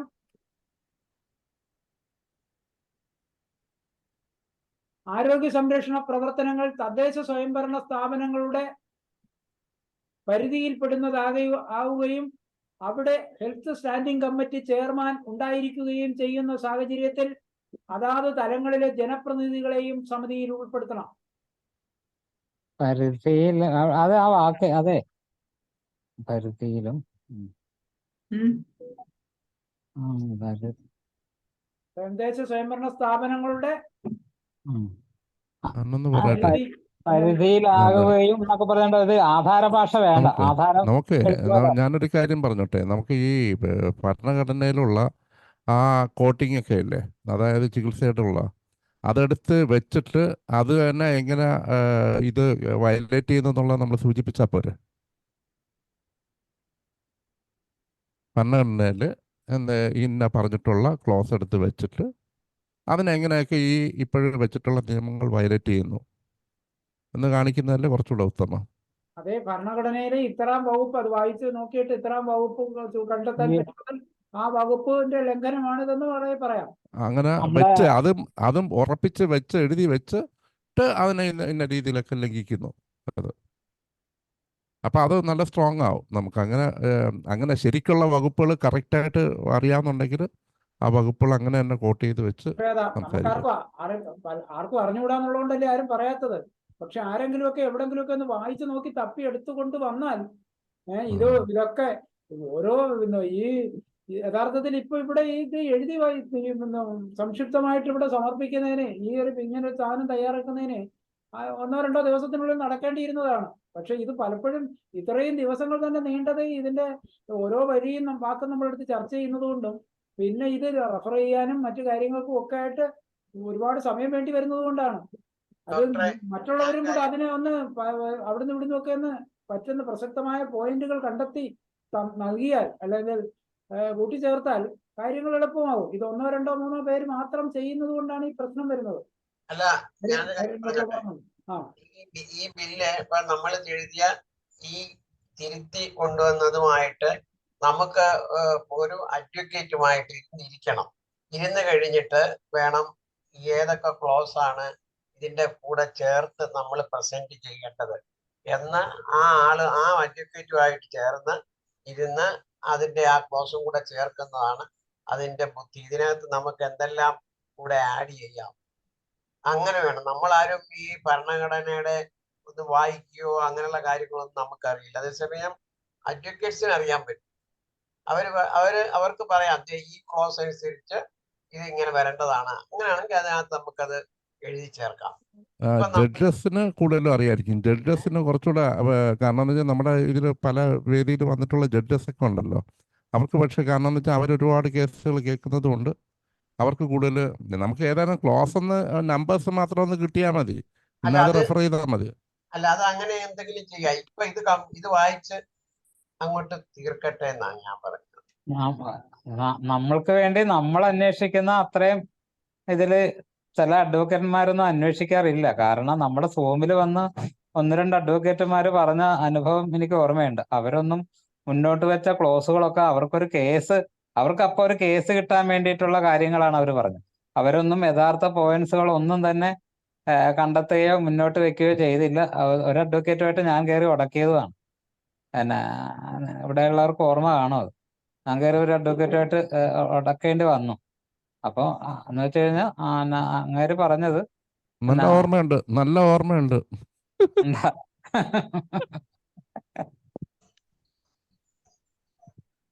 ഒരു സിനിമയുണ്ടല്ലോ, ഓർമ്മകൾ ഉണ്ടായിരിക്കണം.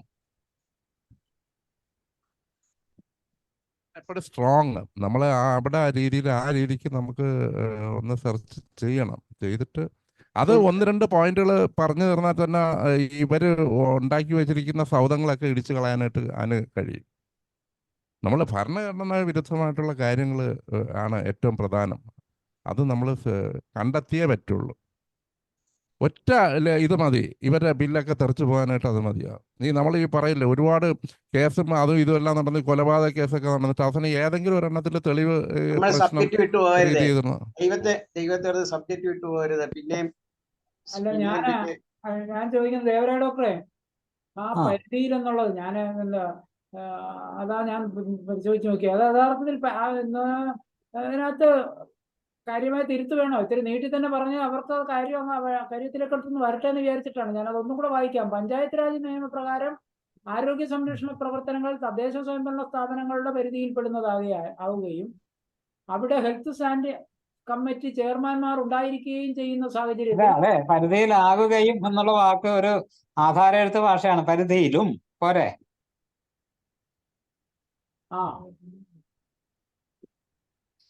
പരിധിയിലും ആരോഗ്യ പ്രവർത്തനങ്ങൾ തദ്ദേശ സ്വയംഭരണ സ്ഥാപനങ്ങളുടെ പരിധിയിലും അടുത്തത് കൂട്ട ലിങ്ക് ചെയ്യേണ്ടത് അത് പൂർണ്ണമാവുന്നില്ല. അവിടെ ഹെൽത്ത് സ്റ്റാൻഡിംഗ് കമ്മിറ്റി ചെയർമാൻ ബന്ധപ്പെട്ട ആരോഗ്യ ഹെൽത്ത് ചെയർമാൻ ഉണ്ടായിരിക്കുകയും സെന്റൻസ് ശരിയാവുന്നില്ല. സ്ഥാപനങ്ങളുടെ അതുമല്ല, അത് പരിധിയിലാണല്ലോ. പരിധിയിൽ വരുന്ന സാഹചര്യത്തിൽ നിന്നോ അങ്ങനെ എന്തെങ്കിലും കൊടുക്കാം. അല്ല, പരിധിയിലും ഹെൽത്ത് കമ്മിറ്റി സ്റ്റാൻഡിംഗ് ചെയർമാൻ ഉണ്ടായിരിക്കുകയും എന്ന് പറയുമ്പോ അത് വ്യക്തമല്ലേ? അതിൽ എന്തെങ്കിലും ആശയവ്യക്തത കുറവുണ്ടോ? പരിധിയിലായിരിക്കുകയെന്നെങ്കിലും വേണ്ടേ ഡോക്ടറെ? പരിധിയിലും എന്ന് പറഞ്ഞപ്പോ സെന്റൻസിന് ഭംഗിയില്ല. ഭംഗിയില്ലെങ്കിൽ അത് അങ്ങനെ ആക്കിയോ? ഞാനത് നീണ്ടുപോയത് കൊണ്ട് ചോദിച്ചെന്നേ ഉള്ളൂ. ഇല്ല, അത് പൂർണ്ണമാവണ്ടേ?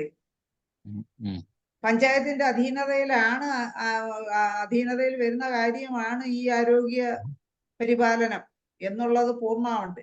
ചുരുക്കാൻ പറ്റുമെങ്കിൽ പിന്നെ നോക്കാം ഡോക്ടറെ ഒന്നും കൂടെ. പിന്നെ ഡോക്ടറെ അടുത്ത പോയിന്റ്, സംസ്ഥാന പൊതുജനാരോഗ്യ സമിതിയിൽ ഹോമിയോപ്പതിക്കും ഭാരതീയ സിസ്റ്റംസ് ഓഫ് മെഡിസിനും ആധുനിക ചികിത്സയ്ക്കും പ്രത്യേകം ഉപസമിതികൾ ഉണ്ടായിരിക്കുകയും ഓരോന്നിനും പ്രത്യേകം സംസ്ഥാന പബ്ലിക് ഓഫീസർമാർ ഉണ്ടായിരിക്കുകയും വേണം. അവിടെ ആധുനിക ചികിത്സ കയറി വന്നു, അതൊന്നും മാറ്റിയേ കൊള്ളാം. അത് മൊത്തത്തിൽ ആധുനിക ഉള്ളിടത്തെല്ലാം അങ്ങ് ഡോക്ടർ ഇരുന്ന് തിരുത്തിയേക്കണം.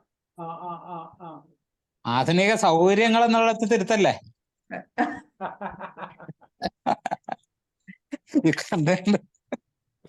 അടുത്തത് വായിച്ചോടോ. തിരുത്തിയേക്കാം. പോട്ടെ. ആധുനിക സൗകര്യങ്ങളെങ്കിലും എല്ലാ വർദ്ധിക്കട്ടെ. വിഭാഗങ്ങൾക്കും തുല്യ പരിഗണന ലഭിക്കും വിധം ഗവൺമെന്റ് സെക്രട്ടറി റാങ്കിലുള്ള ഒരാളായിരിക്കണം സംസ്ഥാന പൊതുജനാരോഗ്യ സമിതിയുടെ മെമ്പർ സെക്രട്ടറി. ഓരോ സിസ്റ്റത്തിന്റെയും ഡയറക്ടർമാർ അതാത് വിഭാഗത്തിന്റെ പബ്ലിക് ഹെൽത്ത് ഓഫീസർമാരായിരിക്കുകയും വേണം. മറ്റ് സിസ്റ്റങ്ങളുടെ സവിശേഷതകൾ അറിയാത്ത ആധുനിക വിഭാഗം ഡോക്ടർ, ആയുഷ് വിഭാഗത്തിന്റെയും പബ്ലിക് ഓഫീസർ. എന്റെ ആധുനികം വന്ന് കേട്ടാ. അത് തിരുത്താൻ ഡോക്ടറെ, നോക്കിക്കോളാം. അതിനുവേണ്ടി മാത്രം തിരുത്തിയാലേ പറ്റുള്ളൂ. ഇല്ലാതെ ഇപ്പൊ ഇതിന്റെ ഇടയ്ക്ക് ഞാൻ അത് ശ്രദ്ധിക്കാൻ പോയാൽ മതി. അതൊക്കെ നമ്മുടെ സൗകര്യമാണ് പ്രധാനം. എന്റെ വായന കുളമായി പോകും. മറ്റ് സിസ്റ്റങ്ങളുടെ സവിശേഷതകൾ അറിയാത്ത അലോപ്പതി വിഭാഗം ഡോക്ടർ, ആയുഷ് വിഭാഗത്തിന്റെയും പബ്ലിക് ഓഫീസർ ആകുന്നതും ഒരു ചികിത്സാ വിഭാഗത്തിന്റെ പ്രോട്ടോകോൾ മാത്രം എല്ലാ ആയുഷ് വിഭാഗത്തിന്റെയും ഒന്നുണ്ടോ?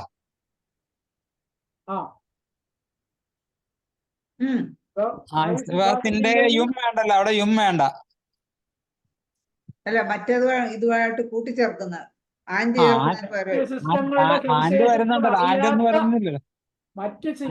മറ്റ് സിസ്റ്റങ്ങളുടെ സവിശേഷതകൾ അറിയാത്ത അലോപ്പതി വിഭാഗം ഡോക്ടർ, ആയുഷ് വിഭാഗത്തിന്റെയും പബ്ലിക് ഓഫീസർ ആകുന്നതും.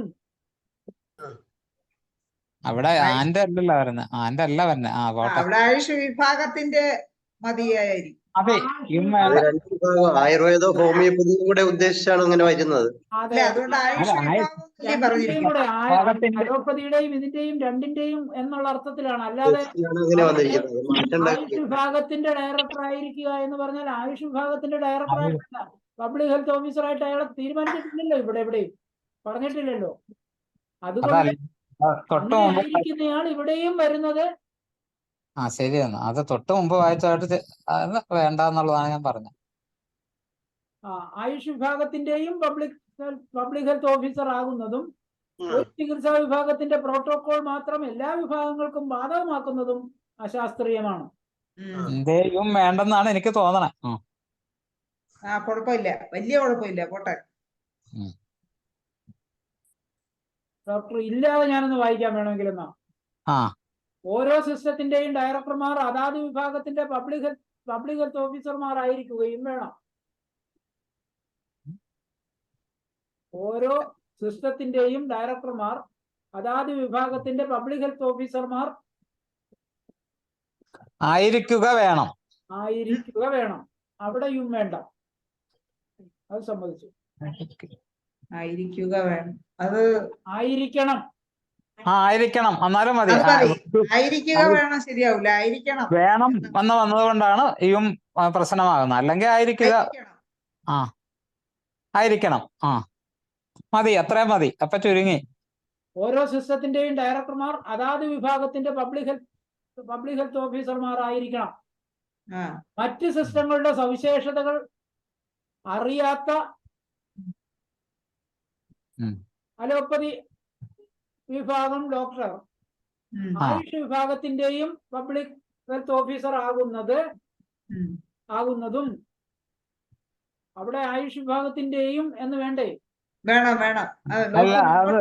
മറ്റ് സിസ്റ്റങ്ങളുടെ സവിശേഷതകൾ അറിയാത്ത അലോപ്പതി വിഭാഗം ഡോക്ടർ, ആയുഷ് വിഭാഗത്തിന്റെ പബ്ലിക് ഓഫീസർ ആകുന്നത് എന്ന് പറഞ്ഞാൽ മതിയോ?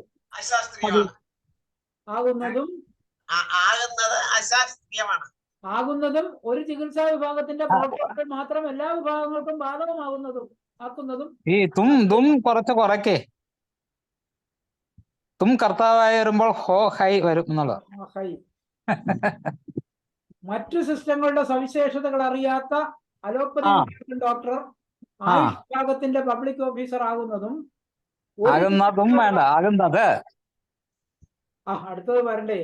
ആകുന്നതും ഒരു ചികിത്സാ വിഭാഗത്തിന്റെ പ്രോട്ടോകോൾ മാത്രം എല്ലാ വിഭാഗങ്ങൾക്കും ബാധകമാക്കുന്നതും. ബാക്കി വായിക്കേ. ശാസ്ത്രീയമാണ്. കുഴപ്പമില്ല. വേണം ഡോക്ടറെ, വേണം. ചേർന്ന് പോകണ്ടേ, വാചകങ്ങൾ ചേർന്ന് പോകണമല്ലോ.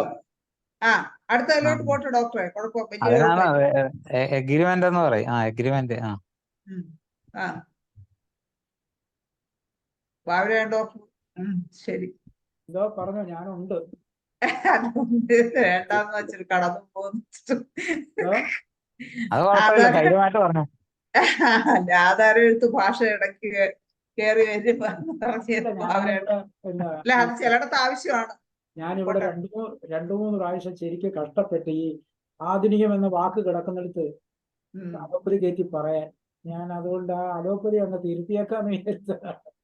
മനസ്സിലായില്ലേ?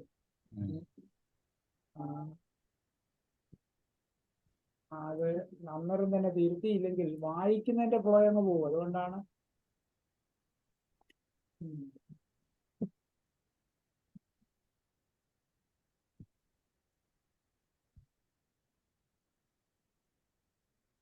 ബില്ലില് തിരുത്തലുകളെല്ലാം വന്ന് നടപ്പിലായില്ലെങ്കിൽ പുനരധിവാസം വേണ്ടി വരും. പബ്ലിക് ഓഫീസർ ആകുന്നതും ഒരു ചികിത്സാ വിഭാഗത്തിന്റെ പ്രോട്ടോകോൾ മാത്രം എല്ലാ വിഭാഗങ്ങൾക്കും ബാധകമാക്കുന്നതും അശാസ്ത്രീയമാണ്. അതാണ്. അപ്പൊ അവിടെ മറിയാമ്മ ഡോക്ടർ പോയോ? ഇല്ല പോയിട്ടില്ല. അല്ല, ഡോക്ടർ പറഞ്ഞ പോയിന്റ് വന്നല്ലോ. വന്നു. 4.2 ആരോഗ്യ വകുപ്പ് ഡയറക്ടർ മെമ്പർ സെക്രട്ടറിയും പബ്ലിക് ഹെൽത്ത് ഓഫീസറുമായിരിക്കും. അവിടെ പോരായ്മ, ഒരു ചികിത്സാ വിഭാഗത്തിന്റെ പ്രതിനിധി മാത്രം മെമ്പർ സെക്രട്ടറിയും പബ്ലിക് ഹെൽത്ത് ഓഫീസറും ആകുന്നത് അശാസ്ത്രീയമാണ്. നിർദ്ദേശം: എല്ലാ വിഭാഗങ്ങൾക്കും തുല്യ പരിഗണന ലഭിക്കും വിധം. അല്ല, ഞാനൊരു കാര്യം ചോദിക്കട്ടെ. ഈ ആകുന്നത് അശാസ്ത്രീയമാണ് എന്ന് പറയുന്നത് ആകുന്നതും എന്ന് പറയണോ? ആകുന്നത് എന്ന് മതിയല്ലോ. മതി, അതാണ് പറഞ്ഞോളൂ. അത് തന്നെയുള്ളു. തും ഭർത്താവായി വരണ്ട. നിങ്ങൾ എന്നെ കളിയാക്കുകയാണോ? എന്നെ പരിഹസിക്കുക. വിഷയത്തിന്റെ ഗൗരവം കളയാതെ. ആകുന്നതും എന്നല്ലേ പറഞ്ഞ? അല്ല, ആകുന്നത് ആകുന്നതെന്നാണോ പറഞ്ഞ? ഒരു ചികിത്സാ വിഭാഗത്തിന് പഴയ തും മനസ്സിൽ കിടന്ന അതെ, ഒരു ചികിത്സാ വിഭാഗത്തിന്റെ പ്രതിനിധി മാത്രം. അങ്ങനെ വരുവുള്ളെന്ന് പ്രതീക്ഷിച്ചിരുന്നിട്ടാണ്. അതെ, ഒരു ചികിത്സാ വിഭാഗത്തിന്റെ പ്രതിനിധി മാത്രം മെമ്പർ സെക്രട്ടറിയും പബ്ലിക് ഹെൽത്ത് ഓഫീസറും ആകുന്നത് അശാസ്ത്രീയമാണ്. ശരി എന്നാണ് പറഞ്ഞത്. ഇന്ന് ദേവൻ ഡോക്ടർ മക്കളെ ഹിന്ദി പഠിപ്പിച്ച ദിവസമാണ്. അതാണ് ഈ കുഴപ്പമൊക്കെ. നിർദ്ദേശം: എല്ലാ വിഭാഗങ്ങൾക്കും തുല്യ പരിഗണന ലഭിക്കും വിധം ഒരു പൊതുവിഭാഗത്തിന്റെ ഗവൺമെന്റ് സെക്രട്ടറി റാങ്കിലുള്ള ഒരാളായിരിക്കണം സംസ്ഥാന പൊതുജനാരോഗ്യ സമിതിയുടെ മെമ്പർ സെക്രട്ടറി. ഹോമിയോപ്പതിയും ആയുർവേദവും എല്ലാ വിഭാഗങ്ങൾക്കും തുല്യ പരിഗണന ലഭിക്കും വിധം ഒരു പൊതുവിഭാഗത്തിന്റെ ഗവൺമെന്റ് സെക്രട്ടറി റാങ്കിലുള്ള ഒരു വേണ്ട അവിടെ. എങ്ങനെ ഏതെങ്കിലും ഒരെണ്ണം എന്ന് പറയുന്നതിനകത്ത് തെറ്റെന്താ? പൊതുവിഭാഗങ്ങൾ ഒരുപാടില്ലേ? ഒരു പൊതുവിഭാഗം അല്ലല്ലോ, ഏതെങ്കിലും അല്ല, പൊതുവിഭാഗത്തിന്റെ പോരെ. ഇപ്പോ ആയുർവേദത്തിനും ഹോമിയോപ്പതിക്കും അലോപ്പതിക്കും ഈ ഹെൽത്ത് അല്ല, ഈ പറഞ്ഞ എന്തുവാ പ്രിൻസിപ്പൽ സെക്രട്ടറി, അല്ലെങ്കിൽ പിന്നെ ജില്ലാ പഞ്ചായത്തിലാണെങ്കിൽ ജില്ലാ പഞ്ചായത്ത് സെക്രട്ടറി, ഇവർക്കൊക്കെ പൊതുവാണ്. അപ്പൊ പൊതു എന്ന് പറഞ്ഞാൽ പോരെ, ഒരു പൊതു എന്ന് വേണം. എല്ലാ വിഭാഗങ്ങൾക്കും തുല്യ പരിഗണന ലഭിക്കും വിധം ഒരു പൊതുവിഭാഗത്തിന്റെ ഗവൺമെന്റ് സെക്രട്ടറി. പൊതുവിഭാഗമില്ലേ? വേണ്ടെങ്കിൽ വേണ്ട. ഒരു പൊതുവിഭാഗം എന്ന് പറയുമ്പോ വേറെ ഒരു പൊതുവിഭാഗം ഉണ്ടോ? പൊതുവിഭാഗം എന്നത് ഞാൻ ഉദ്ദേശിച്ചത് അലോപ്പതിയോ ആയുർവേദമോ ഹോമിയോപ്പതിയോ അല്ലാതെ വരുന്ന സെക്രട്ടറിമാർ, പലതരം സെക്രട്ടറിമാരില്ലേ? അവരെല്ലാം പൊതു സെക്രട്ടറിമാരല്ലേ? അല്ലെ ഏതെങ്കിലും ഒരു ആക്കിയാലോ? ഏതെങ്കിലും ഒരു പൊതുവിഭാഗം എന്ന് പറയുമ്പോ അവിടെ കംപ്ലീറ്റ് ആയ ആശയം പൊതുവിഭാഗത്തിൽ നിന്നുള്ള ഏതെങ്കിലും ഒരു സെക്രട്ടറി എന്ന് പറയുന്ന അങ്ങനെ ചേർത്താലോ? അങ്ങനെ എല്ലാ വിഭാഗങ്ങൾക്കും തുല്യ പരിഗണന ലഭിക്കും വിധം പൊതുവിഭാഗത്തിന്റെ ഏതെങ്കിലും ഒരു സെക്രട്ടറി. ഏതെങ്കിലും ഒരു സെക്രട്ടറി, പൊതുവിഭാഗത്തിന്റെ സെക്രട്ടറി എന്ന് മതി. ഏതെങ്കിലും ഒന്ന് ചേർക്കണ്ട. പൊതുവിഭാഗത്തിന്റെ ഏതെങ്കിലും സെക്രട്ടറി എന്ന് പറഞ്ഞൂടെ? ഏതെങ്കിലും പറയണ്ട. വേണ്ട. എന്നാ വേണ്ട. എല്ലാ വിഭാഗങ്ങൾക്കും തുല്യ പരിഗണന ലഭിക്കും വിധം പൊതുവിഭാഗത്തിന്റെ ഗവൺമെന്റ് സെക്രട്ടറി വേണോ? അത് കഴിക്കാം. ഗവൺമെന്റ് സെക്രട്ടറി റാങ്കിലുള്ള ഒരാളായിരിക്കണം സംസ്ഥാന പൊതുജനാരോഗ്യ സമിതിയുടെ മെമ്പർ സെക്രട്ടറി. ഹോമിയോപ്പതിയും ആയുർവേദവും അലോപ്പതി ചികിത്സാ ശാസ്ത്രത്തിൽ നിന്ന് വേറിട്ടതും, അവിടെ അലോപ്പതി അല്ല, അലോപ്പതി തന്നെ, എനിക്കിപ്പോ മട്ടായി. ഹോമിയോപ്പതിയും ആയുർവേദവും, ഞാൻ ഇടയ്ക്ക് അലോപ്പതി അവിടെ തിരുത്തിയായിരുന്നു. വെള്ളം ഉണ്ടെന്ന് വിചാരിച്ച് ചാടിയാണ്. അല്ല, നേരത്തെ തിരുത്തിയത് ഞാൻ മറന്നുപോയി. ഹോമിയോപ്പതിയും ആയുർവേദവും അലോപ്പതി ചികിത്സാ ശാസ്ത്രത്തിൽ നിന്ന് വേറിട്ടതും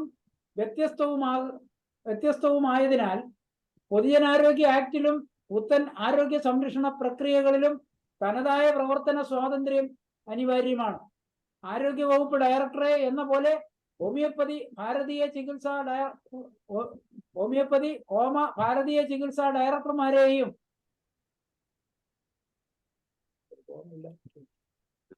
സ്വതന്ത്ര അധികാരമുള്ള പബ്ലിക് ഹെൽത്ത് ഓഫീസർമാരായി നിശ്ചയിക്കണം. അത് ആയുഷ് വിഭാഗങ്ങളുടെ ആക്കിയാ പോരെ? പോരാ, ഓരോന്ന് എടുത്തു പറയണം. അല്ല, എടുത്തു പറയാനായിട്ട് ഡോക്ടറെ അപ്പൊ വ്യക്തത. നാച്ചുറോപ്പതിക്കൊന്നും ഇല്ലല്ലോ. അതിനൊരു വിശദീകരണം ഒരിക്കൽ ഞാൻ പറഞ്ഞതാ. അങ്ങനെ തന്നെ കടന്നോട്ടു ഡോക്ടർ. ശരി.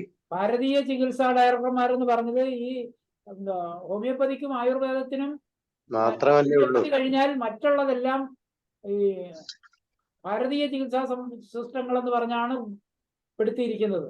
അല്ലാതെ അതിനകത്ത് പെടുത്തിയിരിക്കുന്ന സിദ്ധയ്ക്കും യുനാനിക്കും എല്ലാ ഡയറക്ടർമാരെയും ഇതുപോലെ പബ്ലിക് ഹെൽത്ത് ഓഫീസർമാരാക്കണമെന്ന് പറഞ്ഞാൽ ഇവിടെ പബ്ലിക് ഹെൽത്ത് ഓഫീസർമാരെ തട്ടിയിട്ട് നടക്കാൻ പറ്റാതെ വരും. വേണ്ട. ശരി. അതുകൊണ്ടാണ് യുനാനിക്കാർക്കെങ്കിലും കൊടുക്കേണ്ടതാ. മറ്റേതിനകത്താ വരുന്നത്, സിസ്റ്റംസ്, ഭാരതീയ സിസ്റ്റംസ് ഓഫ് മെഡിസിൻസിനകത്താ വരുന്നത്. യുനാനി പേർഷ്യന്ന് വന്നതാ. പേർഷ്യന്ന് വന്നതാ.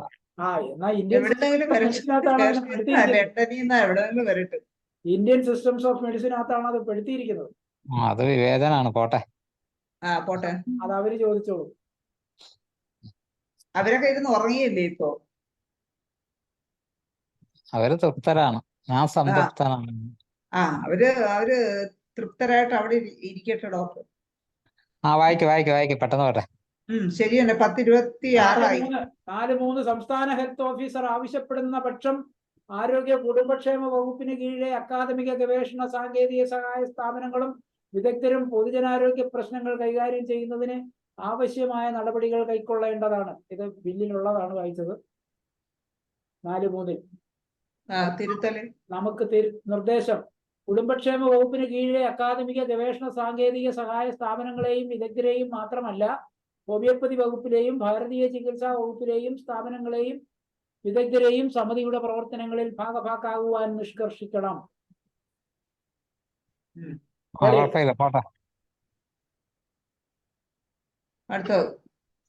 അടുത്ത 5 ജില്ലാ പൊതുജനാരോഗ്യ സമിതിയും ജില്ലാ പബ്ലിക് ഹെൽത്ത് ഓഫീസറും.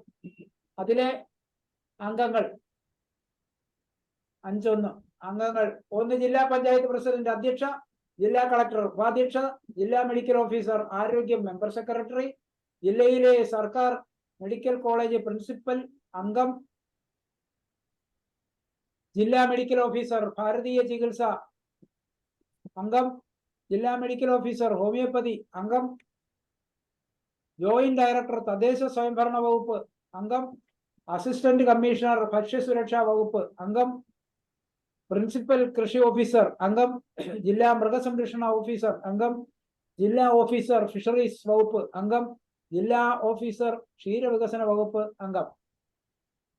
അങ്ങനെ 12 അംഗങ്ങളാണ് ഇപ്പോൾ നിലവിൽ പറഞ്ഞിരിക്കുന്നത്. അവിടെ നമ്മുടെ തിരുത്ത്: എല്ലാ വിഭാഗങ്ങൾക്കും തുല്യ പരിഗണന ലഭിക്കും വിധം ഗവൺമെന്റ് സെക്രട്ടറി റാങ്കിലുള്ള ഒരാളായിരിക്കണം ജില്ലാ പൊതുജനാരോഗ്യ സമിതിയുടെ മെമ്പർ സെക്രട്ടറി. നേരത്തെ വന്നല്ലോ. അത് ജില്ലയുടെ ഇപ്പൊ വായിച്ച സംസ്ഥാനത്തെ, ഇത് ജില്ലയുടെയാണ്. അതല്ല, ഈ ജില്ലാ കളക്ടറെയാണ് ഇതിൽ വരുത്തേണ്ടതെന്നല്ലേ യഥാർത്ഥത്തിൽ പറയേണ്ടത്. ജില്ലാ കളക്ടർക്ക് ജോലി കൂടുമല്ലേ മെമ്പർ സെക്രട്ടറി. ജില്ലാ അത് വേണ്ട. ജില്ലാ കളക്ടർ കളക്ടറെ ഉൾപ്പെടുത്തിയിട്ടില്ലേ? ഉണ്ടല്ലോ. ജില്ലാ കളക്ടർ ഉപാധ്യക്ഷയാണ്.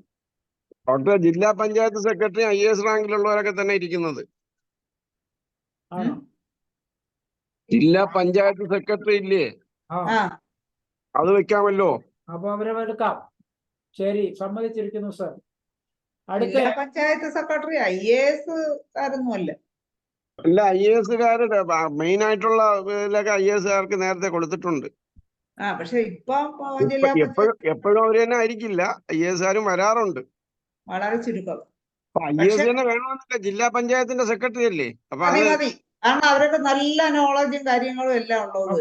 എനിക്ക് ഒരു കാര്യം അറിഞ്ഞാൽ മതി, കളക്ടർ അല്ലാതെ വേറെയും IAS സെക്രട്ടറി ജില്ലാ തലങ്ങളിൽ ഭരണ സംവിധാനങ്ങളിൽ ഉണ്ടോ? ഇല്ല, ജില്ലാ തലങ്ങളില് ഇല്ല, റൂറൽ ആയിട്ടുണ്ട് RDO-മാര്. ജില്ലാ തലങ്ങളിലോ പഞ്ചായത്തോട്ട് ബന്ധപ്പെട്ടോ IAS-കാര് വേണ്ട. വേണ്ട.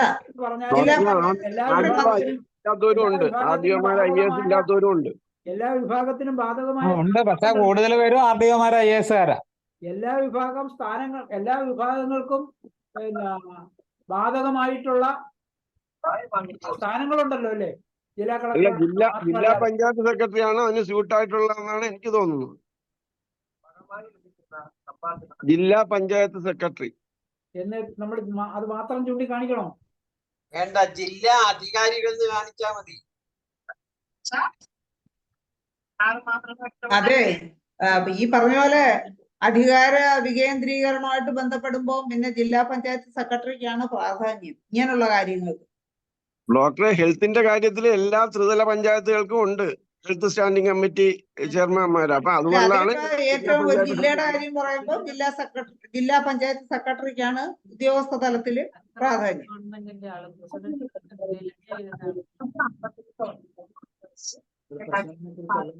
ജില്ലാ പഞ്ചായത്ത് സെക്രട്ടറിയെ കുറിച്ചാണ് പറയുന്നത്. അത് ജില്ലാ പഞ്ചായത്ത് പ്രസിഡന്റ് അധ്യക്ഷ. ജില്ലാ പഞ്ചായത്ത് സെക്രട്ടറി എന്ന് പറഞ്ഞാൽ മോശപ്പെട്ട പോസ്റ്റ് ഒന്നും അല്ല. അധ്യക്ഷയുടെ കാര്യമല്ല ചർച്ച, ജില്ലാ സെക്രട്ടറിയെ കുറിച്ചാണ്. ഡോക്ടറെ, ജില്ലാ പഞ്ചായത്ത് സെക്രട്ടറി മതി. അതെ, അല്ല, അത് നമ്മൾ എടുത്തു പറയണ്ട. സെക്രട്ടറി തരത്തിലുള്ളവരെന്ന് പറഞ്ഞ ജില്ലാ സർക്കാർ മെഡിക്കൽ എല്ലാ വിഭാഗങ്ങൾക്കും തുല്യ പരിഗണന ലഭിക്കും വിധം ഗവൺമെന്റ് സെക്രട്ടറി റാങ്കിലുള്ള ഒരാളായിരിക്കണം ജില്ലാ പൊതുജനാരോഗ്യ സമിതിയുടെ മെമ്പർ സെക്രട്ടറി. ഡോക്ടർ, അതിൽ എന്റെ ഒരു അഭിപ്രായം എന്ന് പറഞ്ഞാല് ഈ ഹോമിയോപ്പതിയെ കുറിച്ചോ അല്ലെങ്കിൽ ആയുർവേദത്തിനെ കുറിച്ചോ അല്ലെങ്കിൽ ആരോഗ്യത്തിനെ കുറിച്ചോ കൂടുതൽ അറിയുന്ന ഉദ്യോഗസ്ഥൻ ജില്ലാ പഞ്ചായത്ത് സെക്രട്ടറിയാണ്. അല്ല, അയാൾക്ക് ഇതിനെ സംബന്ധിച്ച് അറിയാമോ അറിയില്ലയോ എന്നുള്ളത് വിഷയമേ അല്ല. ഈ 3 പേർക്കും പൊതുവായിട്ട് 3 പേരെയും തുല്യമായിട്ട് കാണാൻ സാധ്യതയുള്ള ഒരാൾ, സാധ്യതയുള്ളതും ജില്ലാ പഞ്ചായത്ത് സെക്രട്ടറിയാണ്. ഹെൽത്തിന്റെ വിഷയത്തില് ജില്ലാ പഞ്ചായത്തിന് വലിയ പ്രാധാന്യം ഉണ്ട്. അതുകൊണ്ടാണ് ഞാൻ പറഞ്ഞത്, ആ മെമ്പർ സെക്രട്ടറി ആ ജില്ലയിലെ ജില്ലാ പഞ്ചായത്ത് സെക്രട്ടറി ആക്കുന്നതായിരിക്കും ഉചിതം. ശരിയാണ്. അത് ഷഫീഖ് ഡോക്ടർ പറയുന്ന കറക്റ്റാണ്. അപ്പൊ അതാ ഞാൻ ചോദിച്ചത്. അപ്പൊ ഒരാളിലേക്ക് മാത്രം നമ്മുടെ നിർദ്ദേശം ചുരുക്കണമോ എന്നാണ് ഞാൻ ചോദിച്ചത്. അതേ പറ്റൂ. ജില്ലയെ അല്ലാതെ വേറെ ആരുണ്ട് ഡോക്ടർ പറ? എനിക്കറിയത്തില്ല. അതാണ് പറഞ്ഞത്. ഒരു ജില്ലയെ സംബന്ധിച്ച് ജില്ലാ പഞ്ചായത്ത് സെക്രട്ടറിയാണ് ഇതിന്റെ അധികാരി. ഇപ്പൊ ഹോമിയോ ഹോസ്പിറ്റലിൽ ആംബുലൻസ് അനുവദിച്ചപ്പം അവിടുത്തെ ജില്ലാ പഞ്ചായത്തിന്റെ ഹെൽത്ത് സ്റ്റാൻഡിംഗ് കമ്മിറ്റി ചെയർമാനാണ് അവിടെ വന്നത്. അതുകൊണ്ടൊക്കെയാണ് ഹെൽത്തിന്റെ കാര്യത്തിൽ ജില്ലാ പഞ്ചായത്തിന് ഒരുപാട് ഇൻവോൾവ്മെന്റ് ഉണ്ട്. നമുക്ക് ഒരു തരത്തിൽ പറയാം, ജില്ലാ പഞ്ചായത്ത് സെക്രട്ടറിയോ തത്തുല്യ സ്ഥാനമുള്ളവരോ ആയിരിക്കണം എന്ന് പറയാം. തത്തുല്യ സ്ഥാനമുള്ളവർക്ക് ഈ വക കാര്യങ്ങളൊന്നും അറിഞ്ഞൂടെ. ആരെങ്കിലും അവസാനം പിടിച്ചു വയ്ക്കും. അത് പിടിച്ചു വെച്ചോട്ടെ, അലോപ്പതിക്കാരനാകാതിരുന്നാ മതി. അല്ല, എല്ലാരെയും ഒരേ ഡിസ്റ്റൻസ്. പഞ്ചായത്ത് സെക്രട്ടറി, ജില്ലാ പഞ്ചായത്ത് സെക്രട്ടറിക്ക് ജോലി കൂടുതലാണ്, അതുകൊണ്ട് മറ്റൊരു സെക്രട്ടറി ആയിക്കോട്ടെ എന്ന് ഗവൺമെന്റ് തീരുമാനിക്കുന്നതിനകത്ത് തെറ്റില്ല. അലോപ്പതിക്കാരന് കൊടുത്തിരിക്കുന്നത് മാറ്റണം എന്നുള്ളത് മാത്രമാണ് നമ്മളുടെ. അത് മാറ്റിയിട്ട് ഒരു പൊതു താല്പര്യമുള്ള ഒരാളാവണം, പൊതു ചുമതലയുള്ള ഒരാളാകണം. ഡോക്ടറെ, ഇപ്പൊ കളക്ടറെ അവരെയൊക്കെ കൊടുത്തു കഴിഞ്ഞാൽ അവർക്കെന്ന് പറഞ്ഞാൽ വേറെ ഒരുപാട് ജോലികളുണ്ട്. RDOക്ക് വേറെ ഒരുപാട് ജോലികളുണ്ട്. അവർക്കൊന്നും ഹെൽത്തിന്റെ കാര്യം മാത്രം ശ്രദ്ധിക്കാനുള്ള ആളുകളല്ല. പക്ഷെ പഞ്ചായത്തിന് അങ്ങനെയല്ല. ത്രിതല പഞ്ചായത്തുകൾക്കെല്ലാം ഹെൽത്തും എഡ്യൂക്കേഷനും മെയിൻ ആണ്. ഡോക്ടറെ, അത് ഗവൺമെന്റ് തീരുമാനിച്ചോട്ടെ ഏതൊരാളിന് കൊടുക്കണമെന്നുള്ളത്. നമുക്ക് ഒരാളിനെ ചൂണ്ടിക്കാണിക്കാം, അത് ജില്ലാ പഞ്ചായത്ത് സെക്രട്ടറി. പഞ്ചായത്ത് സെക്രട്ടറിയോ തത്തുല്യ നിലവാരത്തിലുള്ളയാളോ ആയിരിക്കണം എന്ന് പറഞ്ഞാൽ പോരെ? എന്തായാലും ജില്ലാ പഞ്ചായത്ത് സെക്രട്ടറിയെ ചൂണ്ടിക്കാണിക്കണം. കാരണം വെച്ചാൽ ഇപ്പൊ ഏകദേശം മാഡം ആ പറഞ്ഞതിനകത്തുണ്ടല്ലോ, പബ്ലിക് പഞ്ചായത്ത് സെക്രട്ടറിയോ തത്തുല്യ സ്ഥാനമുള്ളവരോ ആയിരിക്കണം എന്നല്ലേ എന്ന് പറഞ്ഞാൽ പോരെ? മതി ദേവരാജൻ, അല്ല മതി ബാബുരാജൻ, അങ്ങനെ തന്നെ അങ്ങ് എഴുത. ഇത് ഇങ്ങനെ ഇതിനെപ്പറ്റി കൂടുതൽ ചർച്ച ആവശ്യമില്ല. അത് ഇതിലുള്ളല്ലോ, അങ്ങനെ മതി. അങ്ങനെ എഴുത.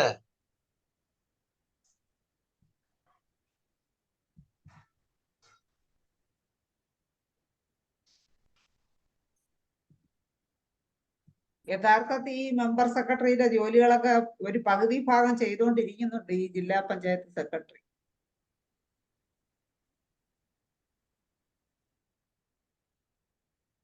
അടുത്തത് വായിക്കാമല്ലോ.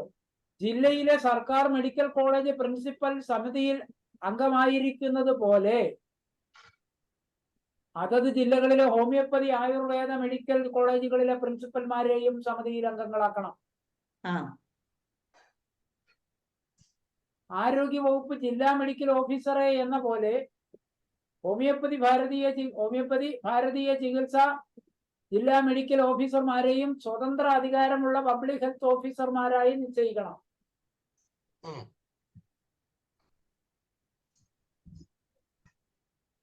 അവിടെ ഒന്നും കുഴപ്പമില്ലല്ലോ. ദേവരായ ഡോക്ടർ പോയോ? ഇടയ്ക്ക് ഫോൺ വന്ന് പോയി, അതുകൊണ്ടാണ്. ഇപ്പഴാ വീണ്ടും കയറി. 5-2 ജില്ലാ മെഡിക്കൽ ഓഫീസർ ആരോഗ്യ മെമ്പർ സെക്രട്ടറിയും ജില്ലാ പബ്ലിക് ഓഫീസറും ആയിരിക്കും.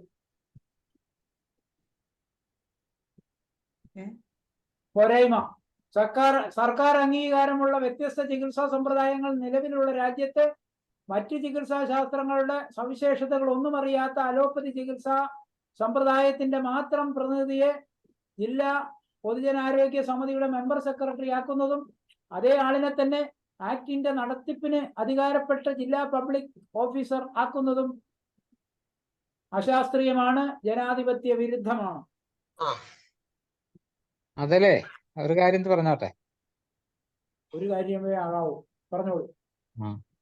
നേരത്തെ മേൽ ചൂണ്ടിക്കാണിച്ചിരിക്കുന്നത് പോലെ ഇവിടെയും ഇന്ന് പോരെ. അതായത് മേലിൽ നമ്മളിത് ചൂണ്ടിക്കാണിച്ചല്ലോ, അലോപ്പതിയുടെ മാത്രമാക്കുന്നത് തെറ്റാണെന്ന് സ്റ്റേറ്റിന്റെ കാര്യത്തിൽ ചൂണ്ടിക്കാണിച്ചല്ലോ. അതൊക്കെ എല്ലായിടത്തും ആവർത്തിക്കണം. വേണം, ആവർത്തിക്കണം. പ്രധാനപ്പെട്ട വാചകമാണ്. അപ്പൊ അത് ആവർത്തിച്ചുകൊണ്ട് തെറ്റില്ലല്ലോ. അതിന് മേളിൽ തപ്പി ബില്ല് സ്വീകരിച്ചിരിക്കുന്ന പ്രകാരം 3ാം വകുപ്പിന്റെ 37ാം ഖണ്ഡികയിൽ പറയുന്ന പ്രകാരം ഒഴിവാക്കിയിട്ട് ബാക്കിയുള്ളത് വായിക്കുക എന്ന് പറഞ്ഞാൽ നമ്മൾ 3ഉം 37ഉം തപ്പിപ്പോണം. അങ്ങനെ പോകണ്ട. ഇവിടെ നമ്മൾ പറയാനുള്ളത് കൃത്യമായിട്ട് അങ്ങ് നേരിട്ട് പറയുക. വായിക്കുന്നയാള് അപ്പോ കണ്ട് ബോധ്യപ്പെടണം. അതുകൊണ്ട് അവിടെ ആവർത്തിക്കണം. അധികം വാചകം ഇല്ലല്ലോ, 2 വാചകമല്ലേ ഉള്ളൂ. അത് ആവർത്തിച്ച് തന്നെ പറയുന്നതിൽ തെറ്റില്ല. അത് കുഴപ്പമില്ല. സാധാരണ ഒരു ശൈലി അല്ലെന്നേ ഉള്ളൂ. കുഴപ്പമില്ല. 10:37 അടുത്തത് വായിക്കും. ജില്ലാ പൊതുജനാരോഗ്യ സമിതിയിൽ ഹോമിയോപ്പതിക്കും ഭാരതീയ സിസ്റ്റംസ് ഓഫ് മെഡിസിനും അലോപ്പതി ചികിത്സയ്ക്കും പ്രത്യേകം ഉപസമിതികൾ ഉണ്ടായിരിക്കുകയും ഓരോന്നിനും പ്രത്യേകം ജില്ലാ പബ്ലിക് ഹെൽത്ത് ഓഫീസർമാർ ഉണ്ടായിരിക്കുകയും വേണം. എല്ലാ വിഭാഗങ്ങൾക്കും തുല്യ പരിഗണന ലഭിക്കും വിധം ഓരോന്നിനും അതാത് വിഭാഗത്തിന്റെ പബ്ലിക് ഹെൽത്ത് ഓഫീസർമാർ. ഇവിടെ എന്താ പറഞ്ഞത്?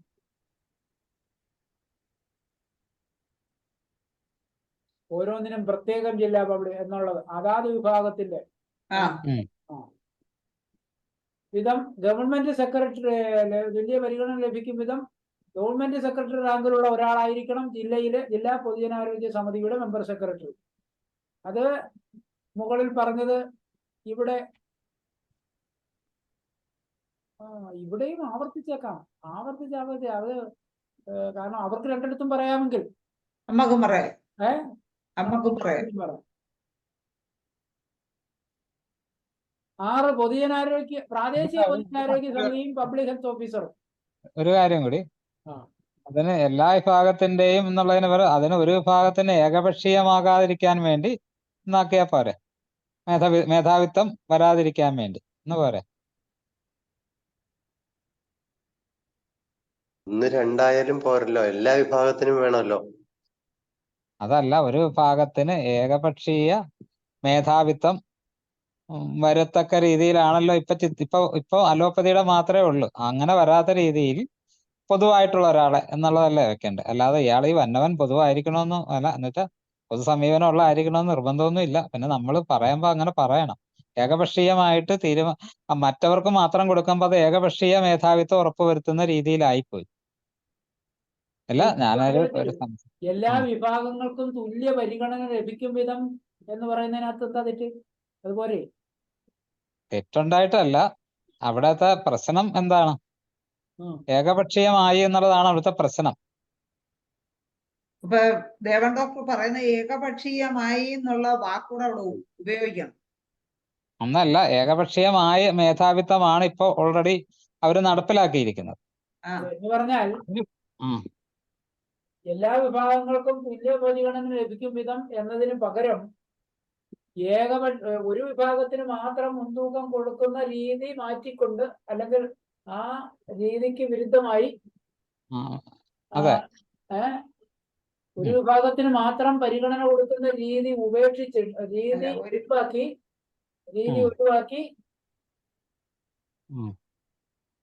ഒഴും വരത്തില്ലേ എല്ലാ വിഭാഗങ്ങൾക്കും പരിഗണന ലഭിക്കുന്ന ഒരു വിഭാഗത്തിന് ഏകപക്ഷീയമായ മുൻതൂക്കം കൊടുക്കുന്ന അവിടുത്തെ പ്രശ്നം എന്താണ്? അവിടുത്തെ പ്രശ്നം എന്താണ്? നമ്മൾക്ക് പരിഗണന ലഭിക്കും ഏകപക്ഷീയമായി ഒരു വിഭാഗത്തിന് മുൻതൂക്കം കൊടുക്കുന്ന രീതി, അതാണ് അവിടുത്തെ പ്രശ്നം. മാത്രം മുൻതൂക്കം കൊടുക്കുന്ന രീതി ഒഴിവാക്കി എല്ലാ വിഭാഗങ്ങൾക്കും പരിഗണന ലഭിക്കും വിധം എല്ലാ വിഭാഗങ്ങളെ പ്രതിനിധി എന്ന നിലയ്ക്ക്, അല്ലെങ്കിൽ പ്രാതിനിധ്യമുള്ള, അല്ലെങ്കിൽ പരിഗണന ലഭിക്കുന്ന വിധത്തിലൊന്നും പ്രാതിനിധ്യമുള്ള എന്ന് വെച്ച് കഴിഞ്ഞാൽ പ്രാതിനിധ്യമല്ല, പരിഗണന തന്നെ മതി. എല്ലാ വിഭാഗങ്ങൾക്കും പരിഗണന ലഭിക്കുന്നതാണ്. പരിഗണന നൽകുകയോ പരിഗണന ലഭിക്കും വിധമോ അല്ലെങ്കിൽ പരിഗണന നൽകുന്ന എന്ന് പറഞ്ഞിട്ട് കാര്യമില്ല, ലഭിക്കും വിധം എന്ന് നമുക്ക് പറയാനേ പറ്റുള്ളൂ. എല്ലാ വിഭാഗങ്ങൾക്കും പരിഗണന ലഭിക്കും വിധം എല്ലാ വിഭാഗത്തിനും തുല്യ പരിഗണന ലഭിക്കും വിധം പഞ്ചായത്ത് സെക്രട്ടറി ആക്കുക, അല്ല മറ്റേ സെക്രട്ടറി ആക്കുക. ഗവൺമെന്റ് സെക്രട്ടറി റാങ്കിലുള്ള ഒരാളായിരിക്കണം ജില്ലാ പൊതുജനാരോഗ്യ സമിതി.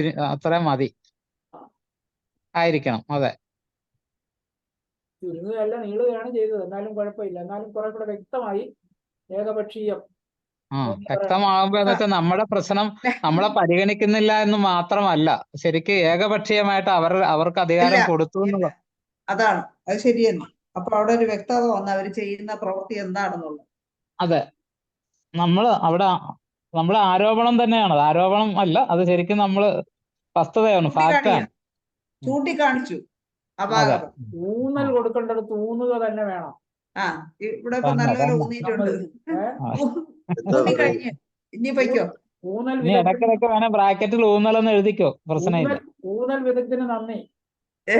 പ്രാദേശിക പ്രതിജനാരോഗ്യ സമിതിയും പബ്ലിക് ഹെൽത്ത് ഓഫീസറും അംഗങ്ങൾ: 1 പഞ്ചായത്ത് പ്രസിഡന്റ് അധ്യക്ഷ, ആരോഗ്യ വകുപ്പിലെ medical officer member secretary, medical officer ഭാരതീയ ചികിത്സ അംഗം, മെഡിക്കൽ ഓഫീസർ ഹോമിയോപ്പതി അംഗം, പഞ്ചായത്ത് സെക്രട്ടറി അംഗം, മൃഗസംരക്ഷണ ഓഫീസർ അംഗം, സർക്കിൾ. അത് വായിക്കണ്ട, അത് കഴിഞ്ഞോണെ വായിച്ചത്. അത് താൻ താഴത്തേക്ക് ഈ അംഗം വേണ്ട, ഇനി അതെല്ലാം കഴിഞ്ഞോണെ ഉണ്ടായിരുന്നതിന്റെ ആവർത്തനം. സേഫ്റ്റി ഓഫീസർ അംഗം, കൃഷി ഓഫീസർ അംഗം. അത്രയുമാണ് പറഞ്ഞിരിക്കുന്നത്. അവിടെ നമ്മൾ പറയുന്നത് അല്ല പോരായ്മ, സർക്കാർ അംഗീകാരമുള്ള വ്യത്യസ്ത ചികിത്സാ സമ്പ്രദായങ്ങൾ നിലവിലുള്ള രാജ്യത്ത് മറ്റ് ചികിത്സാ സംഘങ്ങളുടെ വിശേഷതകളൊന്നും പറയാത്ത ഒരു ചികിത്സാ സമ്പ്രദായം എന്ന് പറഞ്ഞാൽ നേരത്തെ ഉള്ളതിന്റെ വാക്ക് മാറ്റി ജില്ലയും സംസ്ഥാനവും മാറ്റി പ്രാദേശിക പബ്ലിക് ഹെൽത്ത് ഓഫീസർ ആക്കുന്നത് അശാസ്ത്രീയവും ജനാധിപത്യ വിരുദ്ധവുമാണ്. അവിടെ നിർദ്ദേശം: ആരോഗ്യവകുപ്പ് ജില്ലാ മെഡിക്കൽ ഓഫീസറെ എന്ന പോലെ ഹോമിയോപ്പതി വകുപ്പ് ജില്ലാ മെഡിക്കൽ ഓഫീസറെയും ഭാരതീയ ചികിത്സാ ജില്ലാ മെഡിക്കൽ ഓഫീസറെയും സ്വതന്ത്ര അധികാരമുള്ള പബ്ലിക് ഹെൽത്ത് ഓഫീസർമാരായി നിശ്ചയിക്കണം. ജില്ലാതലത്തിൽ ചൂണ്ടിക്കാട്ടിയ പരിഹാരം ഇവിടെയും വേണം. എന്നൊക്കെ അല്ല സോറി, ഇവിടൊക്കെ ജില്ലാ മെഡിക്കൽ അല്ല വരേണ്ടത്, ഇത് ജില്ലയുടെ അല്ലല്ലോ, അത് പ്രാദേശികമല്ലേ. പ്രാദേശികമാണ്. അത് മറ്റിടത്ത് നിന്ന് കോപ്പി പേസ്റ്റ് ചെയ്തപ്പോ മാറിപ്പോയില്ല താനെ, അതുകൊണ്ട് പറ്റിയതാണ്. ഞാൻ തിരുത്താൻ വിട്ടുപോയതാണ്, സോറി സർ. പ്രാദേശികം. ആരോഗ്യ വകുപ്പ് മെഡിക്കൽ ഓഫീസർ അവിടെ ആരോഗ്യ വകുപ്പ് വകുപ്പിലെ മെഡിക്കൽ ഓഫീസർ എന്ന് വേണോ? ആരോഗ്യ വകുപ്പിലെ മെഡിക്കൽ ഓഫീസർ, പ്രാദേശിക ആരോഗ്യ വകുപ്പ് മെഡിക്കൽ ഓഫീസർ എന്ന് പറയണോ? അതാണ് കറക്റ്റ്. പ്രാദേശിക ആരോഗ്യ വകുപ്പിലെ വേണ്ടെന്ന് വേണോ? അങ്ങനല്ലേ? പ്രാദേശിക ആരോഗ്യ വകുപ്പ് മെഡിക്കൽ ഓഫീസർ എന്ന് മതിയോ? മതി, വേണ്ട. എന്താണ് വാചകം എന്താ? ആരോഗ്യ വകുപ്പിലെ എന്ന് വേണോന്നാ ചോദിച്ചത്. പ്രാദേശിക ആരോഗ്യ വകുപ്പ് മെഡിക്കൽ ഓഫീസറെ എന്ന് പറഞ്ഞാൽ മതിയല്ലോ. ആരോഗ്യ വകുപ്പ് മെഡിക്കൽ ഓഫീസർ മതി ഡോക്ടർ. പ്രാദേശിക ആരോഗ്യ വകുപ്പ് മെഡിക്കൽ ഓഫീസറെ എന്ന പോലെ ഹോമിയോപ്പതി വകുപ്പ് മെഡിക്കൽ ഓഫീസറെയും പ്രാദേശിക വേണോ? ഹോമിയോപ്പതി വകുപ്പ് മെഡിക്കൽ ഓഫീസറെയും അത് രണ്ടും കൂടെ ഒറ്റ ഇതാക്കിയാൽ മതി ഡോക്ടറെ. ഹോമിയോ ആയുർവേദ രണ്ടും കൂടെ ഒറ്റ ചെയ്തിട്ട് അങ്ങ് എഴുതിക്കൂടെ? അല്ലെങ്കിൽ ഇതര വിഭാഗങ്ങളിലെയും നോക്കിയാലും മതി. ഇതെല്ലാം ആവർത്തിക്കണമെന്നില്ല എപ്പോഴും. ആയുഷ് വിഭാഗങ്ങളിലെ മതി ഡോക്ടർ. മെഡിക്കൽ ഓഫീസർ ആയുഷ് വിഭാഗത്തിലെ മെഡിക്കൽ ഓഫീസർമാരെയും മതി.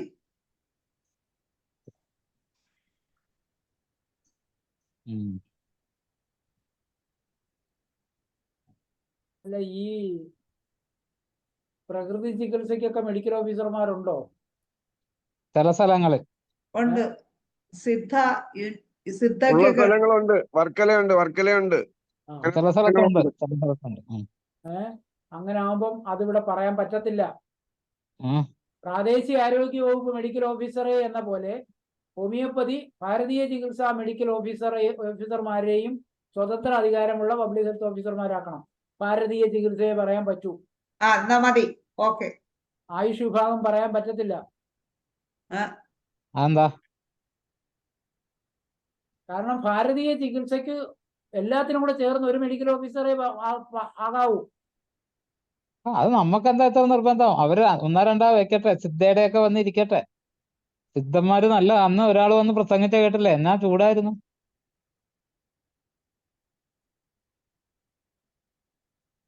പ്രാദേശിക വേണമെങ്കിൽ അങ്ങനെ ആകാം അല്ലേ? ആകാം.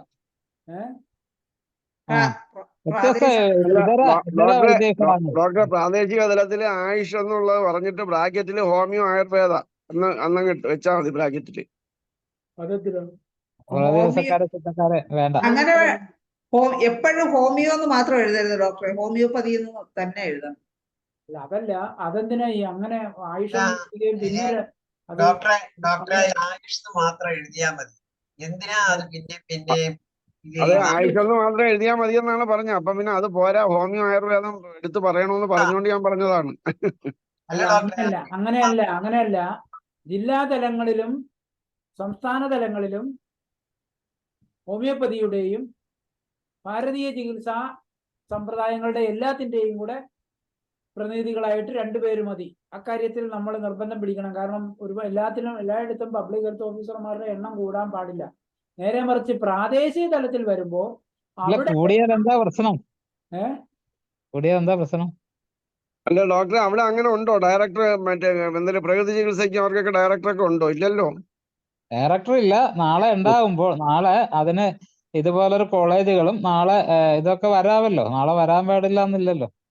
അല്ല, എങ്കിലും ഇവിടെ പൊതുവെ ജനങ്ങൾ കൂടുതൽ ഉപയോഗിക്കുന്ന ചികിത്സാ സമ്പ്രദായം എന്നുള്ള രീതിയിൽ ഒരുപാട് പേരെ വേണമെന്ന് നമ്മൾ ആവശ്യപ്പെട്ടാൽ ഒന്നുമില്ലാതാവും ചിലപ്പോ. ആവശ്യപ്പെട്ടാൽ ആ കാരണം കൊണ്ട് തന്നെ നമ്മുടെ ആവശ്യം നിരസിക്കാനുള്ള സാധ്യതയുണ്ട്. അത് അപ്പൊ പോട്ടെ ഡോക്ടറെ, നമ്മളിപ്പോ എഴുതി വന്നതിനെ ഒന്നും തിരുത്താൻ ഇല്ലല്ലോ. പിന്നെന്തുവാ? അല്ല, പ്രാദേശിക തലത്തിൽ വരുന്നത് കൊണ്ട് കുഴപ്പമില്ല. അപ്പൊ പ്രാദേശിക തലത്തില് ആയുഷ് വിഭാഗങ്ങളൊന്നും എഴുതിയാൽ മതി.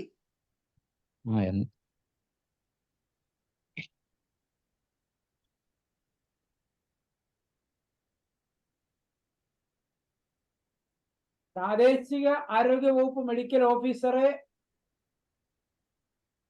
എന്ന പോലെ ആയുഷ് വിഭാഗങ്ങളിലെ മെഡിക്കൽ ഓഫീസർമാരെയും സ്വതന്ത്ര അധികാരമുള്ള പബ്ലിക് ഹെൽത്ത് ഓഫീസർമാരായി നിയമിക്കണം. മതി മതി.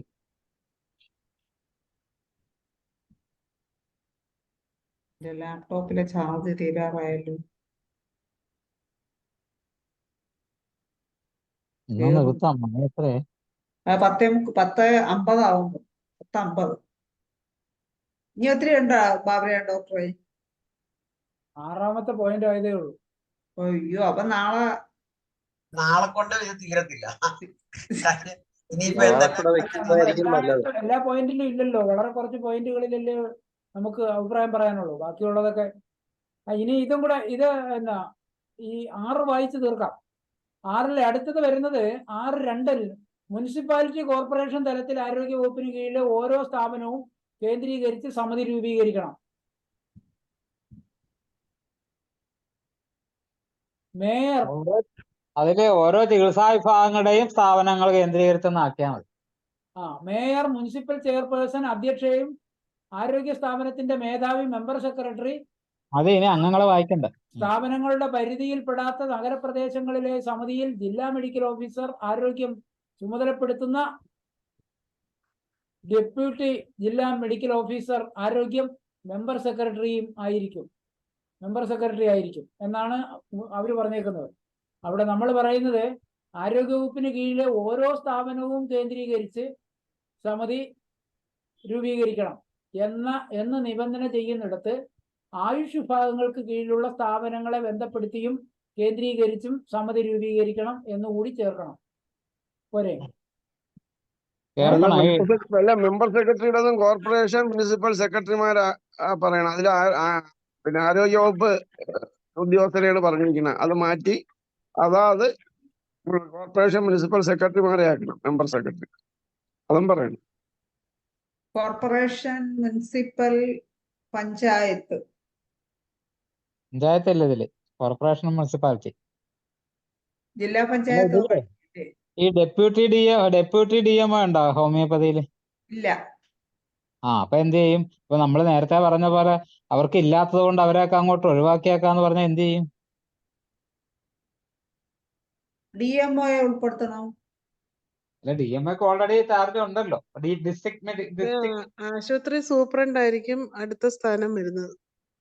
എന്നാ അങ്ങനെ എന്തെങ്കിലും ചെയ്യണം. ആശുപത്രി എവിടെയാണ്? കോർപ്പറേഷൻ, താലൂക്ക് ഹോസ്പിറ്റലുകളില്ലേ? ഹോമിയോക്ക് താലൂക്ക് ഹോസ്പിറ്റലുകൾ ഉണ്ടല്ലോ. എല്ലായിടത്തും ഇല്ല. ഉള്ളിടത്ത് അങ്ങനെ വെക്കുക. അല്ല, ആശുപത്രിയിൽ കൂടുതലും ജില്ലാ പഞ്ചായത്തിലാ പോകുന്നത്. അല്ല, ജില്ലാ പഞ്ചായത്തിലേക്ക് DMO ഉണ്ടല്ലോ. അപ്പൊ സൂപ്രണ്ടുമാർക്ക് വേറെ ജോലി ഇല്ലല്ലോ. സൂപ്രണ്ടുമാരെ ബാക്കി സ്ഥലങ്ങളിലേക്ക് പോസ്റ്റ് ചെയ്യണം.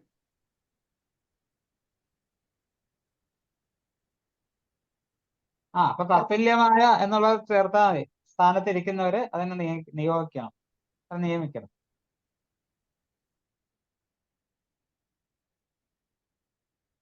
സൂപ്രണ്ടുമാരൊക്കെ മിക്കവാറും നമ്മളെ എടുത്തിട്ട് അടിക്കും. അവരൊക്കെ ഉള്ള ജോലിയെ ചെയ്യാൻ വയ്യെന്നും പറഞ്ഞ് സൂപ്രണ്ടുമാര് ഓവർ ജോലിയാണെന്നും പറഞ്ഞ് നടക്കുക. നമുക്കറിയാം താലൂക്ക് ആശുപത്രിയിലൊക്കെ എന്താ നടക്കുന്നത്.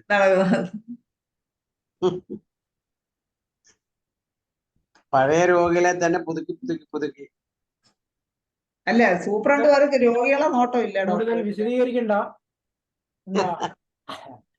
കുഴപ്പമാ.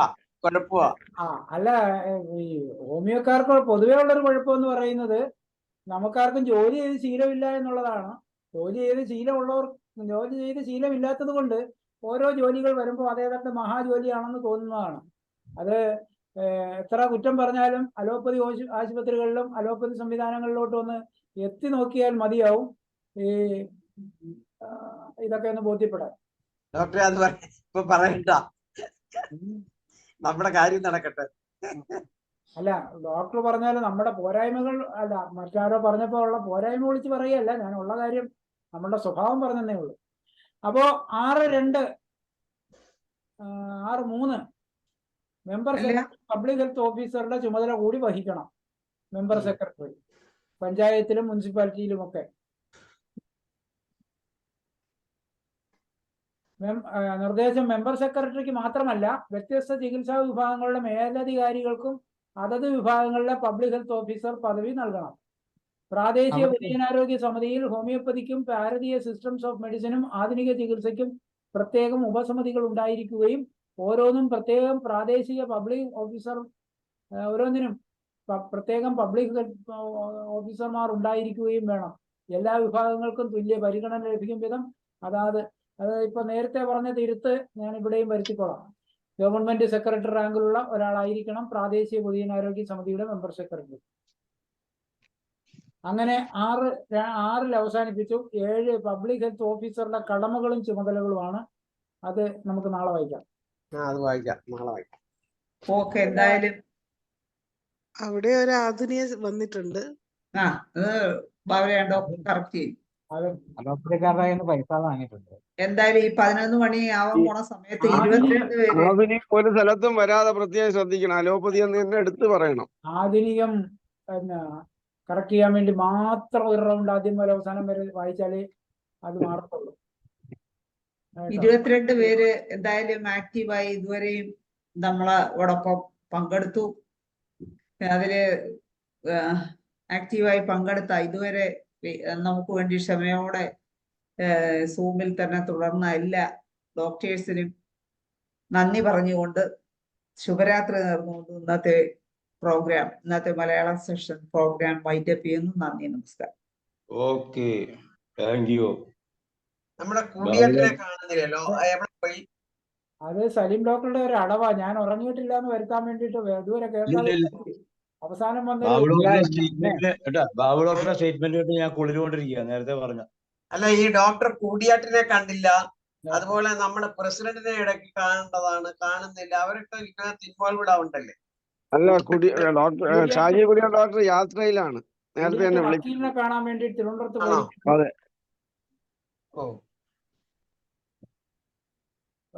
വേറെ നമ്മുടെ പ്രസിഡന്റ് ഇന്ന് രാവിലെ ആ വക്കീലിനെ കാണുന്ന കാര്യങ്ങളൊക്കെ കോർഡിനേറ്റ് ചെയ്യാൻ വേണ്ടിയിട്ട് ഇടപെടുന്നുണ്ടായിരുന്നു. പ്രസിഡന്റും കാര്യങ്ങളൊക്കെ അറിയുന്നുണ്ട്. പിന്നെ ആരോഗ്യ പ്രശ്നങ്ങളൊന്നും ഇപ്പൊ ഇല്ല.